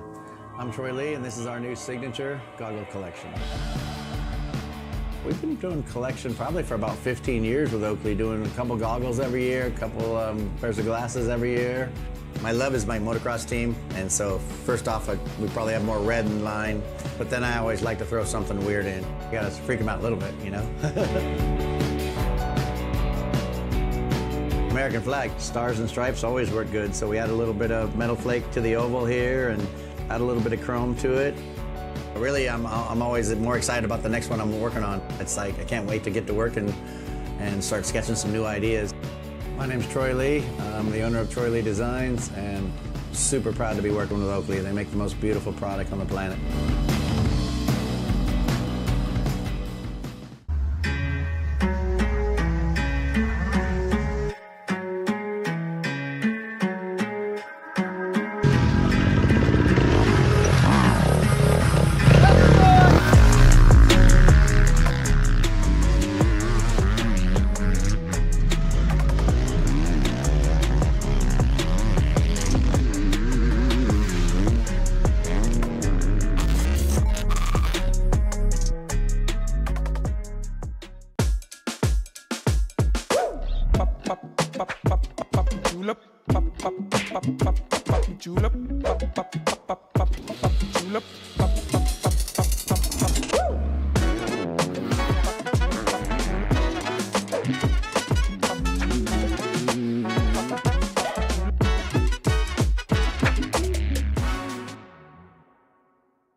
Hi, I'm Jake Nichols and I race the Honda CRF 250R for Honda Racing MX. This year we have something real special going on. Honda have the CRF 250R Cup, which will be running alongside the Fastest 40 and AMCA Championship. The Cup gives you the chance to win a brand new CRF 250R by winning either of the championships. But there is more than one bike to be won per championship. The rider that shows the best racing attitude throughout the year will also win a brand new CRF 250R. So 2 bikes per championship. That's 4 bikes that Honda have put up to be won this year. It's not just bikes that will be won. A brand new Fly helmet will be given away at each race for the rider of the day, and you will also be given a brand new set of Fly Honda branded race kit when you order a new CRF 250R. Head over to the Honda website and follow the links to get registered today.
See the drip, yeah, I'm fitted up. Hop in my car and the giddy up. Secure the bag, yeah, I get the bus. Pick it up, pick it up, pick it up. You see the drip, yeah, I'm fitted up. Hop in my car and the giddy up. Secure the bag, yeah, I get the bus. Pick it up, pick it up, pick it up. Ooh, I've been on the flex since flex on. Neighborhood all in your eardrums. I ain't never scared like Bone Crush. Boy, I got God, don't fear none. My line busy, take no calls. Feels like I don't have no flaws. Right what I need.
Welcome back. As you can see, our track crew out there starting to empty the reservoir a little bit.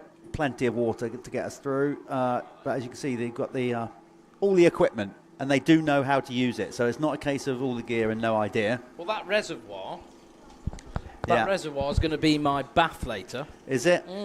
Because my camper doesn't have a shower. Oh, okay. So kept me soak out and kill all the newts with...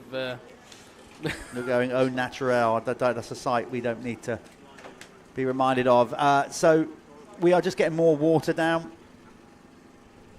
And then we will be back to basically the start of the second block. 2 motos for all 3 classes today. So it's going to be race 4 coming up next, which will be the second Apico 2-Stroke Festival British 125 Championship. There's the lake, look. There's the lake. There they are. Give everyone look, a wave, look. King. Hello. There they go. I'm not sure if they can hear us. Put both hands up if you can hear us out there. Put both hands in the air. Just give us a wave. No, they clearly can't hear us. Yeah, get in it. Yeah, go on, dive in. Dive in. Who dives in? Go on, one of you, go on. Go on, you're on camera now. You've got to do it. Look at that. Right in front of you. Fresh water getting pumped in. Wouldn't want to know where that water's coming from. But bright yellow shades there. Yeah. Oh, he's going for it. Oh, is he? Go on. Thinking about it. No. It's a festival feel. So, yeah, so it's all good things here. Good time here at Preston Docks MX.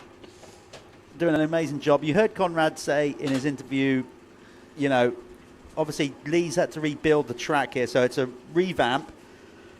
Can't remember, it was a good few years ago that we stopped riding on this part. Obviously they opened it back up as a practice track down the other end, deep sand, whatever. Yeah, because they have schools and stuff up the top, don't they? I think there's like some sort of charity, right? I don't know. There's activity centre. Yeah, for some certain, like, you know, underprivileged children and things like that.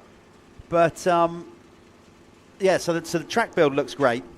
Conrad has said, to ride, brilliant, you know, and all that, and no doubt Lee is taking notes here. He'll go and speak to all the riders, you know, and you need to have you can have as many practice days as you want, but till you actually have a high-profile race meeting at a track, yeah, I agree. Then you really realise how the track develops and what the riders think of it. So I've just noticed as well, he's got one of them very nifty Bowsers, hasn't he? The American style ones that blows out the side and everything. It's all ready to go here. Yeah, and we said so. It's the Pico two-stroke festival British 125 riders. There's our medical crew there. Can everyone give the medics a bit of a cheer? Obviously, wouldn't be able to put on a meeting without the medical staff. So thank you very much. And quite right, you know. See, they're practicing what they preach there, staying in the shade. Yeah, staying cool. Hydrating loads, no doubt. Yeah, thank you very much to all the staff. Yeah, Callum's absolutely right. We just don't go racing without those unsung heroes that come along. Do they get paid? Yes, they do, of course, whatever, but they are always on hand. Look at them. There you are, taking the opportunity. Quick nap. To rest. I hope he's got his factor 50 on. And I'm not knocking him for that one little bit. And who wouldn't? I mean, I wish I was out there. I need it. The second this stream is over, trust me and Jeff are going to lie out here on the grass for a minute and just get ourselves together. So until then, I don't know if anybody's got any alcohol on ice, but if you can start doing that, somebody, that'd be great. Right, let's give you a rundown of what happened in race 1 in case you missed it. If you don't want to know, I don't see any reason why you should, but you might not want to know. TV now, plug your ears. Yeah, turn the volume down or walk away. Jamie Keith took the race win in the opening moto. He had a couple of falls, as did Josh Vell on the opening lap. And he took it by 5.1 seconds. Josh Vell came in second. Jimmy Marsden, he came in third, but the leading adult rider, because we basically separated the youth and adult. Yeah. So we've got 3 kind of championships on the go in one race. You've got the overall, which is everybody's in. Yeah. Everybody's in. Yeah. Then you got the youth, and then you got the adult. So Jimmy Marsden was third. Fourth was Matt Bayliss, another old boy. Yeah. Then it was Damon Stridham. Yeah, so we've got a good mix of the... Damon came back from like 10th as well. Yeah. Like he was back there. He had to work his way right forward. So he came in 5th. Will Haddock, 331 on the Popping Candy machine. He came up to 6th. Jake Walker, another good ride through the field. He kept chipping away at it, as did Ollie Bubb. Ollie Bubb made a terrible start. He was almost outside the top 20. Yeah. He worked his way up to 8th. So that was a good ride for him on the free flow Madison Crescent Yamaha. Then we had Max Harris, who was running quite near the front, top 5 first part of the race, but I think either faded or made a few mistakes. Yeah, well, I think some of the other guys like Damon, Will and everyone pulled through. Maybe it just knocked him back a bit. And then round out the top 10 was Charlie Richmond, who we saw had a little tipple over. I did see... Oh, hang on. Quickly, I did see one of the riders here, Rishi Roberts, on the floor over there asking me if we were having a break in between the motos. And I said, unfortunately not, mate. What do you mean? He gets 2... He wanted a dinner. He wanted longer. No, Richie, you don't. You've just had well over an hour to recuperate. I know he would have heard that. So, talking of recuperation, there's a chance for me and Callum to have a little beverage, a little drink while we go to quick advert, and then we'll be back hopefully with gate drop for the second moto of the Apico two-stroke Festival British 125 Championship.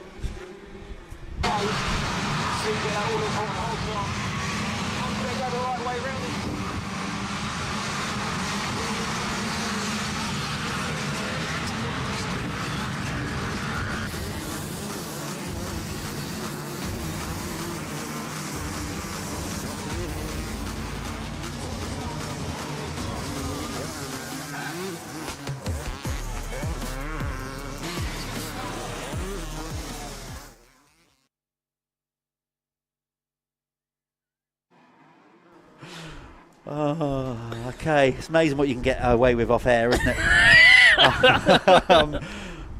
Right, we're back at it.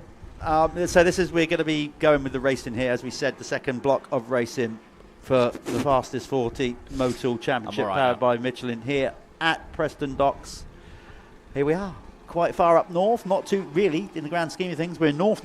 We're north of Manchester. We are. So that makes it officially north. I tell you what, I put some of that talcum powder on my forehead, and it has definitely stifled the sweat. So I'm good. I'm feeling good right now for this 125 race. Okay, yeah. Get out there then. It's good. Get some of that round your stuff. So these riders are on the sighting lap. While they're doing that, just a shout out to basically everybody that gets behind this championship, notably Motul, obviously stepping up and being the new title sponsor of the Fastest 40. Not just saying this, obviously Motul brand, as you know, it's a quality oil. When you got factory HRC, yeah. No, to be fair, Motul using is the oil that I would use. Yeah, it's great stuff. As are Michelin tyres, as you will testify to that. You run them. Explain them. They're very good. So the new technology they've got, they're not actually, I don't think it's rubber anymore. It's more of like a silicon compound, and the way they wear, it's different, and it definitely works. Whatever they've done is witchcraft they've put into those tyres. I think it's genuinely magic. It's genuine magic. And also, do you know what we've got to say today? We've got to put a big thank you to Neil Irwin for all his time he's put into this series, and a massive happy 80th birthday. Yeah. I just thought we'd just get that in here, because what a man. Yeah, because until you get involved with the other side of it and you realise what actually goes into running not only one race meeting, a championship, which you're now learning, with all the red tape, as we said before, you have to go out and talk to councils, you have to go visit hospitals and make sure that... And then keep all your team happy as well. Yeah. And Neil's still going strong at 80 years of age, so he's dedicated certainly the last 10 years of building the MX Nationals with Paul. And then the last few years dedicated his life to building Dirt World TV as well, which is his new endeavour, which we all want you all to get behind, so we can bring more of this action to you across different races throughout the country. So go follow it, like and subscribe on YouTube, follow the social media channels, and Dirt World TV will keep pumping out this to you. The more people that follow, the more people that like, subscribe, the bigger we look to sponsors, the more attractive it looks, the easier it is to bring the racing to you guys watching. Yeah, exactly that. And we've got to be covering the rest of this championship. Hopefully we'll be at Fox Hill for the VMXDN. There's all these things potentially not officially announced yet, but hopefully we'll be covering a lot of racing throughout the year. And we're all on all the socials, as we said. We're on Facebook at Dirt World TV, Instagram, X, as it's now called, not Twitter, and obviously YouTube. And the same for the Fastest 40 as well, Fastest 40 MX on Facebook and Instagram. So, yes, a lot going on. We'll keep you up to date with obviously everything that's going to be going on in the future. Round 4 is yet to be. We need to get some more dates on the board, but they will be coming to you as soon as the team can. Hopefully we can get back to Hawkston Park this year as well. I'm sure. There's no doubt about it. I mean, it was only postponed. It wasn't cancelled. It was just postponed. Yeah. So we're trying to find a new date for what would have been round 1. Of course, round 3, June the 1st and 2nd, down in Cornwall. So if you fancy a jaunt down there, get yourself down there. It's not a bad place, obviously, to go. Maybe you can extend a couple of days either side of a weekend, have a long weekend. Yeah, I think we did that I did that last time we were there. Was it a couple of years ago now? Yeah. 3 years ago? We had a nice little family weekend. It's such a nice place, isn't it, where the track is there? It's really good. Really easy to get to the seaside. You everybody coming to that one. If you want to fancy travelling out to one of the Motul Fastest 40 races, that's definitely one to bring yourself out to with the kids, because plenty to do in that area. Yeah. Going back to the people that support us, we've got RFX, Apico, Bell, Oakley Fly, Liat, Planet Moto, Spiral, Moto Verde, Works, Sports Insurance. What's going on? They're coming to the line. They are coming to the line. They should be showing you on the... There we go. So, pole setter by 1/100th of a second, and Moto 1 winner, Jamie Keith, up against what is going to be his nemesis and rival for the rest of the year. I've got no doubt. They're pretty evenly matched. Yeah, I think obviously Vale got the upper hand at the first round, didn't he? But then Jamie Keefe's come in at the sharp end of coming into Preston Docks. So they're both on the left-hand side of the doghouse this time round. Yeah. So it's unusual to see Jamie Keefe changing where he is slightly on the gate, considering he had such a good start in that first one. Yeah, that's Charlie Richmond, number 30. Just he's of course, Keith and Richmond all moving up from the 85cc class, as has Josh Vale. Yep, so they're all lining up. So you'll see all the riders lining up on the start gate. There's two sides to the start gate. Obviously, in the middle, you've got the starter's box, where there'll be a man in there that presses the lever and drops the gate. And when I was referring to doghouse, that is what that is. Not sure why. Maybe it looks like a kennel. But yeah, I think that's pretty much the description of it, yeah. And that's basically because back in mine and Jeff's day, when we were racing, we'd be able to just look to the side of us and see when the man jumped up in the air, and that's when you let your clutch out. Yeah. Until you got caught out one day when they tricked you. Did you ever get that? Oh, absolutely. They were buggers, I mean, and you go to a sort of regular club meeting or whatever, and they obviously wouldn't have any like sleepers or a bar to stop you doing rolling starts and everything like that. So funny. I've had it so many times where they've jumped up and then not dropped it and then gone and then kicked it, and you're already buried into the gate. I was never one for that. Was you not? I didn't get drawn into the whole trying to go for it early. I always just focused on the pin. Yeah. And just put Yeah, trust it and used to faith be a in my pin reaction. with a chain, yeah. didn't it? Yeah. Yeah. I remember those gates. That, yeah, obviously everybody's got a different start technique. I would find any little advantage that I could possibly muster. Right, a healthy lineup of 125s, a young and old in this Apico two-stroke Festival British 125. You'll know when the 15-second board is up when it turns to 5, because all of a sudden they will heads down, revs will go up, they'll lock in. Yeah, get ready to brace themselves, because coming off those grates, there's actually quite a lot of G's on the body. Even on a 125 as well, they just hook straight up. Second moto is underway. It's a good start for Ollie Bubb in the middle on that Yamaha. He's got pushed out a little bit. I didn't see Jamie Keefe with such a good start at this one, though. Oh, he's managed to dive up the inside there. So Jamie Keefe into second or third. Let's see when they come over here. He's second. So from a bad start to second, he made that first corner. Where's really Vale? So that was Josh right behind him. There's Vale. Josh Vale was tucked in right behind him. A much better start, as we mentioned, from Ollie Bubb, who worked from a long way down in the opening moto to get up to 8th. But so he's made a better start in this one.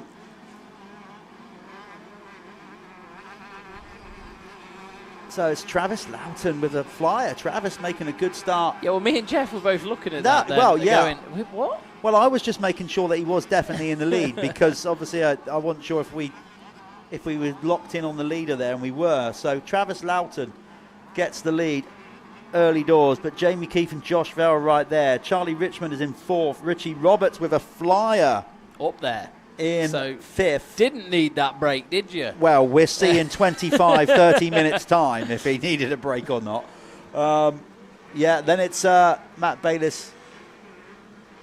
Yeah, Jamie Keefe is now into the lead, just to give you a quick update. There's Nathan Bache. Damon Stridham is in 8th. Ollie Bubb 9th. So he kind of went a bit wide on that first corner. He made a good gate drop. Yeah. But couldn't turn it in on time. Who's that? Oh, that's Caden Smith. We saw him struggling in the first moto, and he's kick-starting his bike again in this one. That's really not going to help his cause. But there is Jamie Keefe, the man of the hour, on that YZ125. Making it look easy like he did in the first race. Look at the flow on the kid. Very, very smooth. Did he take a little look over his left shoulder there? I think he did, didn't he? Just a little peek. He's probably just trying to see where Josh Vale is, if I'm honest. That's going to be his only concern, isn't it? When you watch him, don't you think that he has that Conrad Muse sort of stance about him? He's very similar with the legs. Yeah. Yeah, he does look good. This is going to be... I'm more intrigued to see what Josh Vale does here, because he obviously made a push on in the first race, crashed early. Now, sometimes that's hard to put that to the back of your mind, because you are a bit tentative because you don't want to make the same mistake again. Sure. But he can't be too tentative, because Yeah, well, if provided Josh doesn't make any errors, he's going to remain pretty close to him, because it was always at like a 10th here and there, wasn't it, that Jamie was managing to stretch it out. Well, so it'd be interesting to see.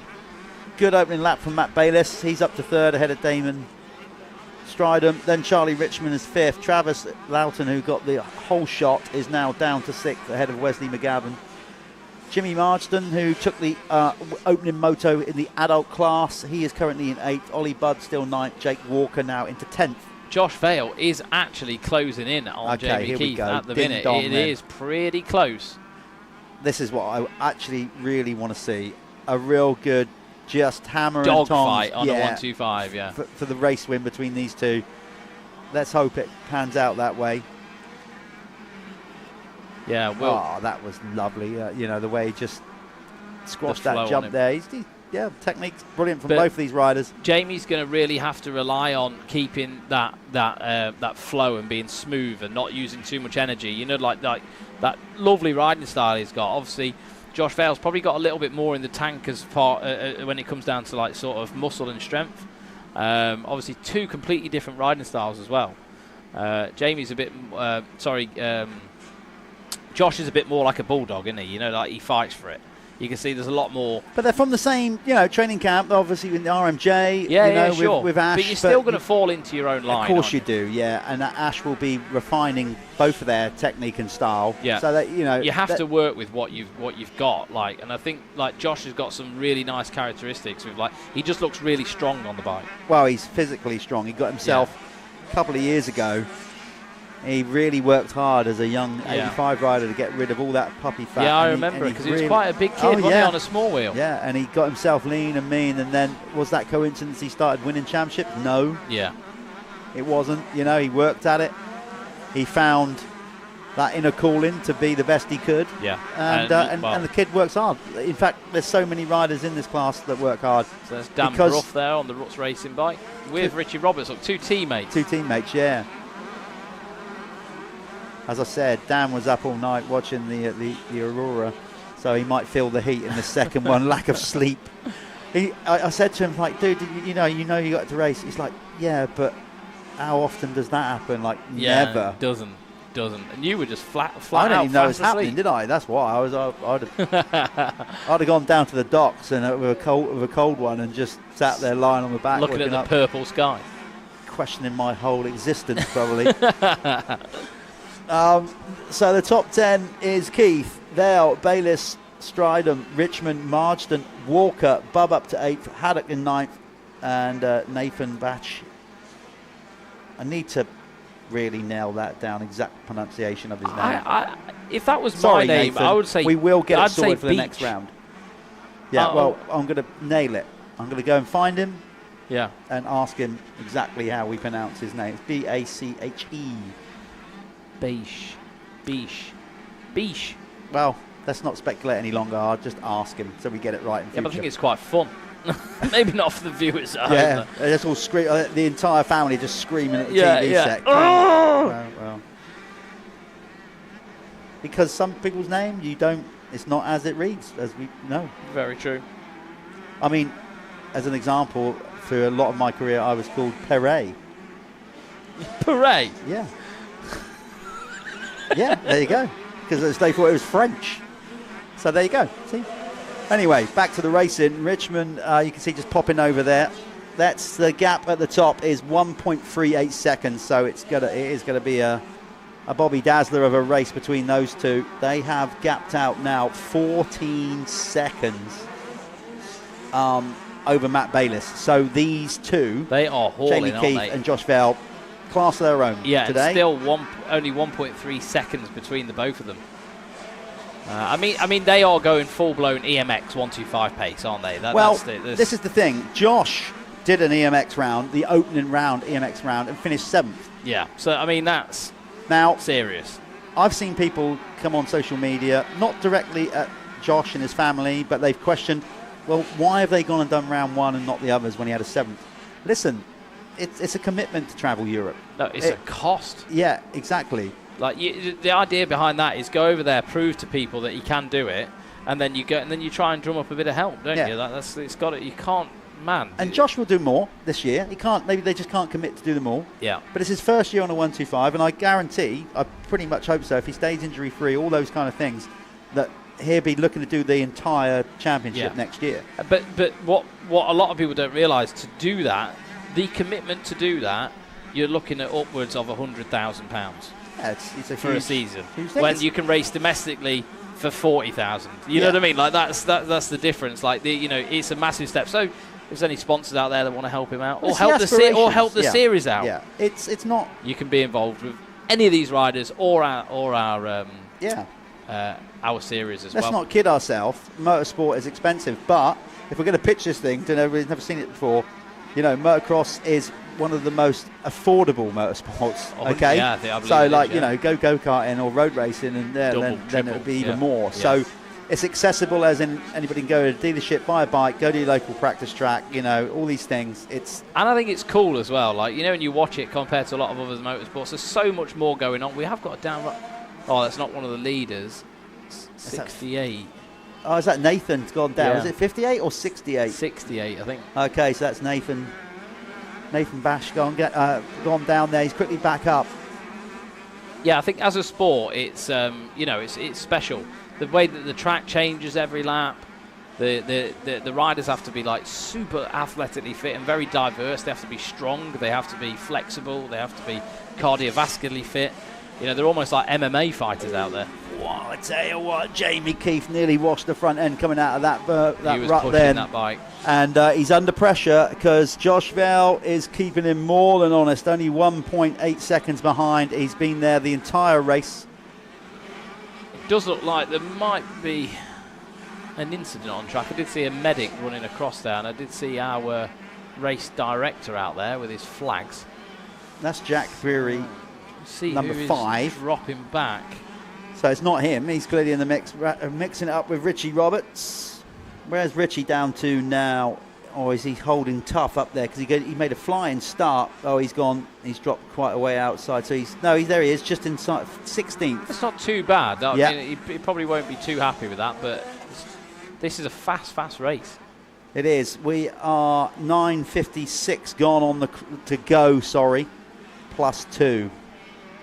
With lap times of 1:57, and they're slowing. Yeah, they're going to be slowing. It's going to probably get to the 2-minute mark, aren't they? Apart from it does look like Vale has still got that pressure on. No, he's there. He's even closer. He has now got 6/10 off of him, so he's dialing him in. Look at that. That is it. That is what 1.6 seconds look like. It's brilliant to watch, because when you watch the both of them, Jamie makes gains in certain areas, and then you'll see Josh make it up in other areas. They both got their strengths, and you can really see that on the screen, because I feel that Jamie carries a little bit more speed through the turns, but then Vale's able to really scrub and push through the jumps. You're right. I absolutely love this. Is another good thing about any sport. I love it when you've got healthy rivalries. Yeah, because it's just good for each other. Yeah, very good. It just keeps them elevated, keeps them going. Yeah, they would rather the motivation. It not be like that, but for the sport, it's very important. And their progression. I mean, these two are going to just absolutely, if today is a sort of to be at it all year, pushing their levels higher and higher. And the other Josh riders Vale just lost a load of time. I know there. that back marker screwed him, and especially on the 125, you're just going to lose so much momentum, aren't you? Yeah, well, again, see, that's a learning curve. Sometimes you can't help but follow riders. But, in hindsight, maybe Josh should have stuck it up the inside there so he didn't put himself in a position. But then you're always, is it the right move at the time? Sometimes, the old adage about you should never follow, and that even sometimes with lap traffic, even though you think you can blow by them if they make a mistake. Or sometimes they're trying to do the honourable thing. And get out of the way. And they move into your way. Yeah. And it's hard to sometimes. Have you ever been in the position where you're being lapped and you have that daunting thought of your mind, do I hold my line? What do I do? It's very hard to also be a lap rider sometimes as well. That was most of my Grand Prix career. Yeah, but you don't know. It's hard to. You have to actually manage that, because you don't want to upset anyone, and you're still in a race yourself. It's I tough. can tell you, right, yes. I'm just reflecting on my own career when I was caught up in the middle of the Tortelli and Everts battle for that year. And I'm just thinking, I do not want to be that guy that costs either one of those two a world championship. No. Yeah. No, you wouldn't want to be in the middle of that. Well, I kind of liked it, particularly at Fox Hill, because I was right in the thick of it when they were going at Yeah, it for at least 2 or 3 corners. I was like, man, those two. You had the best view. Different level. So, running order is still Jamie Keith leading the way, Josh Vale second, Matt Bayliss having a great third place ride as the leading adult rider, Damon Stridham still in 4th, then Charlie Richmond, Jimmy Marsden down to 6th in this one. So that's going to have implications if it stays like that on the adult overall. Yeah, sure. I'd say probably Bayliss very tight maybe. there as well. Then you got Jake Walker and Ollie Bubb having a good battle of it. Well, more Walker and Marsden actually. Bubb is another 5 seconds back. And it's Will Haddock and Max Harris rounding out the top 10. So where are we? Is Jamie Keith still keeping him at bay? He is under pressure big time. There's Charlie Richmond. He is being chased down by Jimmy Marsden, and there's number 99 Jake Walker just behind them. So that's a 3-way battle for 5th, 6th and 7th you are currently watching on screen. So much moving around on a 125 in it. You see him coming out the corners, you see him shifting so many gears. There's so much moving and dancing around on the foot pegs. It's almost like, it's like an art form, isn't it, to ride these bikes? Like the way they are riding them, it's truly very difficult to do. Just credit really to the Preston Docks MX team here. They've built a new track. It hasn't had much time to settle. Yes, there's going to be refinements because this is the first time, and I got no doubt that Lee and the entire crew, when this race is done, before they bulldoze it, they will go round and look at the track and see where the lines went. Yeah, sure. Where do we need to change this section? Yeah. You know, how does it flow? And you know, of course, it is a brand new circuit. I mean, we've raced here before, but not on this track in this format. Well, Jamie Keith is in a lot of lap traffic there. Did you just see that? Well, that's not Jamie, is it? That's Jamie. Sorry, that's Walker. They're further down. It was a clip just before. Oh, that. okay.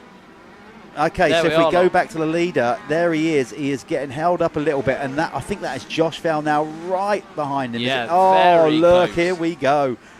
What have we got left? 4:46 plus 2 to go. The pressure is on Jamie Keith because it's for the overall. Remember, if they tie, if they go 1-2, a race win and a second each. But if Josh Vale wins this moto, he'll get the overall win. Get the overall, it's yeah. always done in motocross, pretty well, not always, but for as long as I've pretty much been in it. Yeah. It's the second moto result. Back in the day, they used to sometimes do it on time, overall time. Did they? Yeah. But now it's done on the second moto result. Lovely undercut from Jamie. To be fair, I think the rider being lapped kind of knew what was going on there. Kept well out. See how the ruts are sort of curved as they line themselves up for this corner. This is, I can tell you right now, these two are throwing everything they got at this. Under that crash helmet, it might look like they're kind of like not trying because they're both so good and smooth. It's at that part of the day as well where it is really hot outside. The track is broken down, and they've got to really be on their toes and just race each other tooth and nail. You know, like there's no backing down now. This is it. I got to say, it's quite a nice little privilege to sit here and see such great racing. But these youngsters, and we spoke about it early on. We really hope they're down to less than a second now. It's 0.9. I really hope that these two can find a level of support to go and race the EMX next year because they deserve to. Yeah, they absolutely deserve to be on that on that platform. How old is Jamie now? I'm not actually sure. He's got to be very young. 15, yeah, because he's only just they both are. They've only just moved up, haven't they? So they're probably 15. Yeah. Maybe even still 14. It's literally the perfect age, isn't it? Nearly tucking that front end. I think he's just trying to. He's literally pushing beyond its grip limits. You know what I mean? He's very much on the edge. And back marker just there again. Josh has been caught two times in that corner. Nailed by them, doesn't he? Yeah. Whoa! He just kept it lit there, didn't he? He didn't want to shut down, even though he got his weight towards the back. This is just a good day. This is just a good day, Callum. Yeah, it is. It's open back up again, it. but it's only going to take another couple of back markers to slow Jamie Keith's rhythm up, and then Vale's going to be back right on his tail again. So they go past the pit signalling area away on another lap. Your race leader is number 184. That is really rutted out in there. Now look how close it is now as they cross the finish line. The gap is gone back out to just over a second. But, I mean, there's nothing in it. Let's be honest. If they was at a festival, they'd be in the same tent. Yeah. Did you see Jamie Keith's Oh, bike look at that move there from Bell.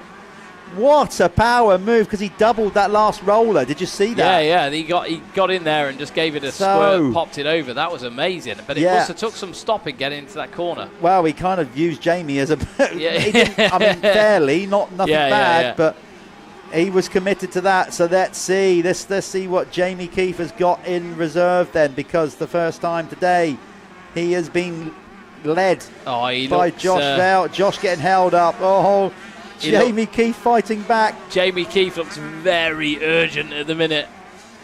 So just to give you a number check, Josh Vale is number 479 on the SJP Moto Orange KTM. He is the race leader ahead of the 184 on the blue YZ125. That is Jamie Keith.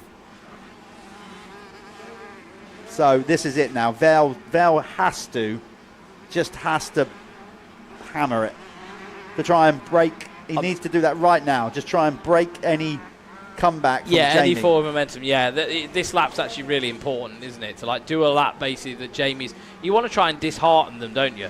Yeah. You know, almost go, nah, you can't run this pace. Like, this is going to be uncomfortable for you to do this. They have got 40 seconds from where they are on the track to get to the finish line for the 2-lap board to go out. I don't think the 2-lap board's going to come out. I think it's a 3-lapper from here.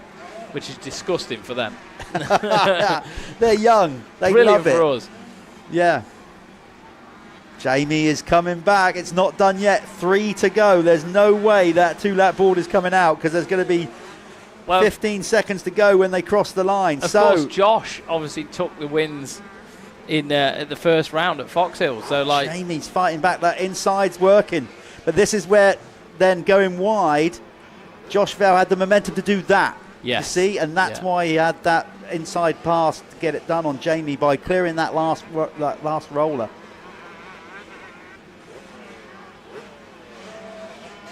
So it's like Constantina, isn't it? Like on some sections he's right there. Jamie seems to get closer, and then I think Vale has stepped it up though. The back end of this motor. I think once he's dealt with all those back marker no, issues. I tell you what, Keith.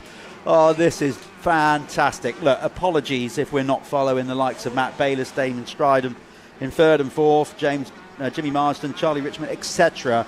But when you've got a battle like this for the race win, you don't want to take your eyes off it. Not a chance. So Jamie Keith, Jamie lost so much momentum in that corner then. Did you see him just bury the rear wheel? Well, he struggled in that corner the whole time. Yeah. That's what I'm saying. He keeps sort of touching Vale the front was end. dabbing through that one as well. I think it's getting quite tricky now. Vale with a little mistake. Well, because they're digging deep. They're tired. They will start feeling it, no matter how fit they are. Because we're getting to 25 minutes. Callum's going to get ready to go and speak to, hopefully they both make it down there. And Callum can speak to them both. But looks like Josh has just got away a little bit. And every time I say that, Jamie Keith then he's scrubbing, he's hustling, he's just trying to get tenths back here and there.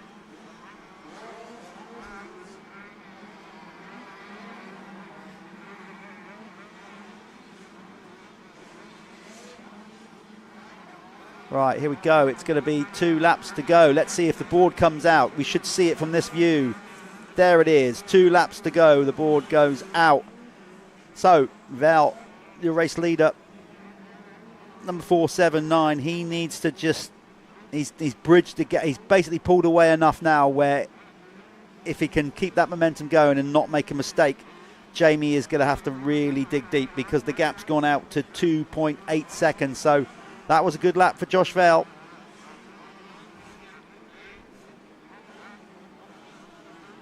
SJP Moto, the guy's doing a great job supporting young riders. He's been on the team for a couple of years now. They've also helped Reece Jones come through. Of course, Reece now riding for the K-Tech team. But, the guys there at SJP doing a great job.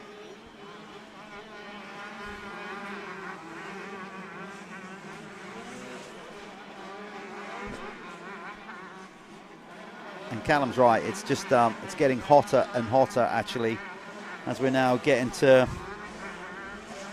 well, it's saying 19 degrees on our local weather. On it's definitely hotter than that right now, so they'll be feeling it. As I said, we haven't had, a lot of these riders would have gone down to Spain maybe, but that's winter training. It wouldn't be as hot as now, so getting used to it. It's 24 degrees, not 19, so on Speed Hive there it's saying local weather's 19 degrees. It's definitely not. Temperature's gone up here, not only obviously outside temperature, but on the track as well. The racing has been particularly good in this one, but it looks to me now like Josh Vale has done what he's needed to do. He's put a move on Jamie Keith, he's pulled away, he's kind of broken Jamie's spirit a little bit in trying to hold on to him, and I think Jamie's conceded that he's got hope from a mistake now from Josh Vale with 1 to go. There we go.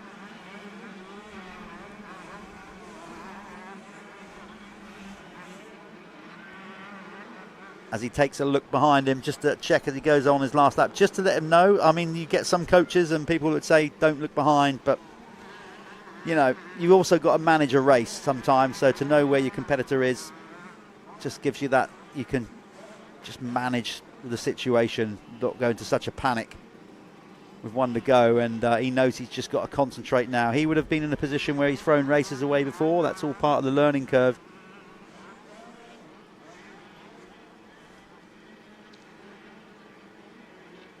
Lovely through that particular section, hopping from inside to outside. Still going at it real strong. Of course, it's good training for him if he's going to go off and do some more Europeans, which I really hope he does.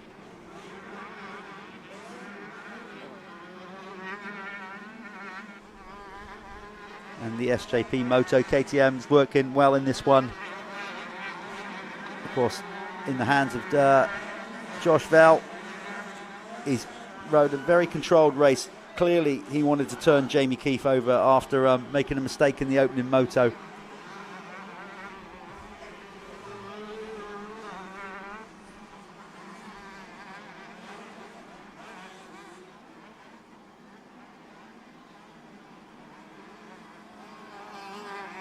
Well, that was probably a little bit of showboating, looking right round behind him with when he's going to come on this switchback, and but anyway, he's earned the right to do that. Josh Vale, just double check, one last check to make sure he's got it in the bag, because to be honest, he can back it down 50% or more from here and bring it in.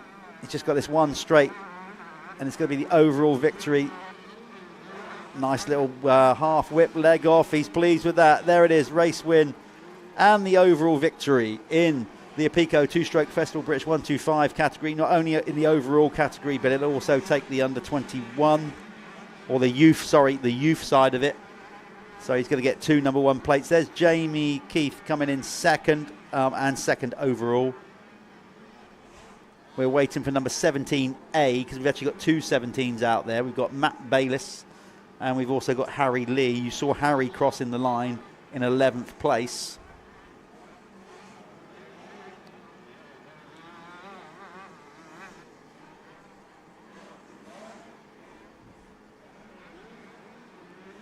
Really hope that we get Josh Vale up for a chat. Hope he won't forget to go to the winner's circle. Might get a chance to get Matt Bayliss up there as well.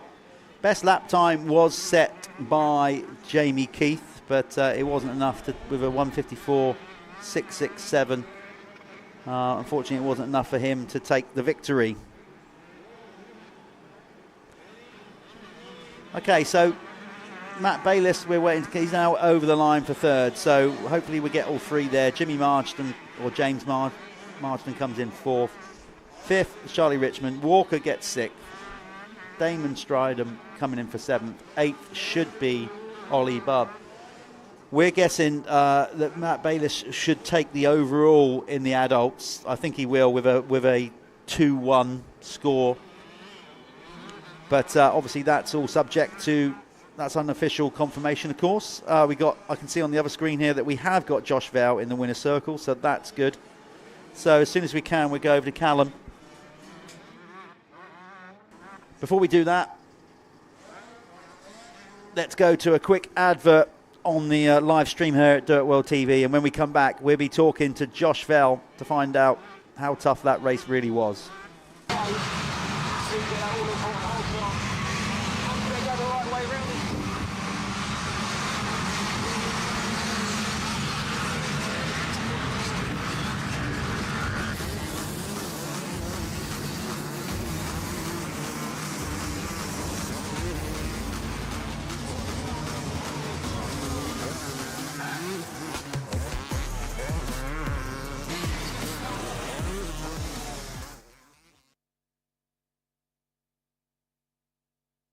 So we are here with the race winner, Josh Vell, mate. That was an impressive performance. You had to really dig deep there, and you were absolutely pushing until the last lap. I saw you send that middle jump absolutely massive, the single to flat, and I just thought, why are you still pushing like that? Did you not realise that you'd pulled such a gap out on the last few laps? Well, I knew Jamie would get tired at the end of the race, but fair play to him, he's riding really well at the minute.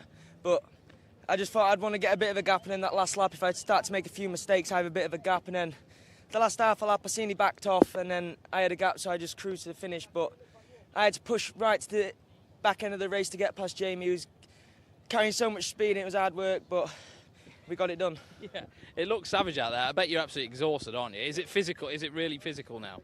Yeah, there's a lot of square edge bumps coming. Them insides have just disappeared. They're more like western mounds, there's big ruts, but the track's been really good today, but it's starting to get pretty rough now. Yeah, is there anyone you want to thank in particular and get yourself back to your van, get yourself washed up and everything? Just a big thank you to SJP Moto just for getting the bike ready every weekend. My mum, my dad, all my local sponsors, RFX, for all the help, and everyone else that they know who it is, and thank you for everyone. Well done. Well done, mate. Get yourself washed, showered, and we'll speak to Jamie Keith. Well done, mate. Get yourself in here, Jamie. Are you feeling okay? It was all unravelling there, wasn't it, at the end?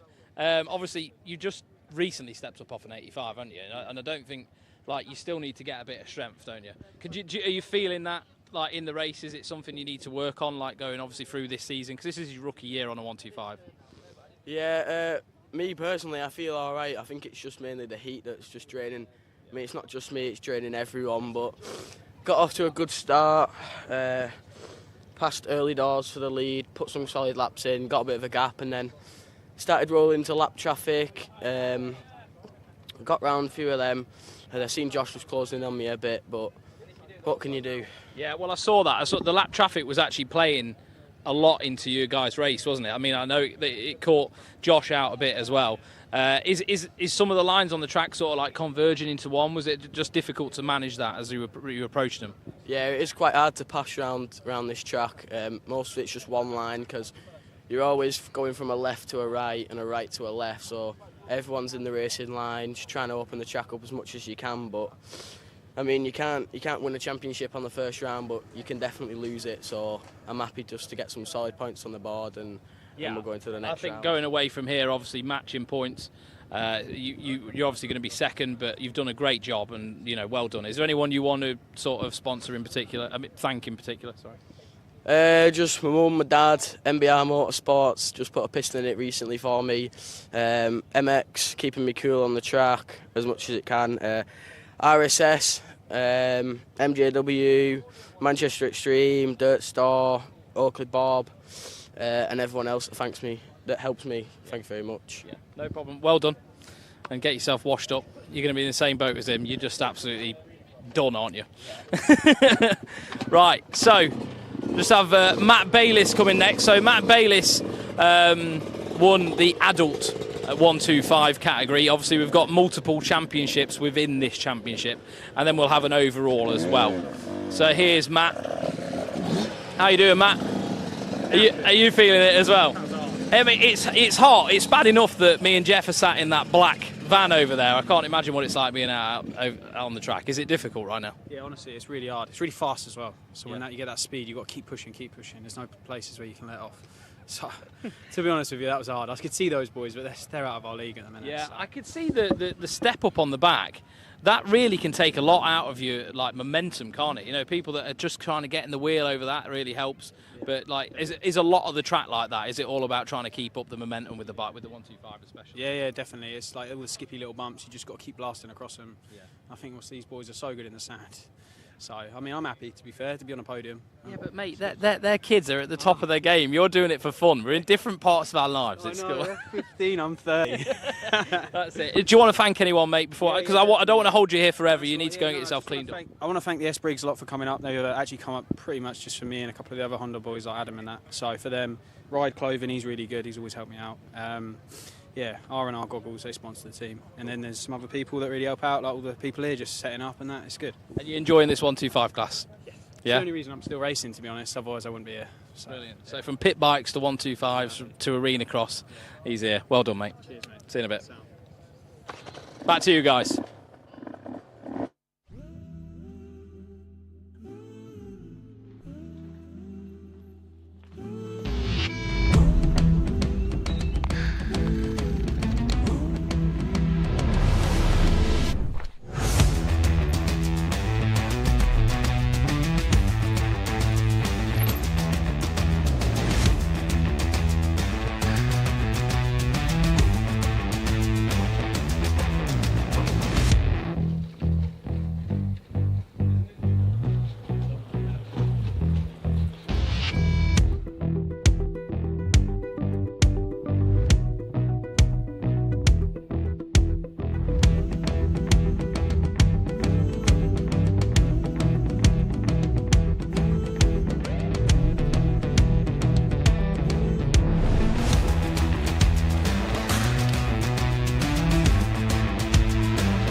Welcome back to Dirt World TV and everybody here at Preston Docks that are tuning in, either here at the venue listening to the audio and watching the racing live, or wherever you are on planet Earth watching on your TV, your device, your smartphone, whatever.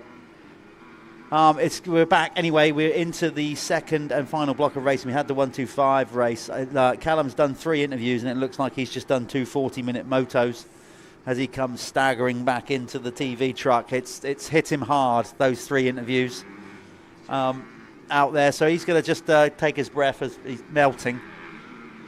We are on the sighting lap for the Liat Pro MX2 category. Just to run through what happened in the opening moto, Joel Rizzi took the race win on his dirt store Kawasaki by 11 seconds, 11.3 seconds ahead of Billy Askew, who basically got it over the line 3/10 ahead of Tommy Searle, who pushed into the end. So, yes, go on Tommy Searle's YouTube channel.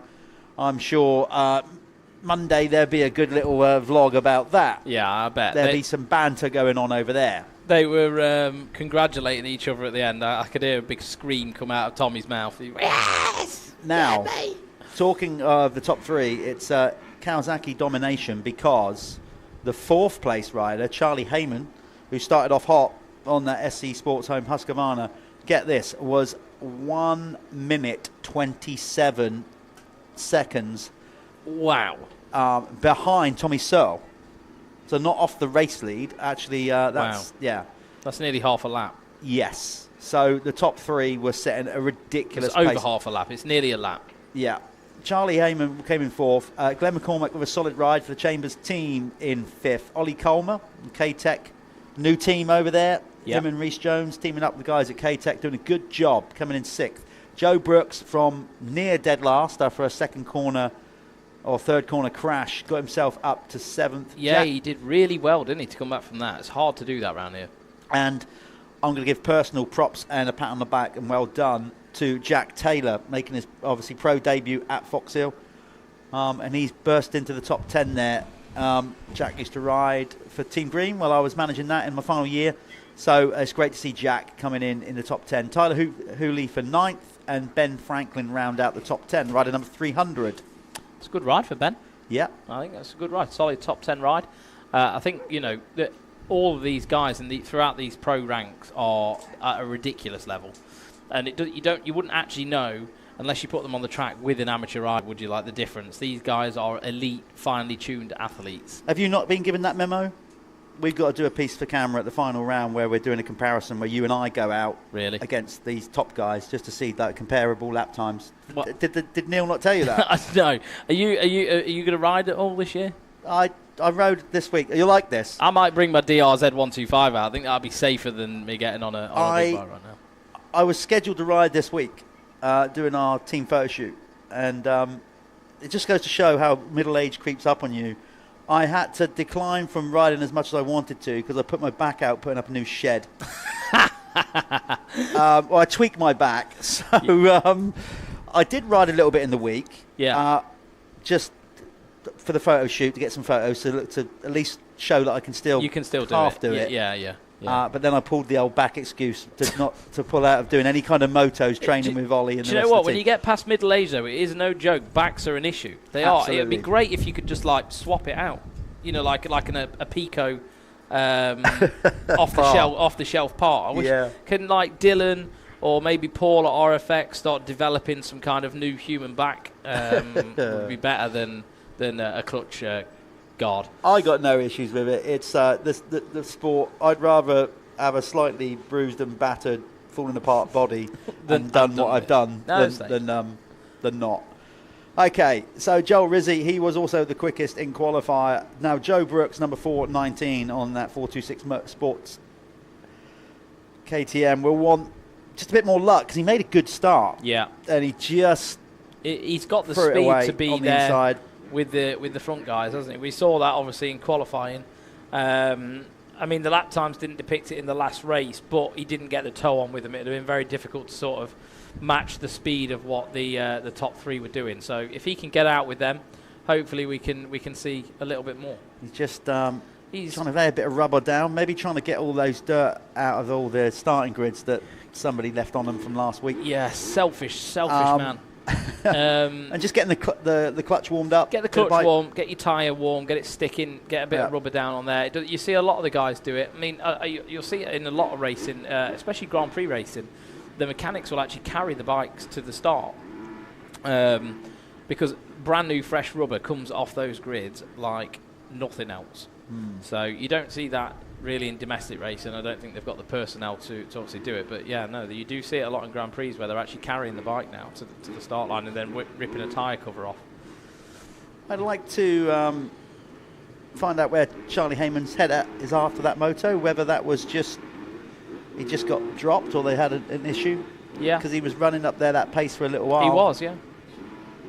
But still, you know, a solid I mean, like, fourth, if you look at his lap time is actually very comparable with the early with doors, the top guys, and then just something happened, you know, after like a third of the race. Anyway, we the Kawasaki boys are absolutely on it as it's gate drop. Here we go then, second Moto, who's going to get this overall in the Liat Pro MX2 category. More importantly, who's going to get the early gate drop? Billy Askew. No, is that Tommy up the inside? So Tommy Searle will hold court round that first corner. He's got it. Jamie Wainwright's up there as well. And who's that on the Husqvarna? Right, okay. So here we go. It's on. Let's see what Tommy can do, because it's not beyond the realms of him winning the overall. He's the championship leader.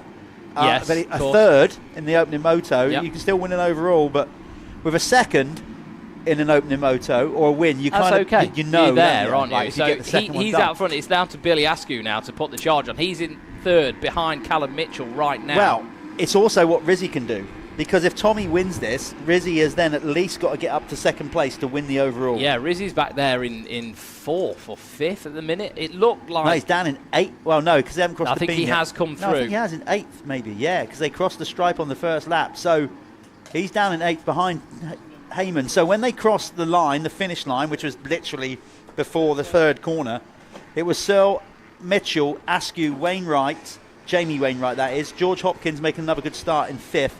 Sixth was Howard Wainwright. Then it was Charlie Heyman, Rizzy for eighth, ninth Tyler Hooley, and 10th was McCormick. Not such a good start for Joe Brooks. No, he got absolutely but better than the... Yeah, better. He's made a worse start. He actually but didn't get a bad jump, but then something happened. I think he might have got a little bit of a wheelie, and he's tried leaning, and then it looked all a bit weird. So hopefully he could probably review the footage at home on Dirt World TV. Yeah. Oh, Tommy! You just turned away and just missed that. He tried to get up over that step up, and I tell you what, that's going to get gnarly now. Well, he nearly looped it. Yeah, and he just the back end. He brought the front back down by clipping the top.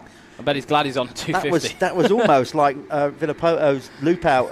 It was. You don't want to be doing that at the ripe old age of 35 or whatever. Yeah, but listen, he's got a clear run at him. When Tommy Searle gets a clear track, he is a hard man to beat. So Billy Askew now up into second, round Callum Mitchell, who's back in third. It looks like Joel Rizzy is just behind him. Yeah, there is Joel. Well, this is the thing, right? It's still Rizzy's chance, because if it... Okay, a 3-1 beats a 2-2. Sure. So even if Askew stays in second, he's going to get second overall if Tommy wins it. So, yeah. Both the Kawasaki boys are now after the elder statesman of the trio. If it stays as it is, we're going to have a fully green podium, that's for sure. Yeah. Both the Wainwright clan actually getting a good start in that one as well. So now a complete green flag full lap. You have got Tommy Searle leading the way ahead of Billy Askew 4-4-1. Then it's Callum Mitchell now down to third. Rizzy is up to fourth, number 912. Then you've got rider number 40, Jamie Wainwright, in fifth. Who was that? Callum, Mackenzie Marshall, number 555, having an issue, dropping out of 14th there. So where was he up to? Yeah, McCormick is now up to 6th. Charlie Heyman 7th. George Hopkins in 8th. Howard Wainwright for 9th. Moving up 3 spots on that opening lap to 10th is Joe Brooks. We'll keep an eye on Joe, because Joe's definitely got the pace, as proved in qualifying, to get into the top 5 here. Yeah, it looks like Billy Askew is really pushing hard. In many ways, I love the job that we do. Oh, but I would have liked. I did. I would have liked to been back in the pits between motos just to listen to the utter banter between those two. Yeah, definitely. There would have been a lot going on. Billy would have been absolutely giving it to Tommy. Yeah, after that moto. without a doubt. Billy's going to be walking around like he's top dog, isn't he? I wouldn't be surprised if he's just walked around the pits with his trousers unzipped. Just because, like the amount of stick that obviously. Well, right now, Billy looks like he is moving forward pretty quickly. What do the lap times say that time round? Yeah, Billy Askew, fastest man on the track. Yes, he is with a clear track. Rizzy still sat there.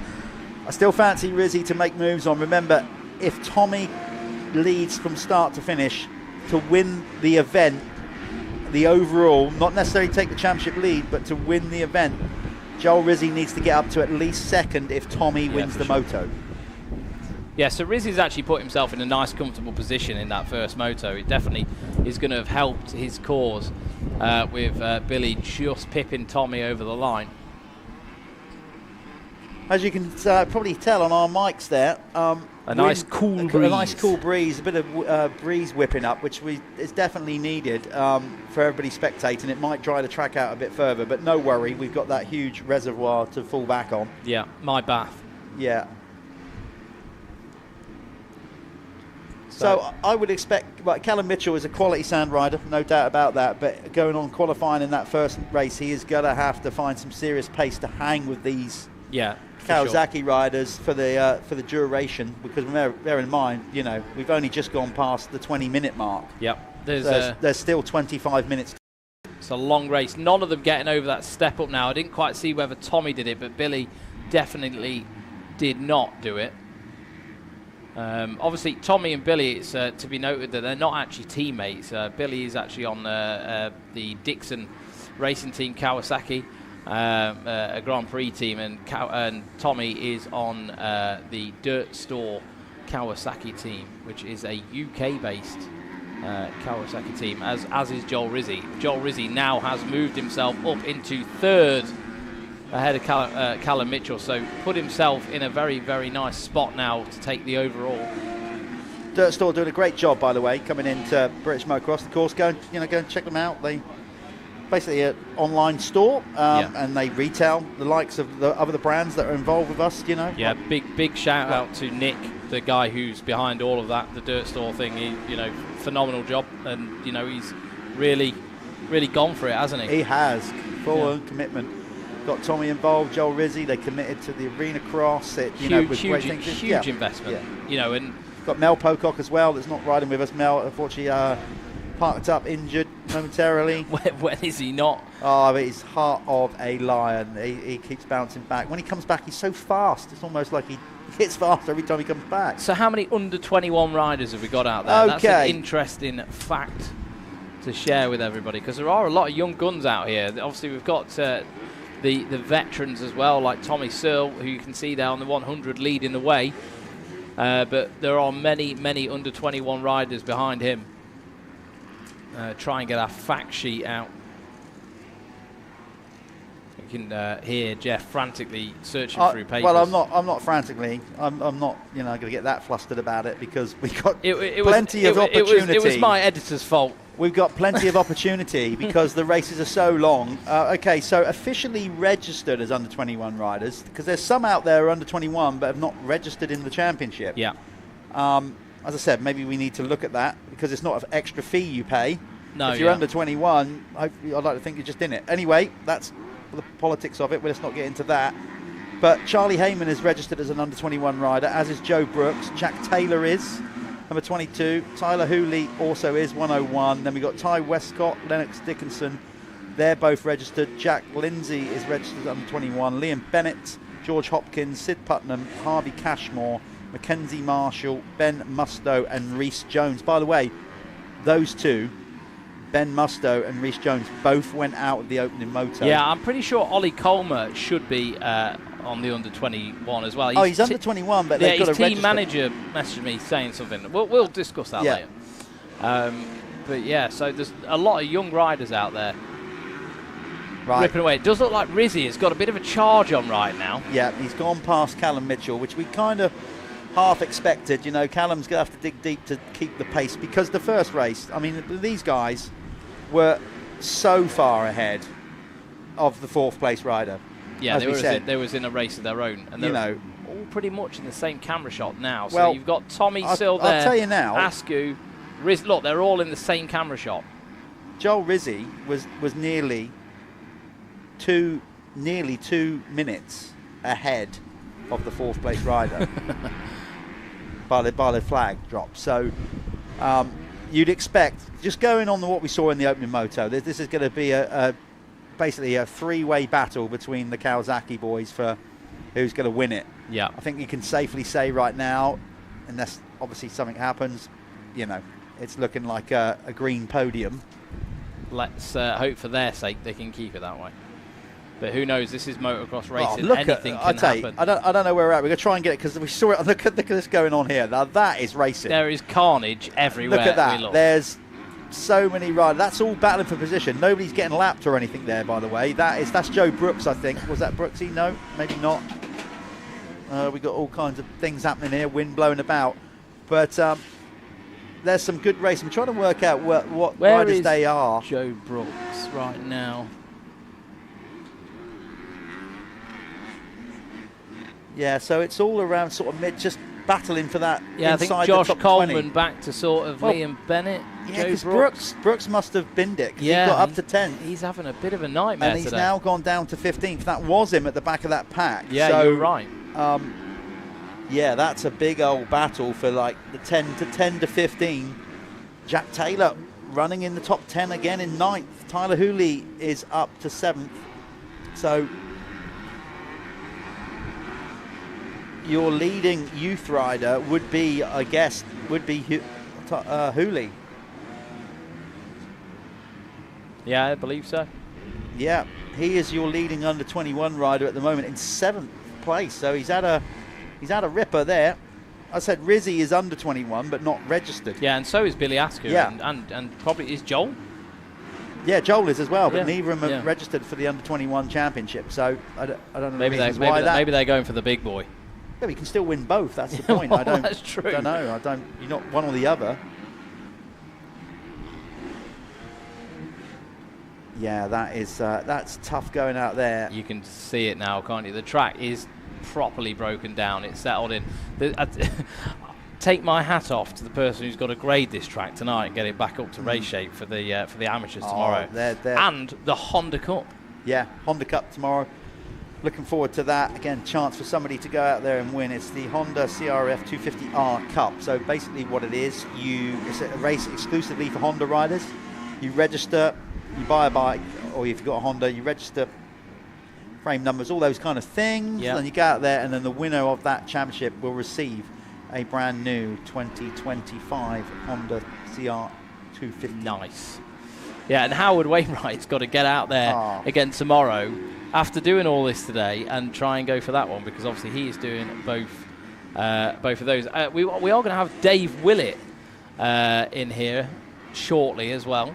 Yeah, we might actually have to go and interview Dave over at the winner's circle, I think, because the camera, our in-studio cameras, we've had to jig things around and we're not using that anymore. So anyway, it'd be good to chat to Dave. Just going back to the Honda Cup, it's not only, obviously they win the Honda, they got support from Fly, and at every round we give away a Fly crash helmet. Wow. You wear them? Or I love them. Well, yeah. I still wear them. Now Cooper is wearing them. Yeah. My son's wearing it, and it's a proper piece of kit. Yeah. So, for someone to just go ahead and win one of those, it was quite nice to give one away last time. It was yeah. Like, it was really nice. The riders that wouldn't normally expect to win stuff like that. Yeah. It's like a £300-400 helmet. Yeah. This racing that you're seeing on screen, as I said, this is just outside the top 10. Jack Taylor holding tight. So again, the running order is Searle got his gap out to 2.3 seconds ahead of Billy Askew. Joel Rizzi, he needs to make a move on Billy Askew. Quite simply, if he overtakes Billy Askew, he's going to win the overall. Yeah. With a 1-2. Tommy Searle will probably get a second with a 3-1, and then Billy with 2 2s will come in third. That's how we do the basically scoring in motocross. I mean, this is a perfect outcome for Tommy's YouTube vlog, isn't it? Exactly, playing out. He can trip and fall in a pile of gold, that man. Yeah, he's earned it. He works hard at it. Callum Mitchell is holding a solid 4th on the Lexa racing machine. I'm impressed by that, particularly because he obviously DNF'd the opening moto. So just to come away with some positives from today. It is tightening up the front. Would be good. It'd be nice to get that camera 4. Glenn McCormick on the Chambers racing machine, still in a solid 5th. We haven't seen much of Glenn on screen, but he has been particularly good and steady and consistent. Jamie Wainwright for 6th. Tyler Hooley is your leading under 21 rider in 7th. Jack Taylor going for another top 10. George Hopkins is in 9th on that HJA machine. And round out the top 10 is Lennox Dickinson. Okay, it's tightening up at the front again.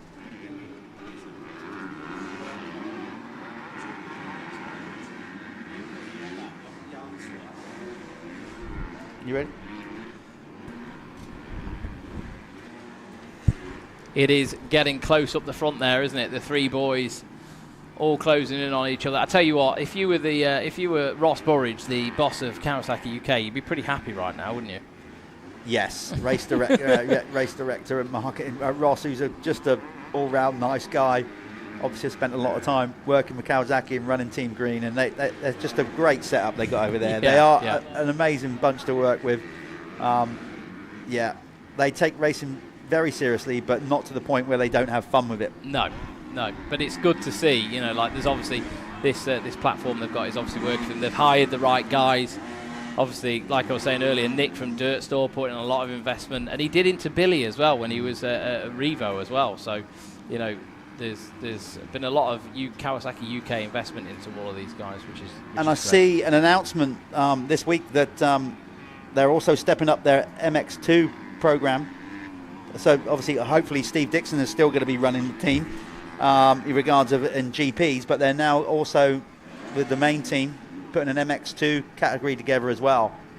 So, yeah, be interested to see what happens with that.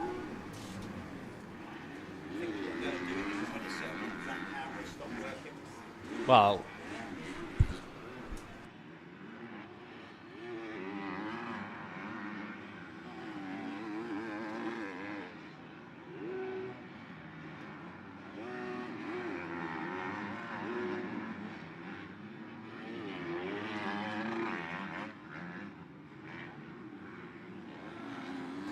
ready?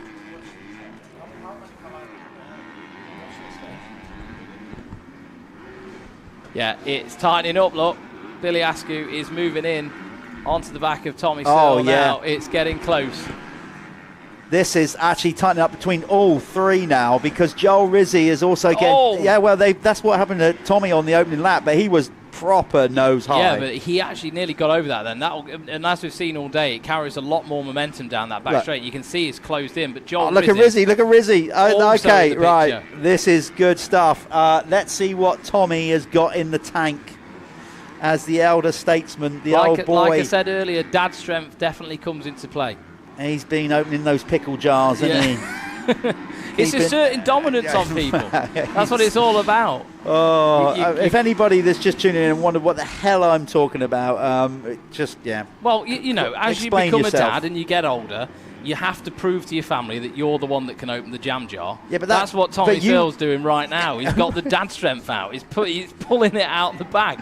Just having to show to everyone, his family, Kawasaki, look, I can still open the pickle jar. Look. That's not quite how you explained it in the first moto, but I'll let that slide. But this is it. Those 2 young pups behind him. Did you see Tommy's sneaky line then? Just at the side of the racetrack, just trying to get that extra smooth. Like, he's so good at that. Well, this is that whole, professor Racecraft. against the student type thing going on now, isn't it? You know. Dad against the jar. Yeah. Experience against youthful exuberance. Yeah. What's going to win here? Is it going to be that classic case of... Dave's breaking the van. Is it going to be a case of persistence beats resistance in this one? We're going to find out, because We have got 6:32 to go, plus 2 laps, don't forget. Got Dave Willett in here, who runs at the Pico Two-Stroke Festival, and obviously has brought the British 125 title to the table in those 125 races.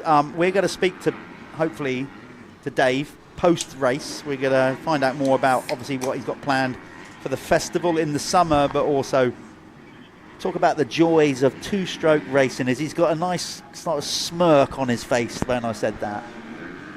And I'm going to ask him, because he's. Do you know this? What? He's in the run. He's going to be riding tomorrow. Are you riding? We'll ask him about more about it in a minute. Yes. Yeah. Okay, Tommy Searle is digging deep. He's doing what he's got to do. As you can see him tap down a gear there, ready for landing. He's still got so much style in To be fair, it looks like he's maybe pulled a little bit of a gap out. Last time round, yeah, no, it looked like Billy was a tenth quicker, but it doesn't look like it now. Hold on. Dave's not so sure. I should have carried on with that sentence. I'll do that again. Those rollers look fun for a lap. For one lap, yeah, correct, yeah. 1 lap on a 125, enjoying yourself, yeah. Correct. In the morning when it's groomed. Yes. Yeah, there was way more to that sentence I should have added. It looks fun from our perspective watching these go at it. Oh, Billy is going for it, isn't he? But can Rizzy do anything? I'm keeping an eye on. I think the times look really close. I'm keeping an eye on Rizzy, because Rizzy's the one that's really well. Actually, Tommy's in the driving seat, and he is. He's currently leading the overall with a 3-1. Sure. So it's up to the others. So Askew needs to overtake Searle to win the race meeting. Yeah. Or Rizzy has to overtake Askew to win the race meeting. I mean, Rizzy. Sorry, Billy's got a lot to prove. Obviously, he's the younger one out of all those guys. He's obviously the one doing the Grand Prix and stuff at the minute. But has he got the strength? I don't know. It's going to be difficult, I think, for him. It's a very hot day. The track is super rough. It's not like anything. He's used to it all, obviously. He's been there and he's done it. But with the experience that Tommy's got, and then, the deep Grand Prix experience that Joel Rizzy's had, obviously doing a lot of EMXs at a young age, maybe those two guys are going to have a little bit more strength towards the end of the moto. But we're going to see it in a minute. Now this is getting interesting. Going back to the overall, the top 10, just for those, because we're obviously focusing on, and we do, some people do say, like, okay, why are you following the leaders? And sometimes, there's battles going on that you miss. But come on, we've got a massive freeway tide for the win here. We've been some amazing racing at the front end of these classes today, so we are concentrating on that. Honourable shout out to Callum Mitchell, still there in 4th on that Lexa Husqvarna. Glenn McCormick, another solid 5th. Jamie Wainwright is currently in 6th. Tyler Hooley is your leading under-21 rider, still holding down a 7th place ahead of Jack Taylor, who's also registered for the under-21s. Ollie Colmer is in 9th position, 616 on the K-Tech Racing Suspension Machine, ahead of Ben Franklin, who is out there propping up the top 10. Yeah, I just got confirmation as well from Kevin that Ollie Colmer will be in the under-21 championship, so that's that. Sewn up. So, what have we got? 2:58. They're turning lap times of last lap around was 1:53. Well, it depends. I think Tom is pulling this one out now. Yeah, what have we got? 2 minutes, 2.5 minutes left. Well, obviously, 2 laps. Subjective to where he crosses the line, but I would say 4 laps from here. Yeah, I think Rizzy is actually starting to move in a little bit on Billy Askew. Billy's going to have to either do 2 things, sort of accept defeat or kind of take a little bit of a breath and then go again. Looks like Tommy is very much in control at the minute. You can see Billy going along that back straight there. His body language just looks a little bit more tired now.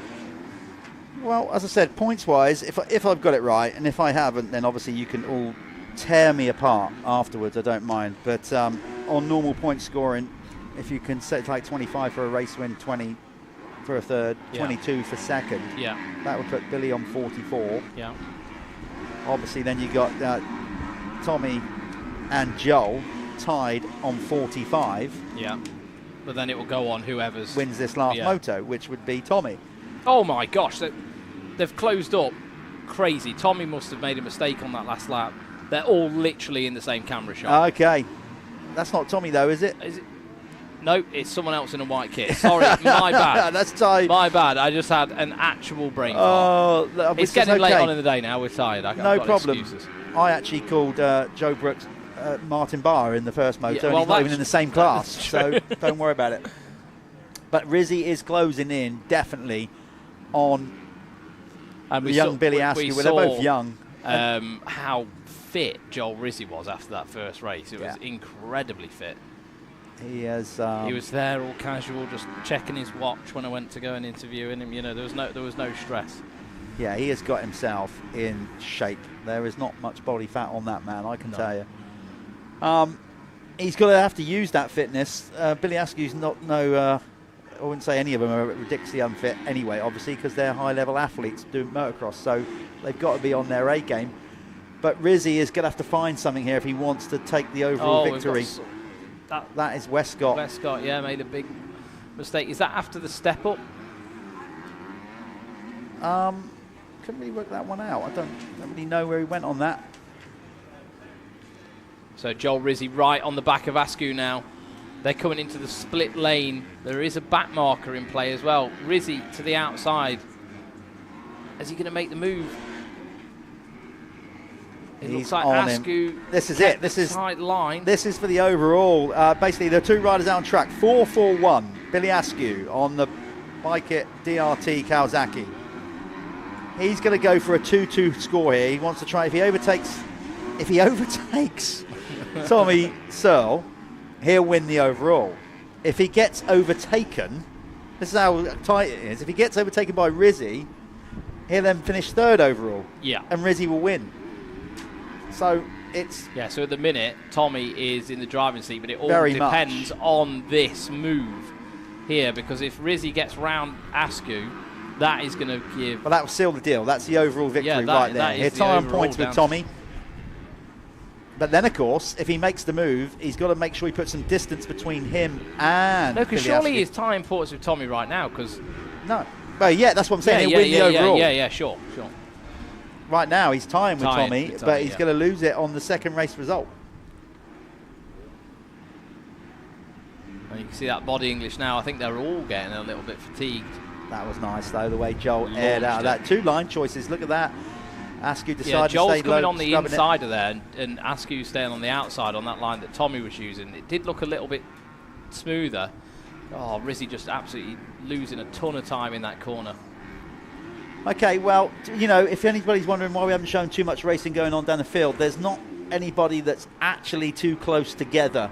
So it's not just that. The actual closest battles through the entire field are the ones in what you're seeing. Lennox Dickinson has made a mistake and gone down to 14th.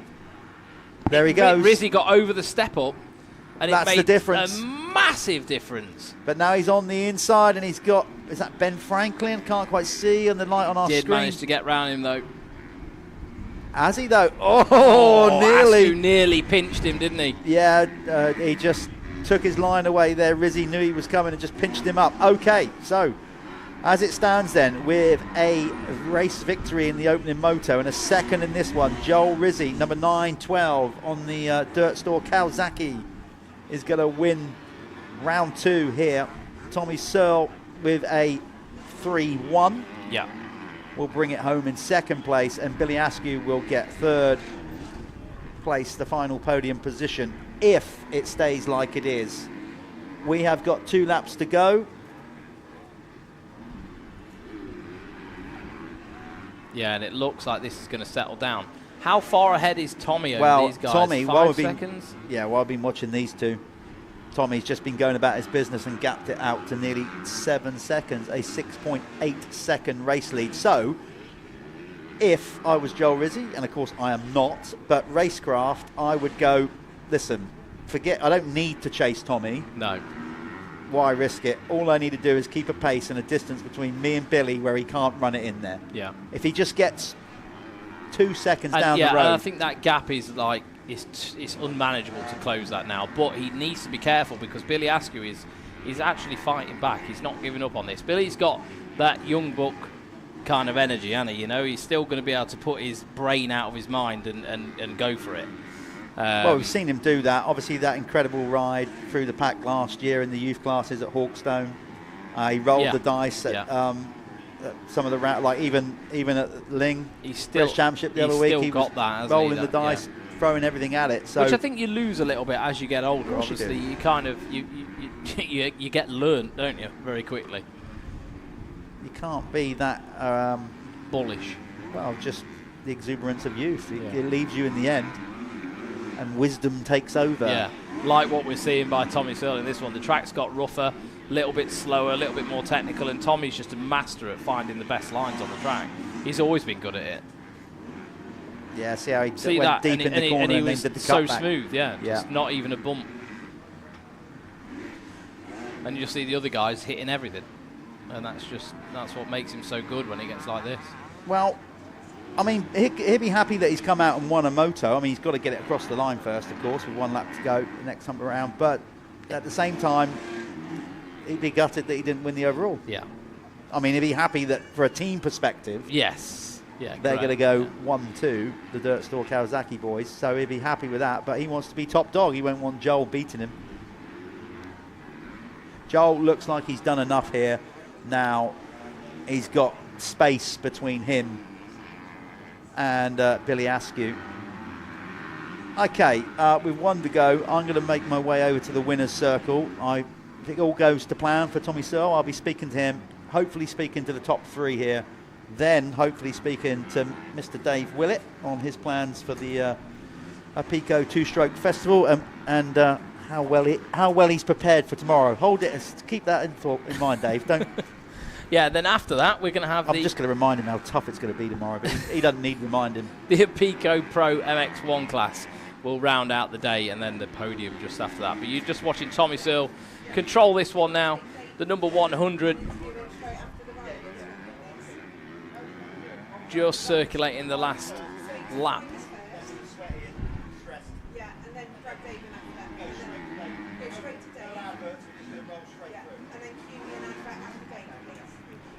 Yeah, there we are. Carnage over.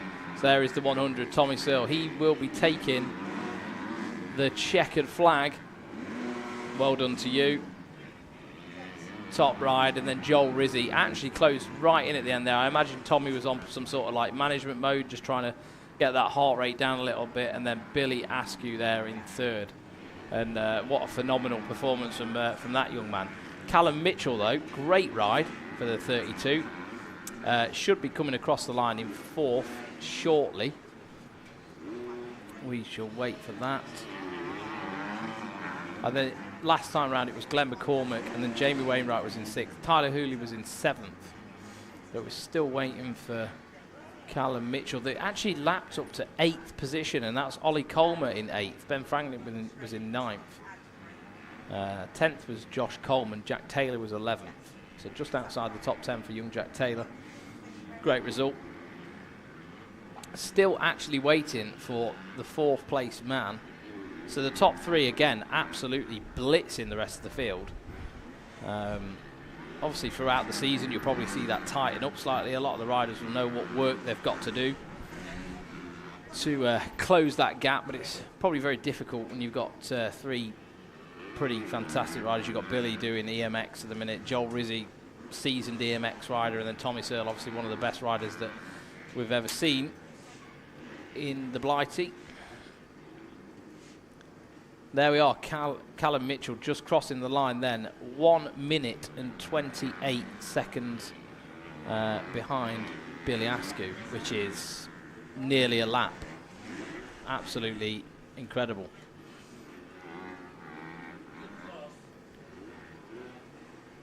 And then Glenn McCormick comes across the line, 1 minute 44 seconds back. Jamie Wainwright, 1 minute 51 seconds back. It's that is so the top 3 were in a different planet right there. So I'm going to send this off to the boys down at the winner's circle whilst we wait for the riders to get themselves sorted out. And I will be back in a bit.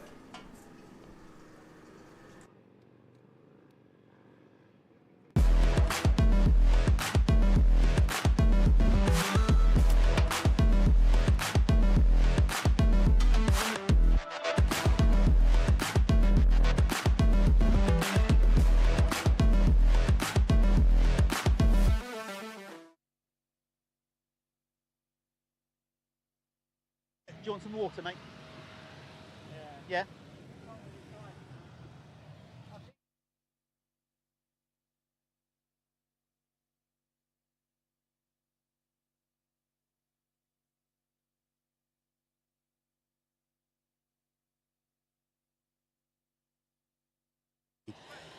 Oh, he's putting the crash helmet back on. Are you? Sponsors, then I got sponsors. This is not hot enough. But okay, so Tommy, get some water down your neck. I know you got sponsors. Well, I'll tell you what. Take the crash helmet off and just show them the crash helmet. That's the way to do it.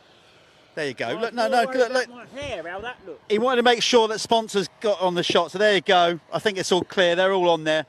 You were talking about dad bod. Callum's been making references about dad bods. They've got this extra endurance towards the end of the motor, and you've just kind of proved that right. Well, I think his is on a different level, which is different to mine. But I've had a couple of comments today that put on a bit of weight and the dad bod. And to be fair, I even looked down at one point and pulled my pants over the belly. It happens. And then I thought, well, watch this then, boys. Second motor, a bit of heat, and I'm really happy with how I rode in that race. Yeah. Like, to ride like that, and that's the reason I dropped down, because I had a battle with Bill in that first one, which I absolutely loved. I come off. It was like, I don't know, it felt like we was fighting for the win, but we won because Joel had cleared off. And I just feel good. Like, I can race the bike. If I was on a 450 now, I've just not got that intensity to go with Comrade now on a track like this. But I absolutely loved it today. It's hot. I had to dig in. There was moments in that race where I was like, whoa, like 10 minutes in, I was like, oh, it's going to be a long one. And Billy was right on my tail. Joel was right behind him. So 3 Kawasaki's up front. And I even ripped a hole shot. Yes. So they should be ashamed, really. I'm 12 stone, ripping a hole shot on a 250F. It's going to be a good vlog. What was the banter like between you and Bill after that first one? Was he at you? Yeah, it will be a good vlog, because I went to Mal's as well beforehand. Right, so, okay. yeah, I'm happy. But the bike was brilliant again today. Engine's great now. Team's brilliant. The Dirt Store boys, they work hard. So for me and Joel to go 1-2, and it's the team deserve that, because the effort they put in for British Championships and MX National is second to none. Talking about dad bods, you got now Sundays off. I guess you guys have a nice family day. Are you going to stick around and watch Dave ride tomorrow? Dave riding? Yeah, I know. I'm going to go. No, I'm not going to stick around. I'm going to go home in a bit, and then I might even take Al for his first day at a proper track. We normally ride on his own, but I might take him to VIP so he can ride with some other kids and have a little battle. So I like the Saturdays. Yeah, good stuff. Happy days. All right, mate, go and get showered up. Well done. Didn't quite get it done overall, but still happy with his performance. Of course, the Dirt Store 1-2. There you go. Nice one, Tommy. Final shout out with all the sponsors there, because he wants to make sure he gets them in. Okay, talking of sponsors of sorts, I mean, it's more than that. Let's bring him straight in. Because Dave Willett, you're not a sponsor, but you know you are to a degree, because you're doing the two-stroke festival and the Red Bull Pro Stroke, but the two-stroke is now tied into what we're doing here. Explain more about that. Yeah, so basically I have the ACU official British title, 125 for the 125s, yeah. And after speaking with Paul, we just decided that it would be best to collaborate that title into what Paul was thinking, you know, with the new system that was. Well, that's taking place now at the Fastest 40. So we thought that would be good. We're both keen to obviously to develop riders, give them a pathway. 125s, as we know, everybody always talks about 125 two-strokes being a big part of that. So we thought that by us doing a collaboration, that it would work well, give a lot of circuits, a lot of different circuits, a lot of good circuits, and give a good championship for the 125 boys. But within that, we've got the youth and adult as well. So it's kind of like we've got the overall championship, and then we've also given the youth riders, or you and Paul have, you know, collaborating, a chance for the youth riders to go for a title other than just the 125 title, and the adults to still have their. It's a nice balance, and we're seeing already the likes of Matt Bayliss, Rob Hollyoak, Jimmy Marsden racing out there with Josh Vale, Jamie Keith. So it's helping everybody. Yeah, definitely. I mean, the bottom line is the two guys out front, you know, they checked out, didn't they? And looking at the lap times that they're doing, you know, they probably could be quite competitive in the MX2 class, right? But all the way through the field, you're just seeing so many battles throughout, and it's brilliant. It's all that's what needs to happen. They all need to be racing hard. They all need to be pushing. The tracks are developing. They're all getting racecraft. It's elevating that that sector, isn't it? You know, that's what's happening. And also as well, you know, the older guys can give, you know, they've always got something, a little trick up their sleeve, haven't they, or something that they can show to the youngsters. You know, whether that be a part of the track, but yeah, I think it's working well, really well. Coupled with that, so you have the 125 Championship, which you've brought to the table with this, but then you run the festival. So tell us more about that. It's a kind of separate event. That's something you've been doing, collaborating a bit with Red Bull. Tell us more about that, when the date is, when it's happening, and what your plans are for that this year. Yeah, so the Pico two-stroke festival feature a Red Bull Pro Stroke National, which is, I appreciate, is a bit of a mouthful, right? But yeah, it's going to be the 16th, 17th, and 18th of August. It's obviously the weekend before the bank holiday weekend. And again, like, you know, we're just touching on quite a few little different classes and doing things, just trying to do things a little bit different. It was a two-stroke only event. I do sometimes take some stick from that, you know, and then introducing the four strokes. But the reason why we did that was, when we first started, we was really into the grassroots and obviously the development of young talent, right? And offer some real good prizes through a Pico, and also some good money now, obviously, through Red Bull, right? So what we found after running the first two was that there was quite a lot of riders that were just coming out to race. So they were practice hobby riders, and then they wanted to join in. So I decided that we needed a clubman class, which was, you know, obviously it's the Red Bull clubman, and that's four-stroke. So rather than people who've got a four-stroke trying to find a two-stroke to compete into the event because they wanted to be in the event, and that's what we decided to do, was a little bit like what we're doing now. Is collab, merge them together, and then obviously, you know, the Red Bull Pro Stroke National speaks for itself. You know, that's just something that we wanted to build on. We're going to continue building on that. And again, it was maybe just a little bit of foresight to seeing how things have been rolling out in Britain, let's say, what should we say, the last 5 years? Yeah. Well, maybe decade, if I'm honest. But we're there. We've got something to offer in case anything changes and we need to diverse. Well, you still got the classes separate. You still got two-stroke only racing at the event. So, you know, it's not like you're mixing them up entirely. So that's cool. Talking of riding and racing, obviously you still keep your eye in, doing a lot of test riding for Moto Head. I'm taking part responsibility for setting you on that path. No. But racing, you're going to race tomorrow in the Honda Cup, so that's cool. Are you ready to hit? Obviously, your boys are racing now, which is a big thing for you, I know. Yeah. Is this a case of showing the kids you still got it? Am I ready? No, it's definitely not that case. It's not that at all. You know, I literally walked the track yesterday and had arm pump. So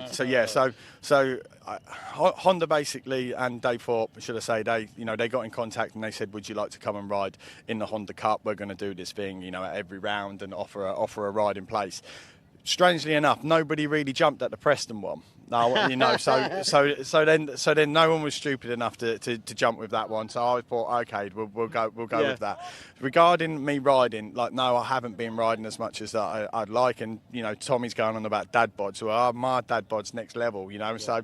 So yeah, what I wanted to do was I wanted to ride in the Honda Cup and support that, because this new format, it needs support. So basically what I decided to do was, you know, same thing as anything. You know what happens, Jeff, if you talk the talk. Yeah, you got to walk the walk. So I decided that I wanted to do, when Dave said about it, I was like, yeah, okay, I'm up for that.